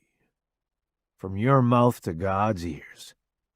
Wrath quirks a small grin, and it tilts to the left since he doesn't seem to have feeling on the other side of his face. None of us know why, but something happened, and it's the one thing he won't talk about. Half of his face is frozen, and the other half tries to make up for it. God's always listening. The memory of me shooting my best friend in the head surges forward, and I nearly trip up the steps. We will have to agree to disagree on that, Wrath. From what I remember, God wasn't with me that day. I used to believe in him, pray to the man every day. But being in Afghanistan made me fucking pissed at the one thing I was always told to believe in, to count on, to have faith in. So yeah, I guess me and the big man upstairs are kind of on the outs right now. But I'll find my way back. I always do. When I get to church, I enter a room created to be a chapel. We are different from a lot of clubs. We don't have a conference room and chairs. We have pews, and our prez stands behind the podium with a giant stained glass window of our emblem behind him. Fate's always been a man who likes color, so when the sun shines through, it's a kaleidoscope of reds, oranges, greens, and yellows. The skull wearing a crown, while two bikes of flames coming out of its mouth, casts deep, colorful shadows along the floor. Fate thinks church should feel sacred, so he made a sacred place. This is where the boys come on Sundays if they want to listen to Wrath, since he used to be a preacher back in the day. Some of us come here for solitude and peace. Others come here to yell and fight. Either way, no matter our beliefs, problems get solved in this room. And when we walk out those doors as a group of royal bastards, we walk out feeling lighter. And nothing like bastards at all. Deep down, though, we know what we are. In our cores, in our blood and bones, we have rotten bastard souls. And we are right where we belong. I sit down in the back oak pew, my designated spot, and lean back, placing my boots on top of the bench in front of me. "All right," Fate announces, calling church into order. He raises his hands and turns his palms downward, telling everyone to quiet down without speaking a word. "It's been a few weeks since we have all been together. Traveling the country can be exhausting, but I think it was beneficial, especially for one of us." Fate looks my way, and all the guys whoop and cheer. I'm one lucky son of a... I remember where I am and clear my throat. Biscuit. Everyone chuckles, even Fate. We all try to remember not to curse in here, but old habits and everything. Now that Delilah is here and safe, resting, he eyes everyone, another way of saying not to bother her. His eyes are cold as dread, and every time he looks at me, I feel the icy tendrils of that icicle impaling my chest. New rules are going to be implemented now that we have a real lady in the clubhouse. The guys grumble and moan a bit, but nothing too outrageous. Yeah, change is hard. But she came here to start her life with us. And I think it's the least we can do, don't ya? Now, where are you psycho son of a biscuit? He trails off and points to Dexter with the gavel. You. No more cleaning your bloody knives and cleaning supplies in the kitchen sink. Use your bathtub. But the pressure is better in my bathtub, Dexter argues. What? Atlas questions. Ink scratches his head. I wipe off the top of my boot, confused as fuck. Makes no sense, Dexter. It takes longer to clean off the blood in the sink. I like how long it takes. Jesus, mother... Ink rolls his lips together, pinching them shut. How have you not killed any of us yet? I would never. Well, I thought about Dice one time because he kept taking my supplies, but I'd never actually do it. Yeah, that makes me feel loads better. I'll be sure to lock my doors at night, Dice states.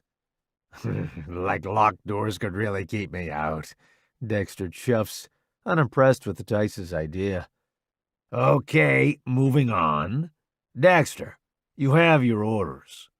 Boss, I know, I can't walk around naked on Wednesday nights anymore. I didn't like you doing that anyway, Luciano adds, slicing an apple with his knife. Boss stands and places his hands on his hips. That isn't fair, Fate. You know I come from a nudist colony. I was born and raised thinking my own skin was all I needed. I need my naked day. Fate rubs his temples, and I'm laughing so hard I can hardly breathe. Fuck, I've missed church. I mean, fudge. Damn it, boss. You'll have to find a nudist colony around here or something. I don't wanna. I just want to have my day here. Hey, Delilah won't mind. I'll make Wednesday nights date nights, I offer. Last thing I want is for Boss to feel uncomfortable. He might have been raised as a nudist, but more than half the time he is clothed. And he trusts us. He won't trust a new group of people. Really, Thrasher? You mean it? Boss asks with hopeful eyes, gripping the back of the pew as he turns to me. Yeah, buddy. Don't you worry. You can freeball all you want. No judgment from me, I say with a confident nod. And if Delilah sees him naked, Ink asks, you gonna be okay with it? I'm gonna have to warn her, if that is what you mean. But I trust her. Plus, only cock she's ever gonna have inside her is mine. Fate slams the gavel, and inwards I curse when he mean mugs me. Fate curses, talks filthy, but he doesn't do any of that in church. Sorry, Fate. Anyway, how's the bar coming along, Vault? Vault stands and pulls out his notes. Dirty Bastards has turned a hefty profit for the 4th month in a row now. Things are looking good. But I don't like fucking butts. A few guys chuckle from how it sounds, and he gives us all that look again to shut up. An unknown drug is making its way around Portland. A few dead bodies have popped up from it. One person was at the bar the night before they were found. The room ignites with curses, and Fate hangs his head, gripping the edge of the podium. And you didn't think to tell me this? You didn't think to let me know earlier? He screams, his voice booming like a calling from God. I just confirmed it, Prez, or I would have told you sooner. He slams his fist on the podium, and the mic rings. I flinch, but after a few seconds, my ears finally stop ringing. I don't want drugs in the bar. That's bad fucking business. We just got the cops off our ass for that missing cop. They will never find him, Dexter informs Fate, sucking the front of his teeth. Right now, that backstabbing SOB is burned to dust.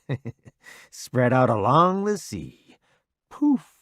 He blows something fake out of his palm. All gone. I want everyone who enters the bar checked from head to toe. We don't fucking deal. We move. There's a difference.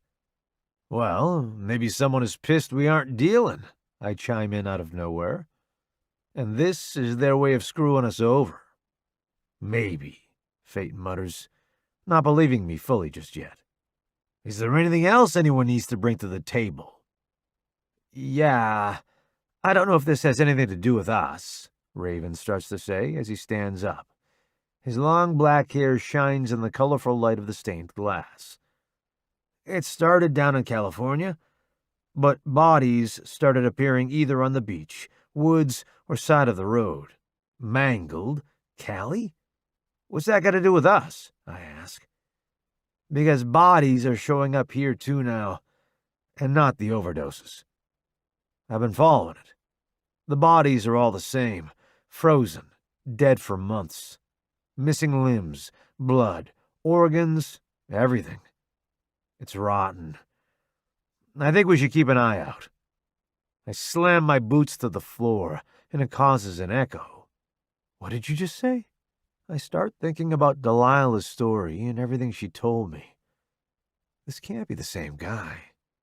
The chances. Repeat what you just said, I yell, spit flying from my mouth. Thrasher, Fate warns. No, I need to know. You said frozen, right? Mutilated? Yes. I wouldn't have brought it up, but the city is our home. If we have a serial killer here, we have to do everything we can to protect the people. We don't know anything about this guy. He could be anyone, Cash throws out there. We know someone who can help. I hang my head, and my hand presses against the pew in front of me. The fibers of the cushion are not soft along the backing, and it scratches against the callus on my index finger. What? Who the hell do you know that survived a serial killer? Raven runs his hand through his hair stressfully, pacing up and down his pew. That could be a problem. Serial killers don't forget the ones who get away, Thrasher. Who is it? My stomach turns when I think of all the pain and suffering she's gone through. She was safer in Vegas, and I just brought her to her worst nightmare. There's no way we are moving out of this clubhouse anytime soon now. It isn't safe. Delilah. What? When? You can't be serious. What happened?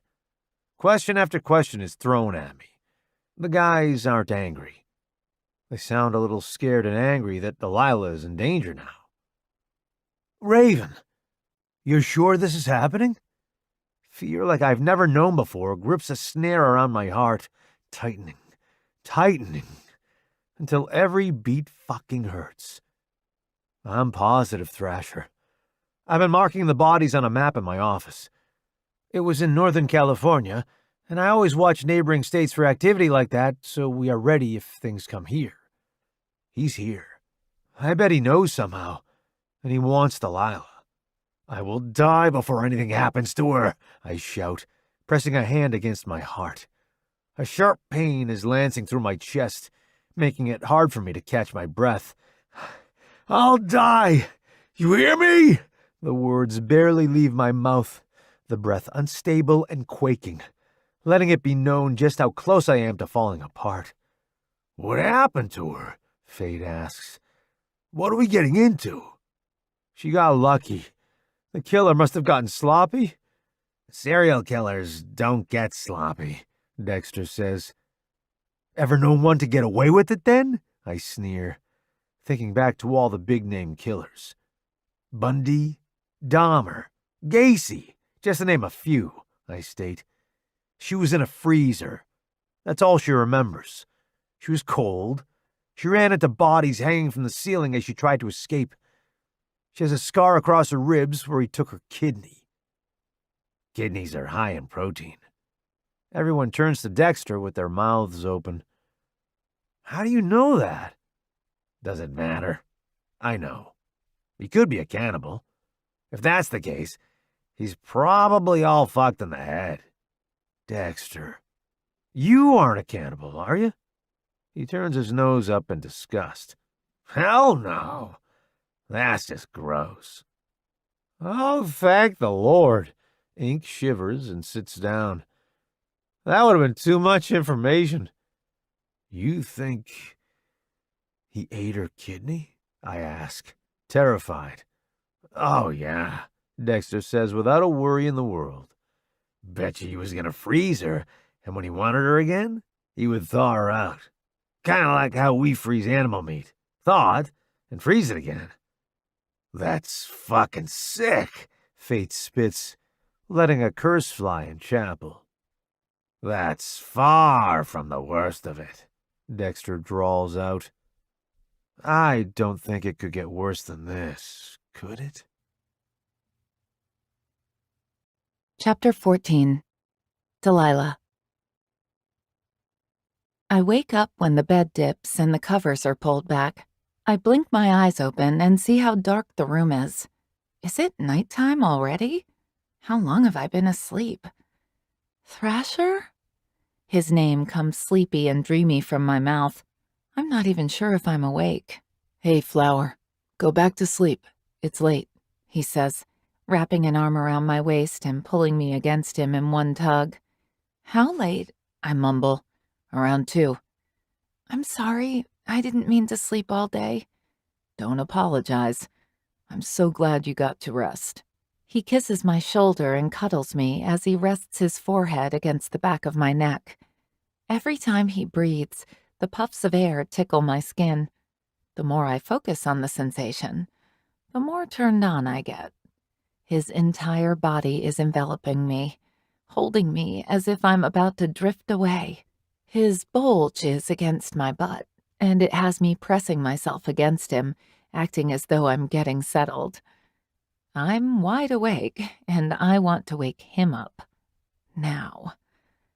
When he doesn't move, I do it again, rubbing myself along the shaft. His hand tightens around my hip, and he growls, "What are you doing?" "Getting comfortable," I say innocently, batting my eyelashes even though he can't see them in the dark.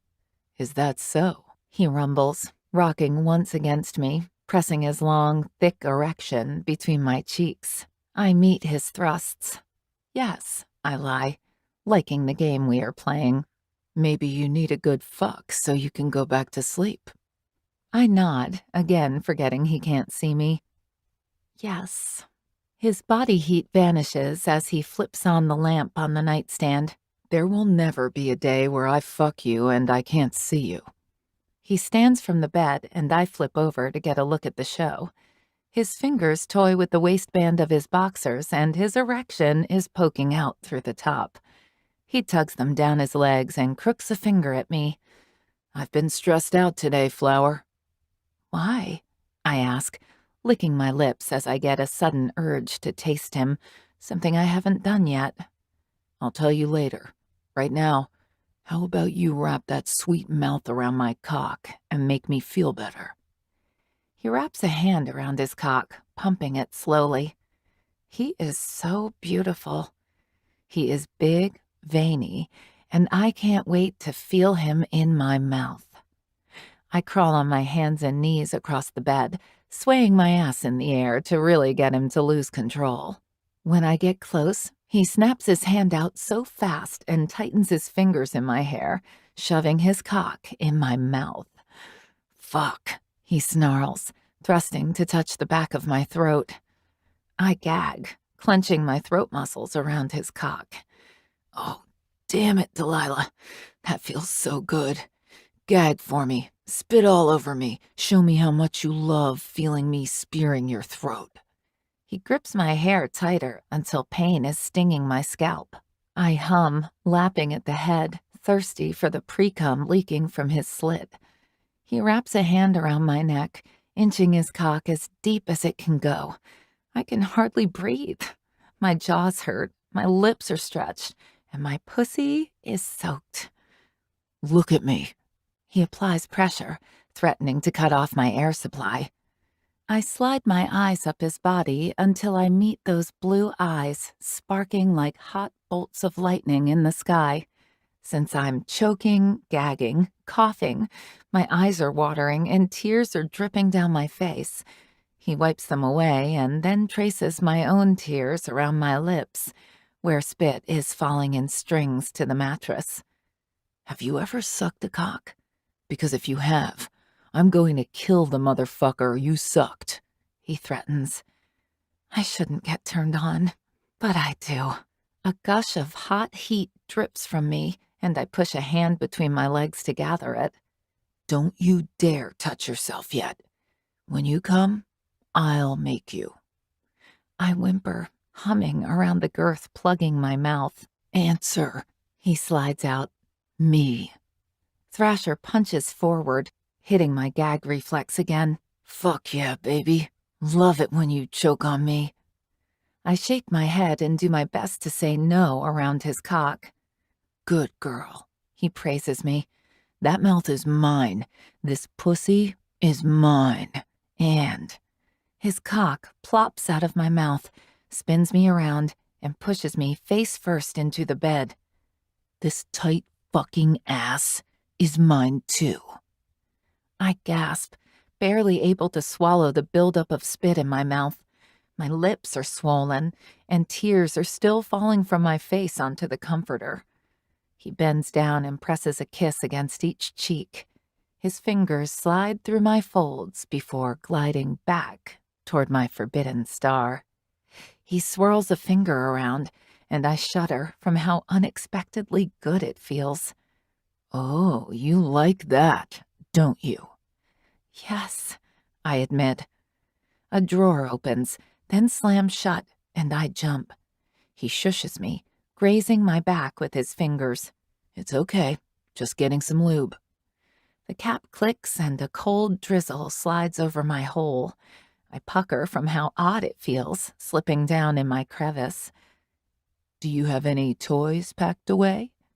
In the top box, at the end of the bed, I tell him. Turning my head and pressing my right cheek against the mattress, I watch as he opens the box of goodies. Just because I have never had sex does not mean I've never pleasured myself. The lamp barely casts a glow, but it enables me to see the curve of his cock. My pussy physically hurts from not being filled. I need him inside me. Thrasher, I whimper, wiggling against the bed. I dip my hand between my legs while he searches through the box. I bury my face in the bed to stifle my whimpers. My fingers grow slick as I slide in and out of myself. I'm so lost in my own pleasure, I don't hear Thrasher when he is done. He tosses the toys next to me, and I remove my fingers immediately, wondering if he saw me. What did I say about that, flower? He tisks, spanking my swollen pussy. I fist the blankets and cry out from the sting. It feels so good, too. I want him to do it again. You aren't going to come until I say so. I need you. I reach around me and grab his cock, tugging him to my entrance. He touches his tip to my soaking hole and lets out a low groan. He slaps my hand away, and the heat of his cock disappears. I'll fuck you when I'm good and ready, after I drive you wild. I'm already there. I'm driven wild. You did it. I sound so pathetic, but I've never felt such a pleasurable pain. My lower belly is tight, cramping with the need to orgasm, and my entire body is in flames. I burn for him.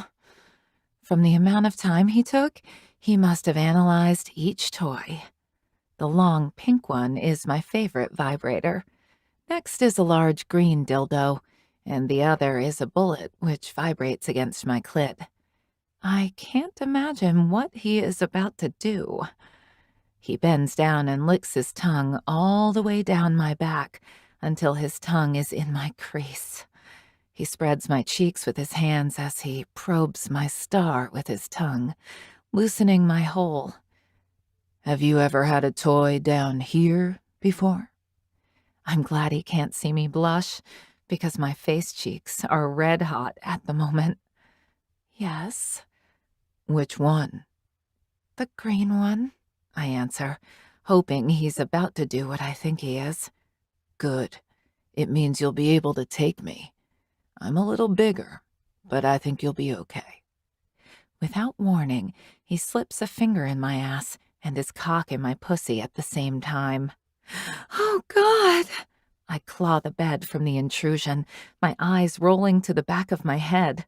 Fuck, I love how tight you are and wet. So fucking wet. Is this all for me? He pulls his cock and finger out at the same time, then thrusts in. I can't answer. Our skin slaps together the faster he moves. Answer me. Yes, all for you. All yours. All fucking mine, He growls, bringing me to the edge. And just seconds before I come, he pulls out of me, leaving me empty and impatient. I slam my fist on the bed and with frustrated tears in my eyes, "Please, let me come. Thrasher, it hurts." I know, but imagine how good it will feel when you orgasm. He slips 2 fingers in my ass, stretching me out by scissoring me. You know what I'm going to do? I'm mad with desire, and he is inching me closer to the realm of insanity. "What?" I ask, after a silent beat. I'm going to fill this sweet cunt with your toy. He slips a 3rd finger in my ass, and I hiss from the stretch. I like the burn, so it doesn't bother me much. And then I'm going to fill this ass with my cock. Yes, fuck me, please. You sound so pretty when you beg, Flower. He yanks his fingers from me and knee walks on the bed, the mattress dipping from his weight. He lies down, his head against the pillow, and he holds the pink vibrator in his hand before tossing it to the side and decides on the green one instead. I want you to be so full you can't think straight. That shouldn't be a problem, considering I can hardly think of 2 words to string together. Slide down on it, he orders, settling the toy right above his cock. Come on. It isn't going to fuck itself, is it? His words are brash, but they still turn me on. I swing my leg over his lap and I easily slide down on it, the green toy filling me, but not giving me the same stretch as Thrasher does. It's the biggest toy I own, but he's even bigger. Up, he orders, tapping my ass. I push myself up until all that is left is the tip, and he reaches between us with his other hand, holding his cock still against my other hole. Slide down. Take me as slow as you need to, he says, his chest hitching when I begin to inch down his fat dick. I hiss, digging my nails into his pecs. I've never felt so full. Oh, fuck. You're so tight. The tendons in his neck are protruded, and his jaw is clenched tightly as I become fully seated, my pussy on the dildo and my ass stretched wide for his cock. I moan and roll my head around my shoulders slowly. My hair tickles the middle of my back, and when I look down to Thrasher as I adjust to him, "You feel incredible," he rumbles. You can't be talking like that, Flower. He reaches for something else, and when I hear the loud hum vibrating, I know what he is about to do. The small, black, round, bullet-shaped toy is between his fingers. "No, I can't take any." The vibrations land on my swollen clit and I scream, trembling from how fucking incredible it feels. I skim my hands up my body and cup my breasts, tweaking my nipples to add to the different pleasures inside me. Fuck me, he roars, his hands clasping onto the ride of my hips. I do as he says and rock forward, my clit sliding over the bullet, my legs unsteady as I slide back. My God, I shake my head. I can't. It's too much. I speak the words, but my actions are opposite. He is stretching my hole wide open, and every thick inch sliding in and out of my ass puts pressure against the dildo inside my pussy. I gain speed, fucking him in an animalistic way. I'm rocking back and forth so hard and fast, my orgasm builds and builds, giving me more fuel to move quicker. My palms slap across his sweaty chest and grasp on tight, giving me the support I need to fuck him harder. You take my cock so good, Flower. You were made for my cock, weren't you? Yes. I flip my hair back and dig my nails as far into his skin as I can. My bite mark is still on his shoulder, too. Ooh, Thrasher. Oh, God. You're going to make me come? I fuck him harder and faster, slamming my ass down as he thrusts into me, his sack slapping against my cheeks. I'm not going to be able to sit for a week after this. That's it, baby. Squeeze me. Come. I'm already there. Yes. Fuck. Yes. God. Don't stop. I groan, still taking him as I orgasm, clutching my muscle tight around the dildo. My ass must tighten too, because he loses control, flips me over with one arm wrapped around my waist, and drives into me. The bullet slides off, but he is quick, snatching it from the bed and pressing it so hard against my bundle of oversensitive nerves, it hurts. And I never want it to stop. He spreads my legs apart and sucks his bottom lip into his mouth, eyes locked on where his dick is plummeting my ass. He grips the dildo and starts to fuck me with that, too. I shake my head back and forth, tears springing to my eyes as another mind-blowing orgasm builds. His hips stutter, and a drop of sweat drips down the middle of his chest. I scream, and he rips the dildo from me, and with his cock hitting the perfect spot, I squirt. I've never done that. The wet sounds heighten between us as my liquid drips between where our flesh meets. The bullet is still attacking my clit, and my back bows as if I'm being saved, like someone has reached down to yank the soul right out from my chest with how hard I'm coming. Sexiest thing I've ever, he thrusts, fucking, and plants himself inside me, filling my ass with his hot seed. Seen. After a few lazy strokes, he collapses on top of me, then rolls off. His cock slips out, leaving me open and empty. His cum gushes from me, dripping onto the sheets. I'm making a mess. He tosses the bullet off me, then hurries to the ensuite bathroom. My chest rises and falls, then my lids droop with exhaustion again. The faucet turns on, and a second later, Thrasher comes out to clean me. It's oddly intimate as the hot rag brushes between my inner thighs. It feels good. The light shines against his lower stomach, which is still drenched with me. You're perfect for me, he whispers as he wipes the rag down either thigh. You're perfect for me, too. I'll be back, he says, tossing the rag into the laundry bin as he enters the bathroom again. The tub turns on next, and then the sound of him brushing his teeth has me curious to see what he is up to. When he walks out, his cock is soft, and he gives me a big grin, then dips his face to mine, crashing our lips together. He tastes minty and clean. I wanted to brush before I kissed you. You know, since... He squeezes my ass to remind me what he did with his mouth down there. He scoops me into his arms and carries me into the restroom. He has a huge soaking tub, but it's a circle, not an oval. This thing is big enough to fit 4 people. He sets me inside. The hot water touches all the sore, aching spots, and I sigh. I'm going to go change the sheets, and I'll be in to join you. You better watch it. I might get spoiled if you keep on doing this. Good. He states, a serious expression masking his face.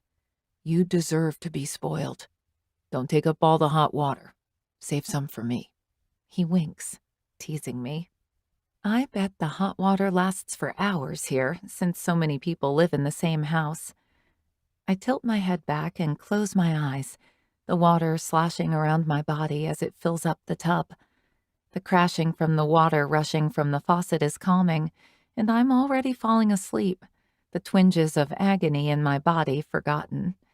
All done, he says, and steps into the tub with me while shutting off the water.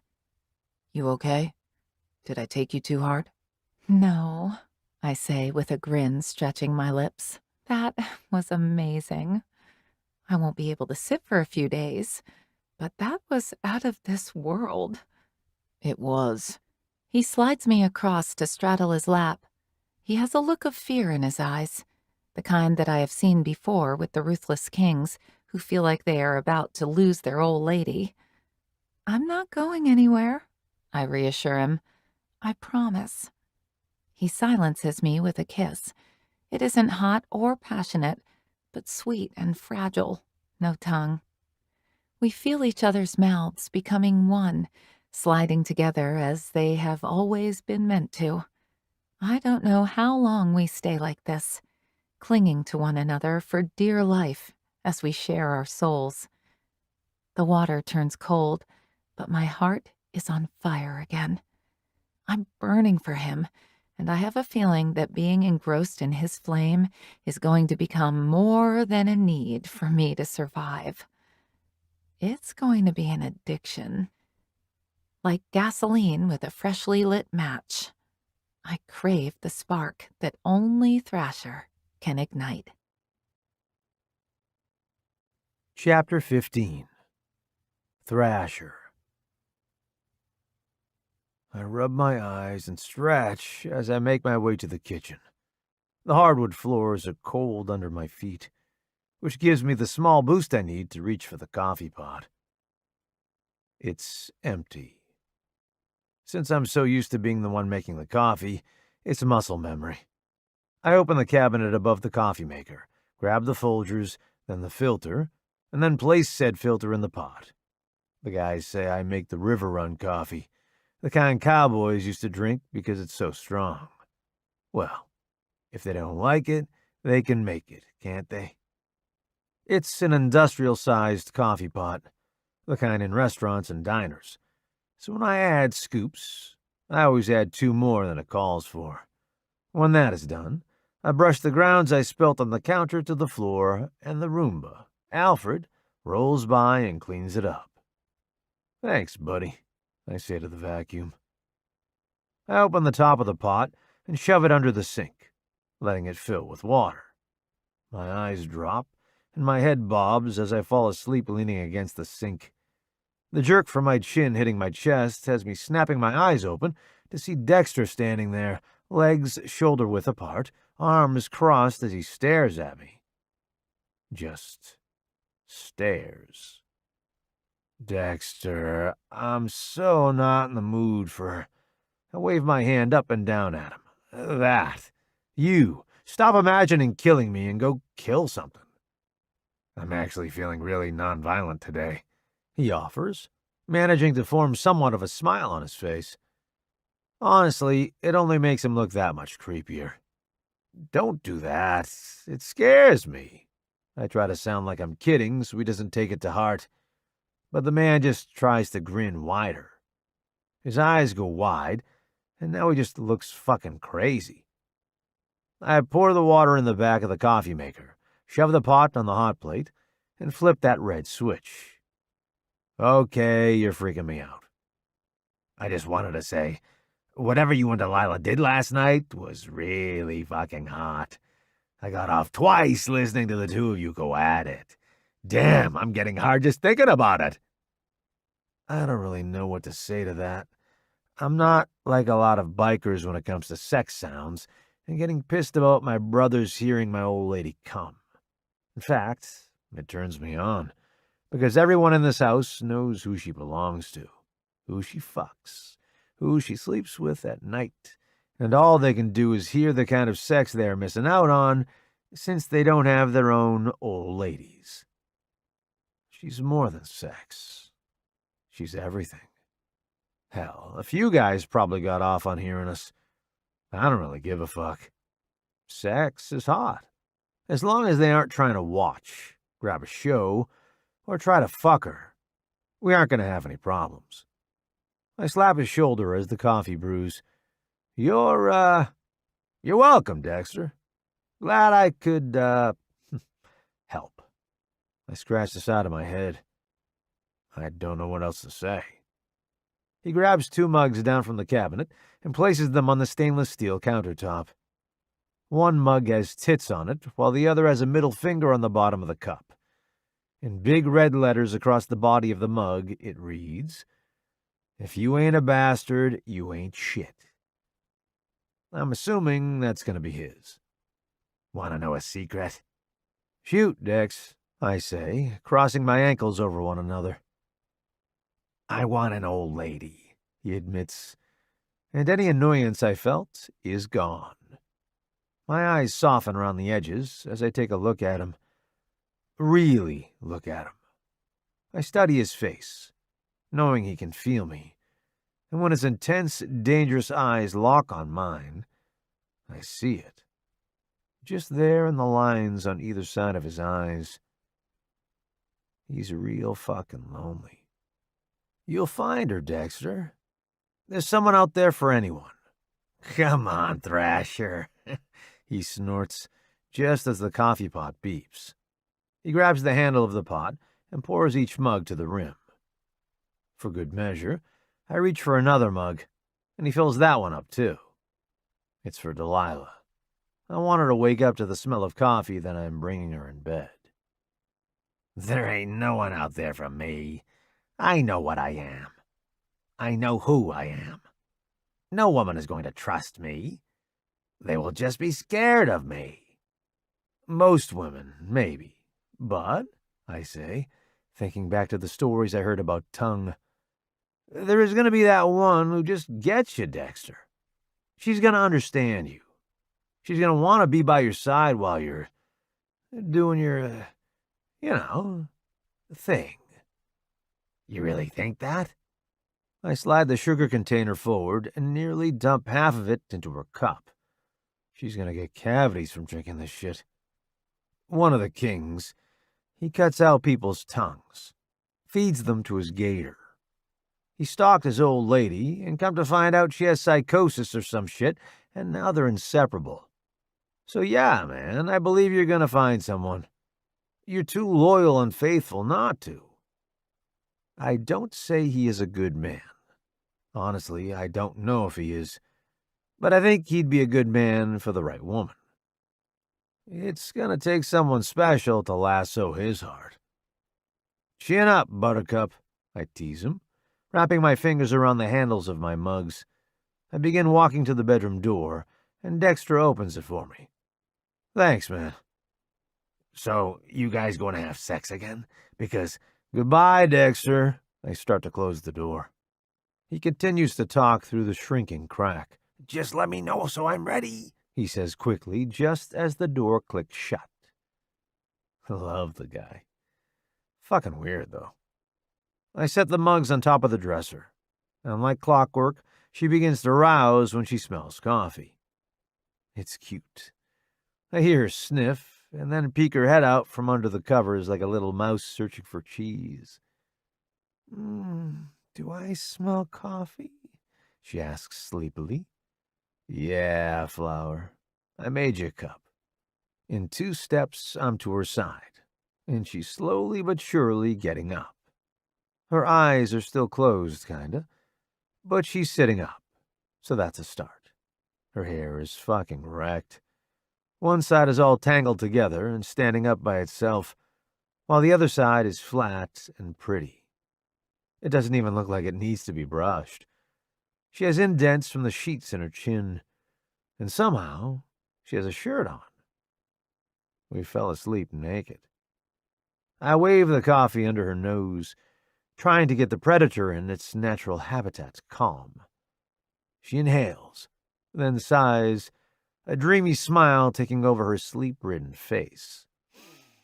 "Smells so good," she says, wrapping her hands around the mug. "Thanks, babe." Babe. I love it. I reach over for mine from the dresser and take a big gulp, and immediately get diagnosed with diabetes. Holy fuck, wrong mug. Ooh, wrong one. I'm barely able to swallow before I'm swishing out the cups. I wash the disgusting taste of sugar coffee down with rich black, exhaling as it baptizes me clean. She sips hers, and I wait for her to be disgusted, to throw up something, but she's as happy as a clam. "Oh, it's perfect. Thank you." Crazy lady. "You want to go for a walk and go to the stables?" "To see the horses?" She bounces on the bed, instantly springing awake. "Of course. They're pretty calm this early, so that's why I want to go. Plus Wilma, one of our mares, she should be giving birth soon, and I want to check in." "Yes, I'm so excited. Let me get dressed." She hands me her coffee and bolts out of bed. "Can I get a horse? Or a pig? Oh, I want a pig. Please. No, wait. I want a donkey. No, wait. I still want a Savannah cat. I swear they are just like dogs." Ah, the conversation I heard the other day makes so much sense now. "We can get you whatever you want, Flower." I don't need to tell her the club is well off. For a bunch of bikers, we live large. We all have one bank account. We share everything. Everyone has the same debit card linked to the same account. For saving purposes, we all opened up our own retirement accounts and put money in it every month. But other than that, I can get my Flower whatever the fuck she wants. If she wants that Savannah cat, I'll get it for her. I'm so excited! Oh, are we gonna gather eggs too? She squeals and spins around as she puts on her jeans. I've never seen her so excited. "You're like farmer cowboy bikers." "No," I correct her. "We're just bikers. Everything on this land is just a hobby for some of us." "Yeah, okay," she says, as if she doesn't believe me. "I don't have boots. Oh no." She pouts her lips. "We can go get you a pair today." She jumps up and down and claps her hands, then sprints over to one of her boxes. She pulls out a pair of tennis shoes and slips them on, along with a hoodie that has the Ruthless Kings on it. I'll have to get her a Royal Bastards one. "Ready?" she asks. "No, I'm not dressed." "Huh? You could have been doing that as I was getting ready." "I could have, but you were so fun to watch, bouncing around like a pinball with excitement." I set the mugs on the dresser again and get dressed as fast as I can when I see her tapping her foot. Tapping feet from a woman is never a good thing. "Ready?" "Yes!" She doesn't even take her coffee as she flies out of the bedroom. I hear the front door open and close. I chuckle. Damn, she left me in the dust. I fucking love that woman, I say out loud to myself, slipping my fingers through the mugs again and carrying them to the porch where she's waiting for me. The morning is a cold one. I can see her breath every time she exhales. The sun isn't even all the way up yet, so all we can see is the fog. The gloomy clouds swirl around her with every step she takes, but even in the morning of the early hours of the day, she's as bright as the damn sun. I trample down the steps and hand her her coffee. "Ready?" "Yes, I'm so excited. How many horses are there?" "Right now? Probably around 10.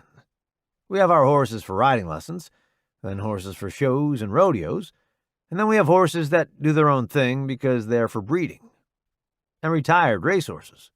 "Shut up! Seriously? I did not imagine you guys having this kind of life." "Why not?"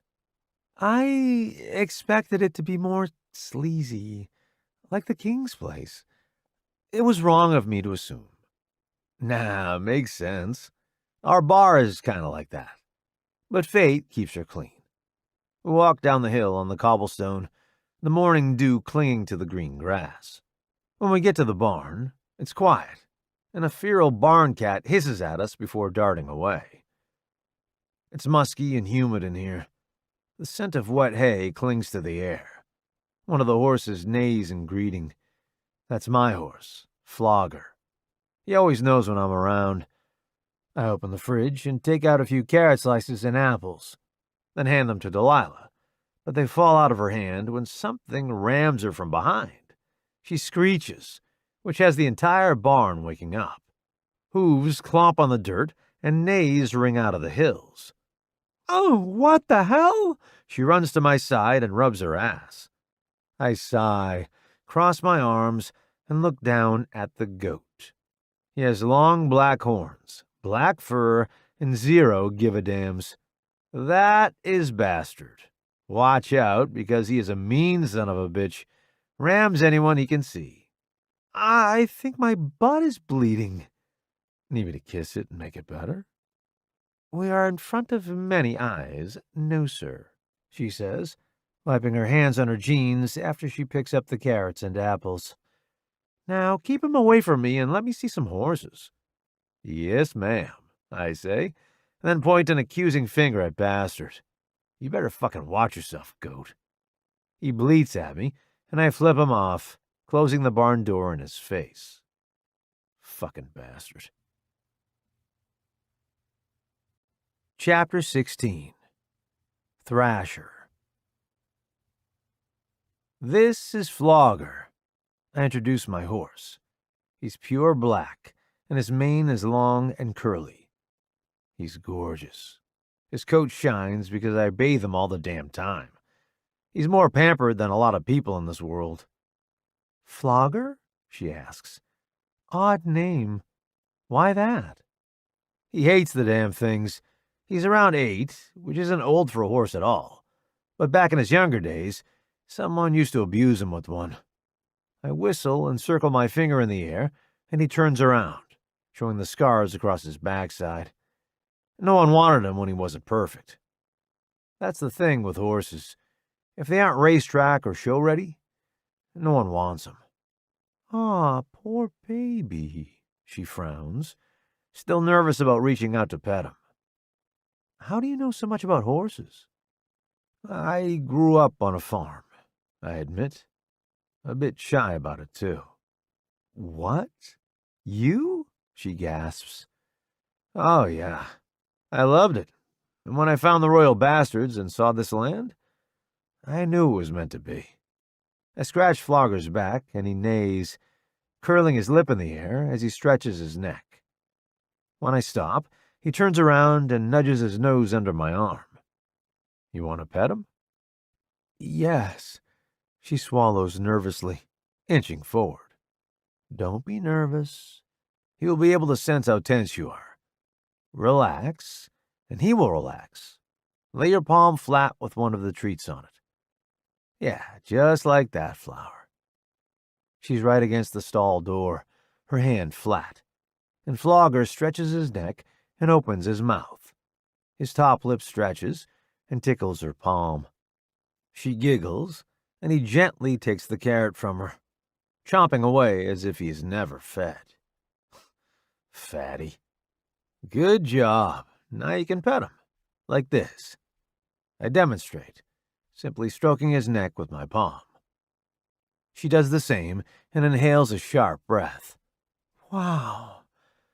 He's magnificent. So strong. He was a working horse, but he's retired. He loves the riding lessons now. They're easy, slow-paced, and he looks forward to them. He beats me to the saddle, actually. He'll run right up to it and wait for me to put it on him. It's good he still found something to love after such abuse. She brushes him, staring at him in awe.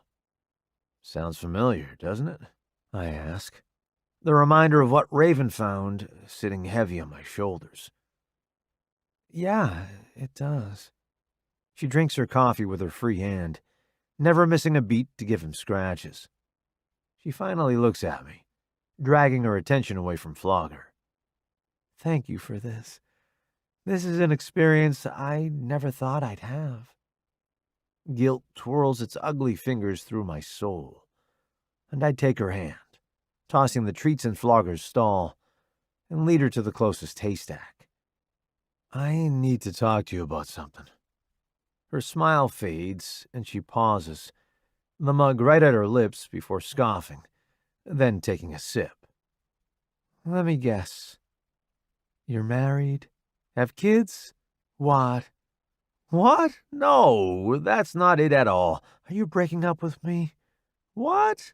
Hell no. Fuck no. Flower, you can never get rid of me, okay? It's nothing like that. Well, don't ever say those words again. They didn't feel great. I kiss the top of her hand and nod. I'm sorry about that. I stroke my thumb across the soft skin of her inner wrist and sigh. Do you have health problems having one kidney? She shakes her head. No, people only really need one. I mean, don't get me wrong, if anything happens to the one I have, I'm kind of fucked. I'd find you a kidney. You wouldn't have to worry about that. Oh, so sweet, she chuckles, laying her head on my shoulder. Why do you ask? I was curious, and I take a gulp of my own coffee to gather the strength to tell her that I've put her in danger by bringing her here. We had church while you were sleeping yesterday. Raven found something we needed to know about. He had been tracking dead bodies in California, because the person was scattering them as he traveled. He's in Oregon now, and now more bodies have been found. Oh, that's terrible. Her hand flies to her heart. I hate that. All those families. The bodies were frozen, Delilah. Mutilated. Like how you described to me. I think it's the man who took you, Delilah. I think he's here. The coffee falls from her hand, and the mug cracks in half when it hits the barn floor. The haze soaks up the coffee, and when she manages to bring those golden browns to meet my blues, the terror in them outshines everything else about her. You're sure? No, but I think it's pretty obvious. It has to be him. I'm so sorry, Delilah. I didn't know he'd be here. She stands, but when she takes her first step, her leg bends, and I barely have time to catch her before she faints. Delilah! I shake her to wake her up. Delilah! Flower! Come on, baby. You're scaring me. I push her hair out of her face, but her eyes are closed. I lift her, bringing her chest to my ear, and blow out a breath when I hear her heartbeat. Flogger neighs, pitching his ears forward. She'll be fine. I carry her out of the barn and hurry to the house. The sun is rising, and now there is warmth along my skin, and the dew in the grass reflects from the light. I run through the dewy blades to get to the cabin faster. My pant legs get wet, along with my shoelaces, but I don't care. I climb the steps 2 at a time, and when I get to the top, I hear a motorcycle coming up the driveway in the distance. I don't have the time to wait to see who it is. I manage to open the door with 2 fingers and dip inside so the door doesn't hit her head. What happened? Atlas drops his spoon in his cereal bowl. Milk splashes out of the rim and splatters on the table. Open the bedroom door for me, Atlas. He rushes to my aid and opens the door just in time for me.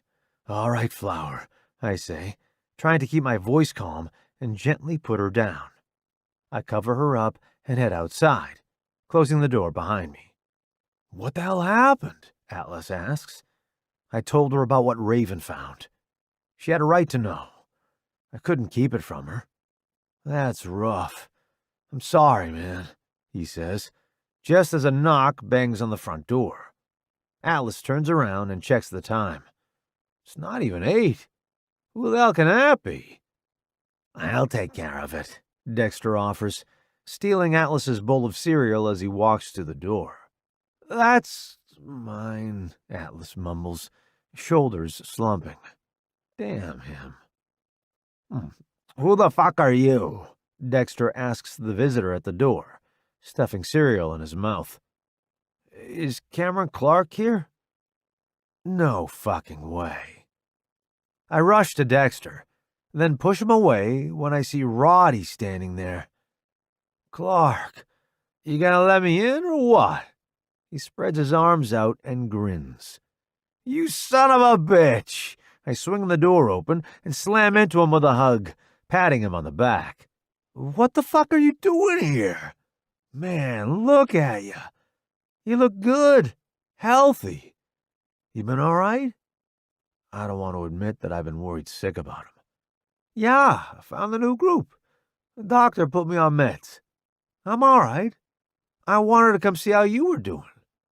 Damn, it's good to see you. Come on in. Welcome to the Royal Bastards Clubhouse, I say. It's home. Roddy has never driven out to see me before. He's still walking with a limp, though it's nowhere near as bad as it used to be. Physical therapy must be paying off, finally. He's lost weight, too, and is back to fitting into the black leather jacket that used to belong to his dad. You want coffee? Tea? Whiskey? He chuckles, running his fingers through his hair. Coffee would be great. It took a few days to get out here. Who is this, Thrasher? Dexter invades Roddy's space, giving him the once-over. I tug Dexter back from Roddy and settle him at my side. No need to go crazy. This is one of my best friends from the army. Roddy, this is Dexter, and Atlas. Rest of the guys usually sleep until 9 or 10. Oh, Rodriguez? Dexter puts two and two together and holds out his hand. We've heard a lot about you. I've heard a lot about you, too. Actually, that's why I'm here. Where's that coffee? Roddy asks, sliding out a bar stool that's under the kitchen island and taking a seat. Yeah, of course. I pour him a cup, and I know he likes it black, so I set it in front of him. Roddy scrubs his eyes, and his leg starts to shake. What's going on, Roddy? Everything okay? I moved. I'm not in Minnesota anymore. What? Since when? What the hell, Roddy? I'm hoping I can move here with you, he says. I know it's last minute, and you don't owe me anything. If anything, I owe you, but I can't be there anymore, Clark. I'm alone, and you don't know how many times... My heart stops. I don't want him to say the words. There has been so many times that I've nearly pulled the trigger. I've lost count. Roddy, no, just listen. I need to say this.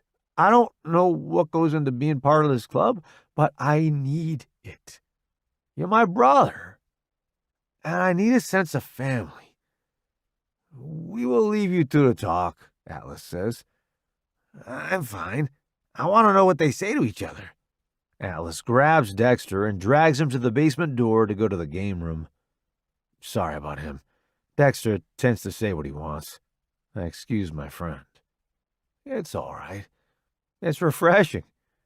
Roddy, what happened in Minnesota? You loved it there. I thought I did. You know, I grew up there. But when I got back, Mom and Dad died within a year of each other. I had no one there. I tried to be on my own, Clark. I did. I wanted to prove to myself that I could be alone. But I couldn't. I kept a gun in every room, locked, loaded, every day. I held it under my chin. I sit down on the stool next to him and place a hand on his shoulder, gripping it as he continues to talk. Every fucking day, man. The barrel under my chin. Every day I would say, today is the day. Today I'm going to do it. But I never could, Clark. As much as I wanted to fucking end the misery, I wanted to live, too. I want to remember what it's like not to live in a constant nightmare. So I packed up, sold the house, and I came here. I need to feel like I belong somewhere, Cameron, he says, eyes watering as he tries to stop the urge to cry. If I don't find it, I don't know what I'll do, Clark. I don't trust myself when I'm alone. I don't know what I'll do. He hides his face in his hands, and his shoulders shake as he lets go. I don't want to die, but I just want to be at peace. Roddy hits the side of his head. I just want them to stop. I need it to stop. I wrap my arms around him, giving him a tight hug like Ink did to me when I needed comfort the most. He grips onto me for dear life. I got you, brother. I don't want to die, he repeats. Please, Cameron. I don't want to. You aren't going to if I have any say about it, okay? You're here. You're home.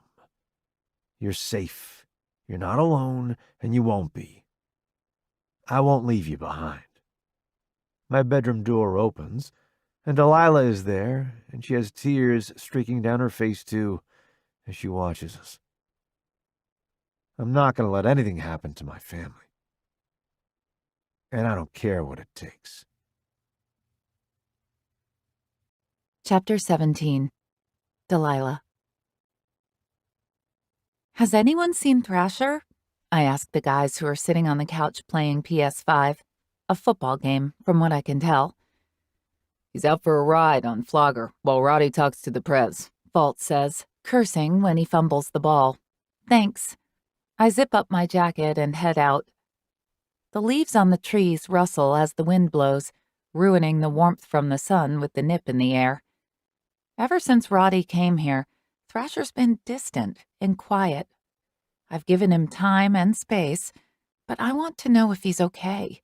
There are a few pieces of unstable cobblestone that shake under my steps, and when I finally get to the pasture gate, I see him. He's in the middle of the field on Flogger, like Vault said, but staring off into the mountains as Flogger snacks on the grass. Bah! Bastard bleats at me before dipping his head and charging. Damn goat! I screech, climbing over the gate just in time for him to miss me. He slams his horns into the metal and digs his front hoof into the dirt. You're a dick, I say, jumping to the ground and landing on my feet. I wipe off my hands on my jeans as I trudge through the tall grass. The metal of the gate chimes as Bastard hits it again to try to attack me. I don't walk behind Flogger, just as Thrasher taught me. Horses don't like that. They will kick, and being on the receiving end of a horse kick is, to put it mildly, not pleasant. I don't feel like getting punched in the gut. I stop where he is feeding and pat his neck. It's a pretty day for a ride, I say in the silence. The tips of the long grass tickle against my fingers as the breeze sways them. Yeah, Thrasher says. Sorry, Flower. I just needed to get out of the clubhouse to clear my head. Hey, it's okay. You don't ever have to apologize for that. I'm just checking in on you. You holding up okay? Is Roddy okay? Thrasher swings his leg over and dismounts, dropping the reins so Flogger can have more freedom. No, he isn't. But I think he will be.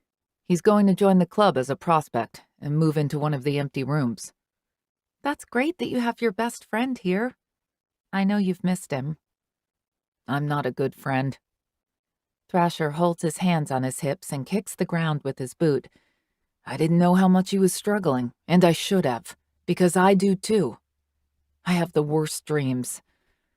Luckily, I haven't had any with you, but with him being here, it might trigger a few. And I don't want to hurt you, Delilah. I step toward him, lifting my hand and lying it against his chest. You aren't going to hurt me? I know that. I don't. I do. I slide my hand up his neck and squeeze the back of his neck. Look at me. Those beautiful blues land on me. It robs me of my train of thought for a minute. You won't hurt me. I know you won't, because you have done everything in your power to protect me. And don't blame yourself for him. Everyone hides how much pain they are really in, because they don't want people to worry. He didn't want to worry you, and guess what? The first person he thought of, the first place he knew he could be safe, was right here, with you. You've done everything right, Thrasher. Don't be so hard on yourself. If he kills himself, there won't be anyone left from my squad. Just me. I can't live with that kind of guilt. He isn't going to, because we will be there for him every step of the way. We will be his friends and his family. We will help him. He doesn't want to die, but the need to is what needs to be fixed. I think we can do that. His will to live is on his side, and ours, okay? He nods, placing his hand on top of mine. Can I admit that I'm scared? I don't admit things like that, but I am. I'm all twisted up inside thinking about Roddy. It's making me sick. I just keep thinking about him with the gun under his chin every day. His finger on the trigger. It fucks with me because... Of Johnson? He blinks through wet lashes. Yeah. Johnson. I don't know what else to say, so I stand on my tiptoes and wrap my arms around his neck. I love you. Whatever happens, we will get through it together. I won't leave your side. His exhaled breath tickles the side of my neck, and he squeezes me tighter. Thank you, Flower. Anything for you. Now, let's focus on the positive. Positive? He sounds as if there isn't a bright side to this. Yeah, your best friend is here. How awesome is that? You guys could paint your nails and braid each other's hair, I tease. Oh, is that right? Definitely. I slowly back away. You could do each other's makeup, or have a spa night and wear a mud mask. Talk about boys, if you're into that kind of thing. You little... He lunges for me, but I scream playfully, running away from him with a big smile on my face. I'm going to get you, bend you over my knee, and spank you for that. Don't act like you won't like it, I shout as I pump my arms and sprint through the field. I'll show you what I like. He lunges for me again, and I dodge out of the way just in time again. He trips and falls, smashing right into the ground, which has me stopping. I bend over and lay my hands on my knees, trying to catch my breath. Are you okay? I ask him, but Thrasher doesn't move. He is still, face down in the dirt and his arms up above his head. Thrasher? My chest flips, and a small sliver of fear makes me wonder if this is real. This isn't funny, Thrasher. Stop kidding around. My voice gets pitchy when I begin to cry. He bolts up and wraps his arms around me, pinning me to the ground. I scream at the top of my lungs, but he smiles. Got ya. That, I slap his chest, is slap, not slap. Funny! My hands begin to sting as I pummel his hard, well-defined, muscular chest. No, I cannot get distracted. He manages to catch each hand with his and pin them above my head. Okay, I'm sorry, Flower, I'm sorry. I didn't mean to upset you. Don't do that again. I huff and stop fighting him, sagging against the cold, wet ground that's seeping through my shirt. I can't bear the thought of something happening to you when I just got you. Don't you get it? You're my happily ever after. I clutch onto his shirt and tug him down. Nothing can ever happen to you. The sun is right over his shoulder, making it look like he is an angel with how the rays are casting around him. He stares at me in disbelief.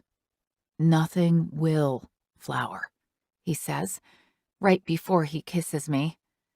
Right here in the field, where the scent of fresh rain and hay lingers in the golden rays of the afternoon sun. His tongue dives into my mouth, and his hands are clutching my waist as he grinds his hard cock between my legs. There's an ache between my legs still, in every hole. I still need a few days for the soreness to go away before we can have sex again. It doesn't mean I can't take care of him, though. I bite his bottom lip into my mouth, and he growls, pushing his hand up my shirt. He squeezes my breast over my bra, then tugs the cup down to free my breast. He pulls the material up to my neck and bends down, sucking my nipple into his mouth. I moan, loving when he flicks his tongue over the tight bud, followed by a quick bite. I fumble the button and zipper on his jeans, and he does the same to me, and as much as I want it, I know it would hurt right now. Let me take care of you, I say, dipping my hand under his briefs to grab that thick piece of hot flesh. He hisses, nostrils flaring as he nods. He gets up on his knees, and I sit up until I'm level with his cock. So big. I trace the vein with my tongue, and he groans. His palm slides around my neck and clasps the part of my hair right behind my ear. I kiss the tip, adorning it, praising it, worshipping it with my mouth. "Fuck, that's good. So damn good," he rambles. Smiling around the crown, I hollow my cheeks and suck the tip in. Wrapping one hand around the base, I stroke him as I take him down my throat. I don't gag this time. I pleasure him my way. "That's it. You are so good at sucking my cock flower." He compliments me, which only fuels me to try harder to make sure he comes. I want to taste him. With my other hand, I fondle his heavy orbs, rolling them in my palms. His knees give. He nearly falls over me, but stops himself when he braces each side of my head. "Fuck. You're going to be the damn death of me. That's it. Suck that cock."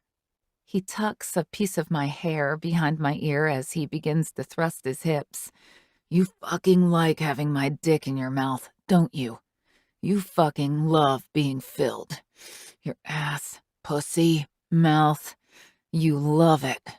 I nod the best I can, and his eyes roll back in pleasure. "I'm going to come. Delilah, if you don't want to swallow, you have to get off." Oh, I'm swallowing. I want to feel him down my throat and across my taste buds. "Fuck!" He thrusts once. "Oh, damn it. Fuck yeah. I'm coming, baby. Gonna fill that dirty mouth," he says, thrusting twice. He shouts, which echoes over the treetops. Thrasher fills my mouth as he promised, spurting hot ropes of his cum down my throat. There's so much, I can't swallow it all. Some drips from the corner of my mouth, and I suckle him further, trying to get as much out of him as I can. His softening cock falls thickly from my lips, and he kneels on the ground, taking me in a wet kiss as he licks himself off me. When we are done, his forehead falls to mine. "You are way too fucking good at that. My God, I can't feel my toes." I giggle, tucking him back in his pants. I love making him feel good.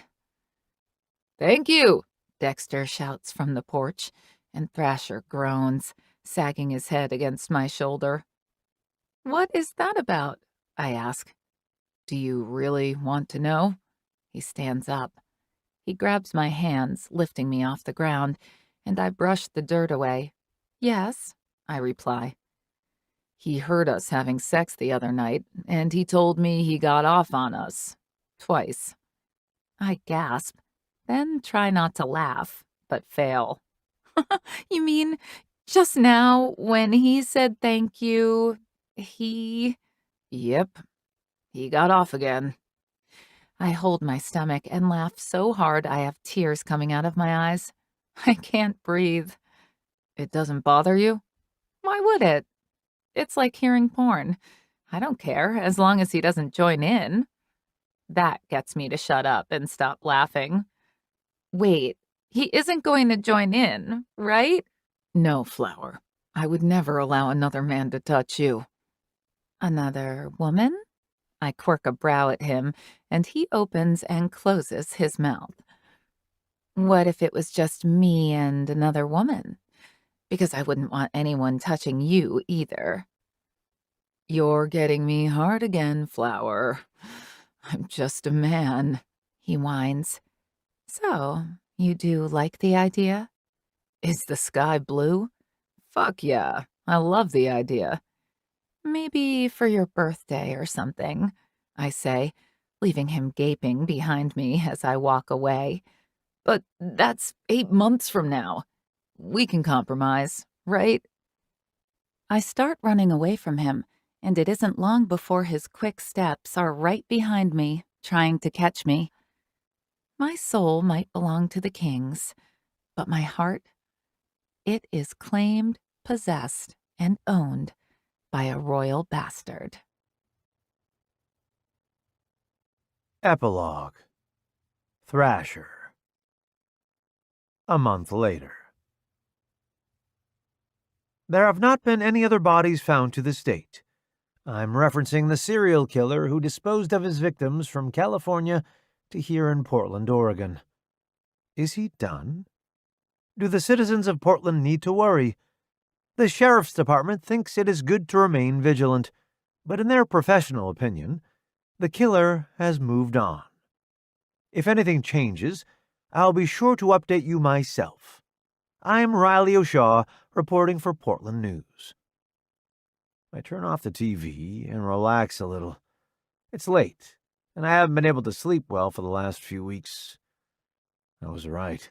Having Roddy here is fucking with my mind. I've been dreaming of that sandbox every single night. And now I don't want to attempt to close my eyes. Placing my palms against my eyes, I rub them when the familiar burn begins from the lack of sleep. I can't. I'm glad Roddy's here, but having him so close has made the past live within me again. Maybe I need to go to the doctor and get something to help me sleep. Thrasher? Delilah's voice has me turning my head. She's opening the fridge door and grabbing 2 beers. Hey, what are you doing awake, Flower? She walks around the couch and plops down next to me, handing me a bottle. I woke up and you weren't there. What's going on? I twist the top off and the air escapes, hissing. I lean back and take a big gulp, loving that my woman brings me a beer when there is something heavy on my mind. And she brings one for herself. It might not mean much, but it means she knows me. A beer always makes me relax. The dreams. Every time I close my eyes, it's gunfire and explosions. It's seeing myself shoot Johnson. It's seeing Davis's head in my hands. I don't want to see it anymore. Roddy said he found a group, right? Maybe go with him and see if it helps you? Go to the doctor, and if you want, I'll go with you. You aren't alone. I can't imagine what you're going through, but I'll go through it with you, she tells me, taking my hand in hers as she gulps down a beer. Yeah? You'd do that? I'd do anything for you, Cameron. And the last thing I want is for you to suffer. It isn't healthy for you not to sleep. I have some melatonin. It isn't prescription strong, but maybe it can help. Can I take it with beer? You're never supposed to take medications with alcohol. So that's a yes, I can. Lead the way, Flower. What am I going to do with you? She pulls me behind her and drags me to the bedroom.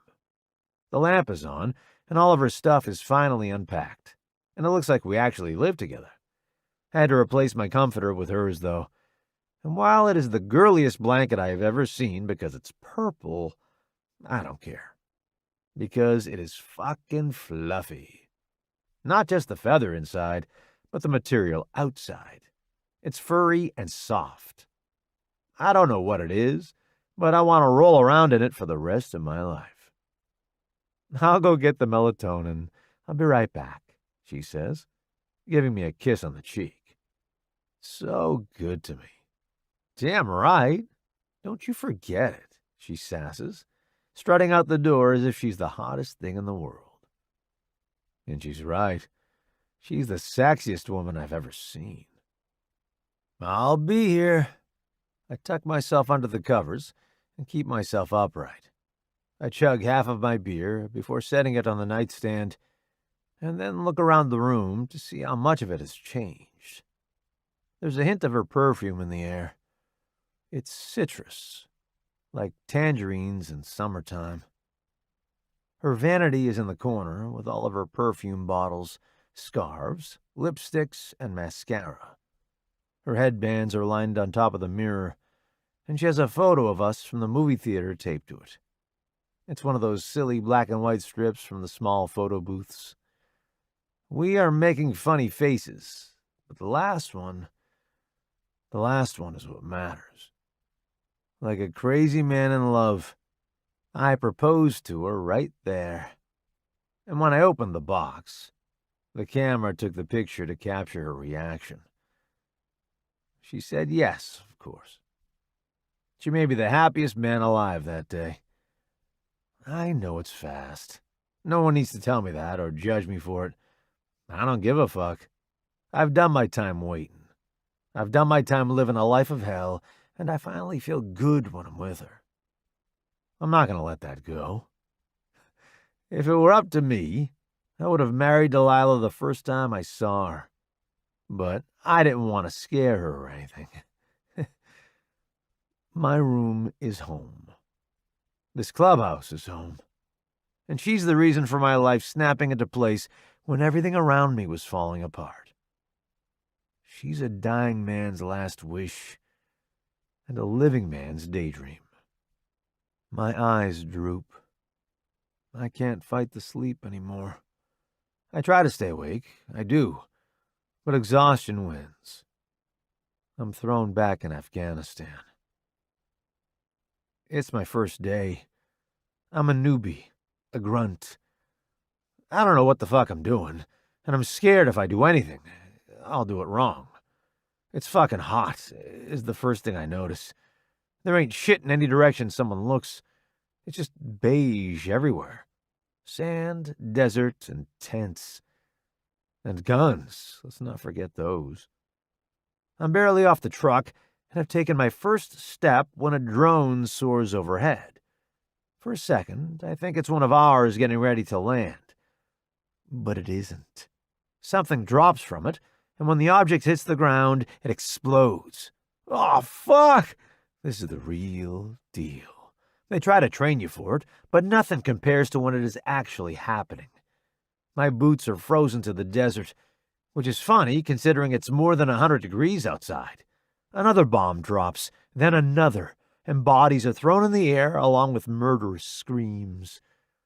"What the hell are you doing? Take cover!" an unfamiliar voice shouts, gripping me by my uniform.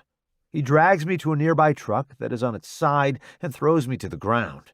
He scoots against it, and I follow suit. He gets his gun out and cocks it. "What the hell is that gonna do?" I ask. "What is this truck gonna protect us from?" "I don't know," he answers honestly. "And if we die, we don't see it coming. I'd rather go out like that, wouldn't you?" My eyes fall to his name tag. "Rodriguez! I'm Cameron Clark!" I shout over the loud whistles of the bombs dropping, shaking the desert floor. "I'm Marcus. Friends call me Roddy," he says. "We're about to go out there. You ready? There ain't a better time to die, am I right?" He practically yee-haws and pokes his hand around the truck. "On the count of 3, he says. I get my gun ready, trying to remember how they said to shoot in basic training. I'm so damn scared. I can't remember anything. 1, he shouts. 2! He runs out from the truck, his boots kicking up sand. "You said 3! I protest, darting after him. "It's better when you aren't expecting it!" he shouts over his shoulder. As we run, I can't see anything. There's too much smoke and sand. People are screaming. God, the screams. They sound so painful. The smell of burning flesh hits my nose, and I stop. I bend over and throw up, puking up all the water I've drank today. To my left is the cause of my discomfort. There's a man there, dead and burnt to a fucking crisp. His left leg is gone, and flames still flicker across his back. The bombs stop, and bullets pierce the air, like someone is shooting off a machine gun. The bullets pierce the ground a few yards ahead of me, peppering the desert in quick beats. I can't move again, and I'm right in the line of fire. "You stupid son of a bitch!" Roddy yells as he tackles me, knocking the air out of my lungs as we hit the dirt. "Ah, fuck!" he screams, holding his leg. And that's when I see he has gotten hit. "You were shot!" "No shit! I was saving you! I wonder how many times that will happen." I rip his pant leg and cringe when I see blood dripping from his wound. "Probably more times than you prefer to count," I say, tying his torn pant leg around his thigh. "I think it missed your artery. You're bleeding, but it isn't too bad." It hurts like the devil pissed in it himself," he grits through his teeth. I chuckle and shrug off my pack. "Yeah, I can imagine. I'm going to go check for other survivors." "Don't go getting yourself killed," he says after me. I gasp awake right as a bullet hits my back. "Shh, I'm here. You're safe, Thrasher." Arms gently wrap around me, and the smell of tangerines pull me from my dream. I'm home. I'm not there. "You're okay. I have you. I'll always have you," Delilah says, clutching me to her chest. I'm safe. "What happened?" I croak, squeezing my eyes shut when sweat drips from my brows, causing a stinging sensation. "I was getting the melatonin, and I heard you scream, so I ran in here as fast as I could. I'm the safest I've ever been, in the arms of a woman who is more than half my size and weight." I clutch onto her as the tremors of my night terror shoot through me. She accepts every fucked up part of me, and for some reason, she chooses to love it too. "Do you think you can get me a glass of ice-cold water? I'm gonna hop in the shower. Anything you want. I'll make you something to eat, too," she says, caressing the side of my damp cheek with her knuckles. When she leaves, I groan as I get up. I'm sore all over. I get undressed, and my clothes fall to the floor in a wet plop. I turn on the shower, then drop my elbows against the counter to try and catch my breath. I've known Roddy for a long time. He saved my damn life the first day I was there, and I haven't forgotten it. I will not turn my back on him. Not once did he ever turn his back on me. My first 3 months there, he must have gotten shot because of me 5 times. No matter where we went, either I shot him or someone else shot him. And don't get me started on that one time he got attacked by a dog because I thought it was cute. It was not. And then there was that one time he got stabbed from an 8-year-old kid because the kid wanted his gun. Luckily, out of all the injuries, none of them were life-threatening. He called me his curse for the longest time. He swore I was going to get him killed. But I won't be. I'll be the reason he lives. I lift my eyes to the mirror and meet my reflection. 1, 2, 3. You're safe. You're home. You're free. 4, 5, 6. You have love. You have a support system. 7, 8, 9. You're marrying the woman of your dreams. "Hey, I brought you your favorite," Delilah sings songs. 10. Thank you for listening to Thrasher, Book 1 in the Royal Bastards MC Portland, Oregon series, written by K.L. Savage, narrated by Raven Rose and Leo Barnabas, both members of SAG-AFTRA. Produced by Blue Nose Audio. Production coordination by Candace Lawrence. Post-production by Dimitra Hardavella. Copyright 2021 by Ruthless Underworld Press. All rights reserved.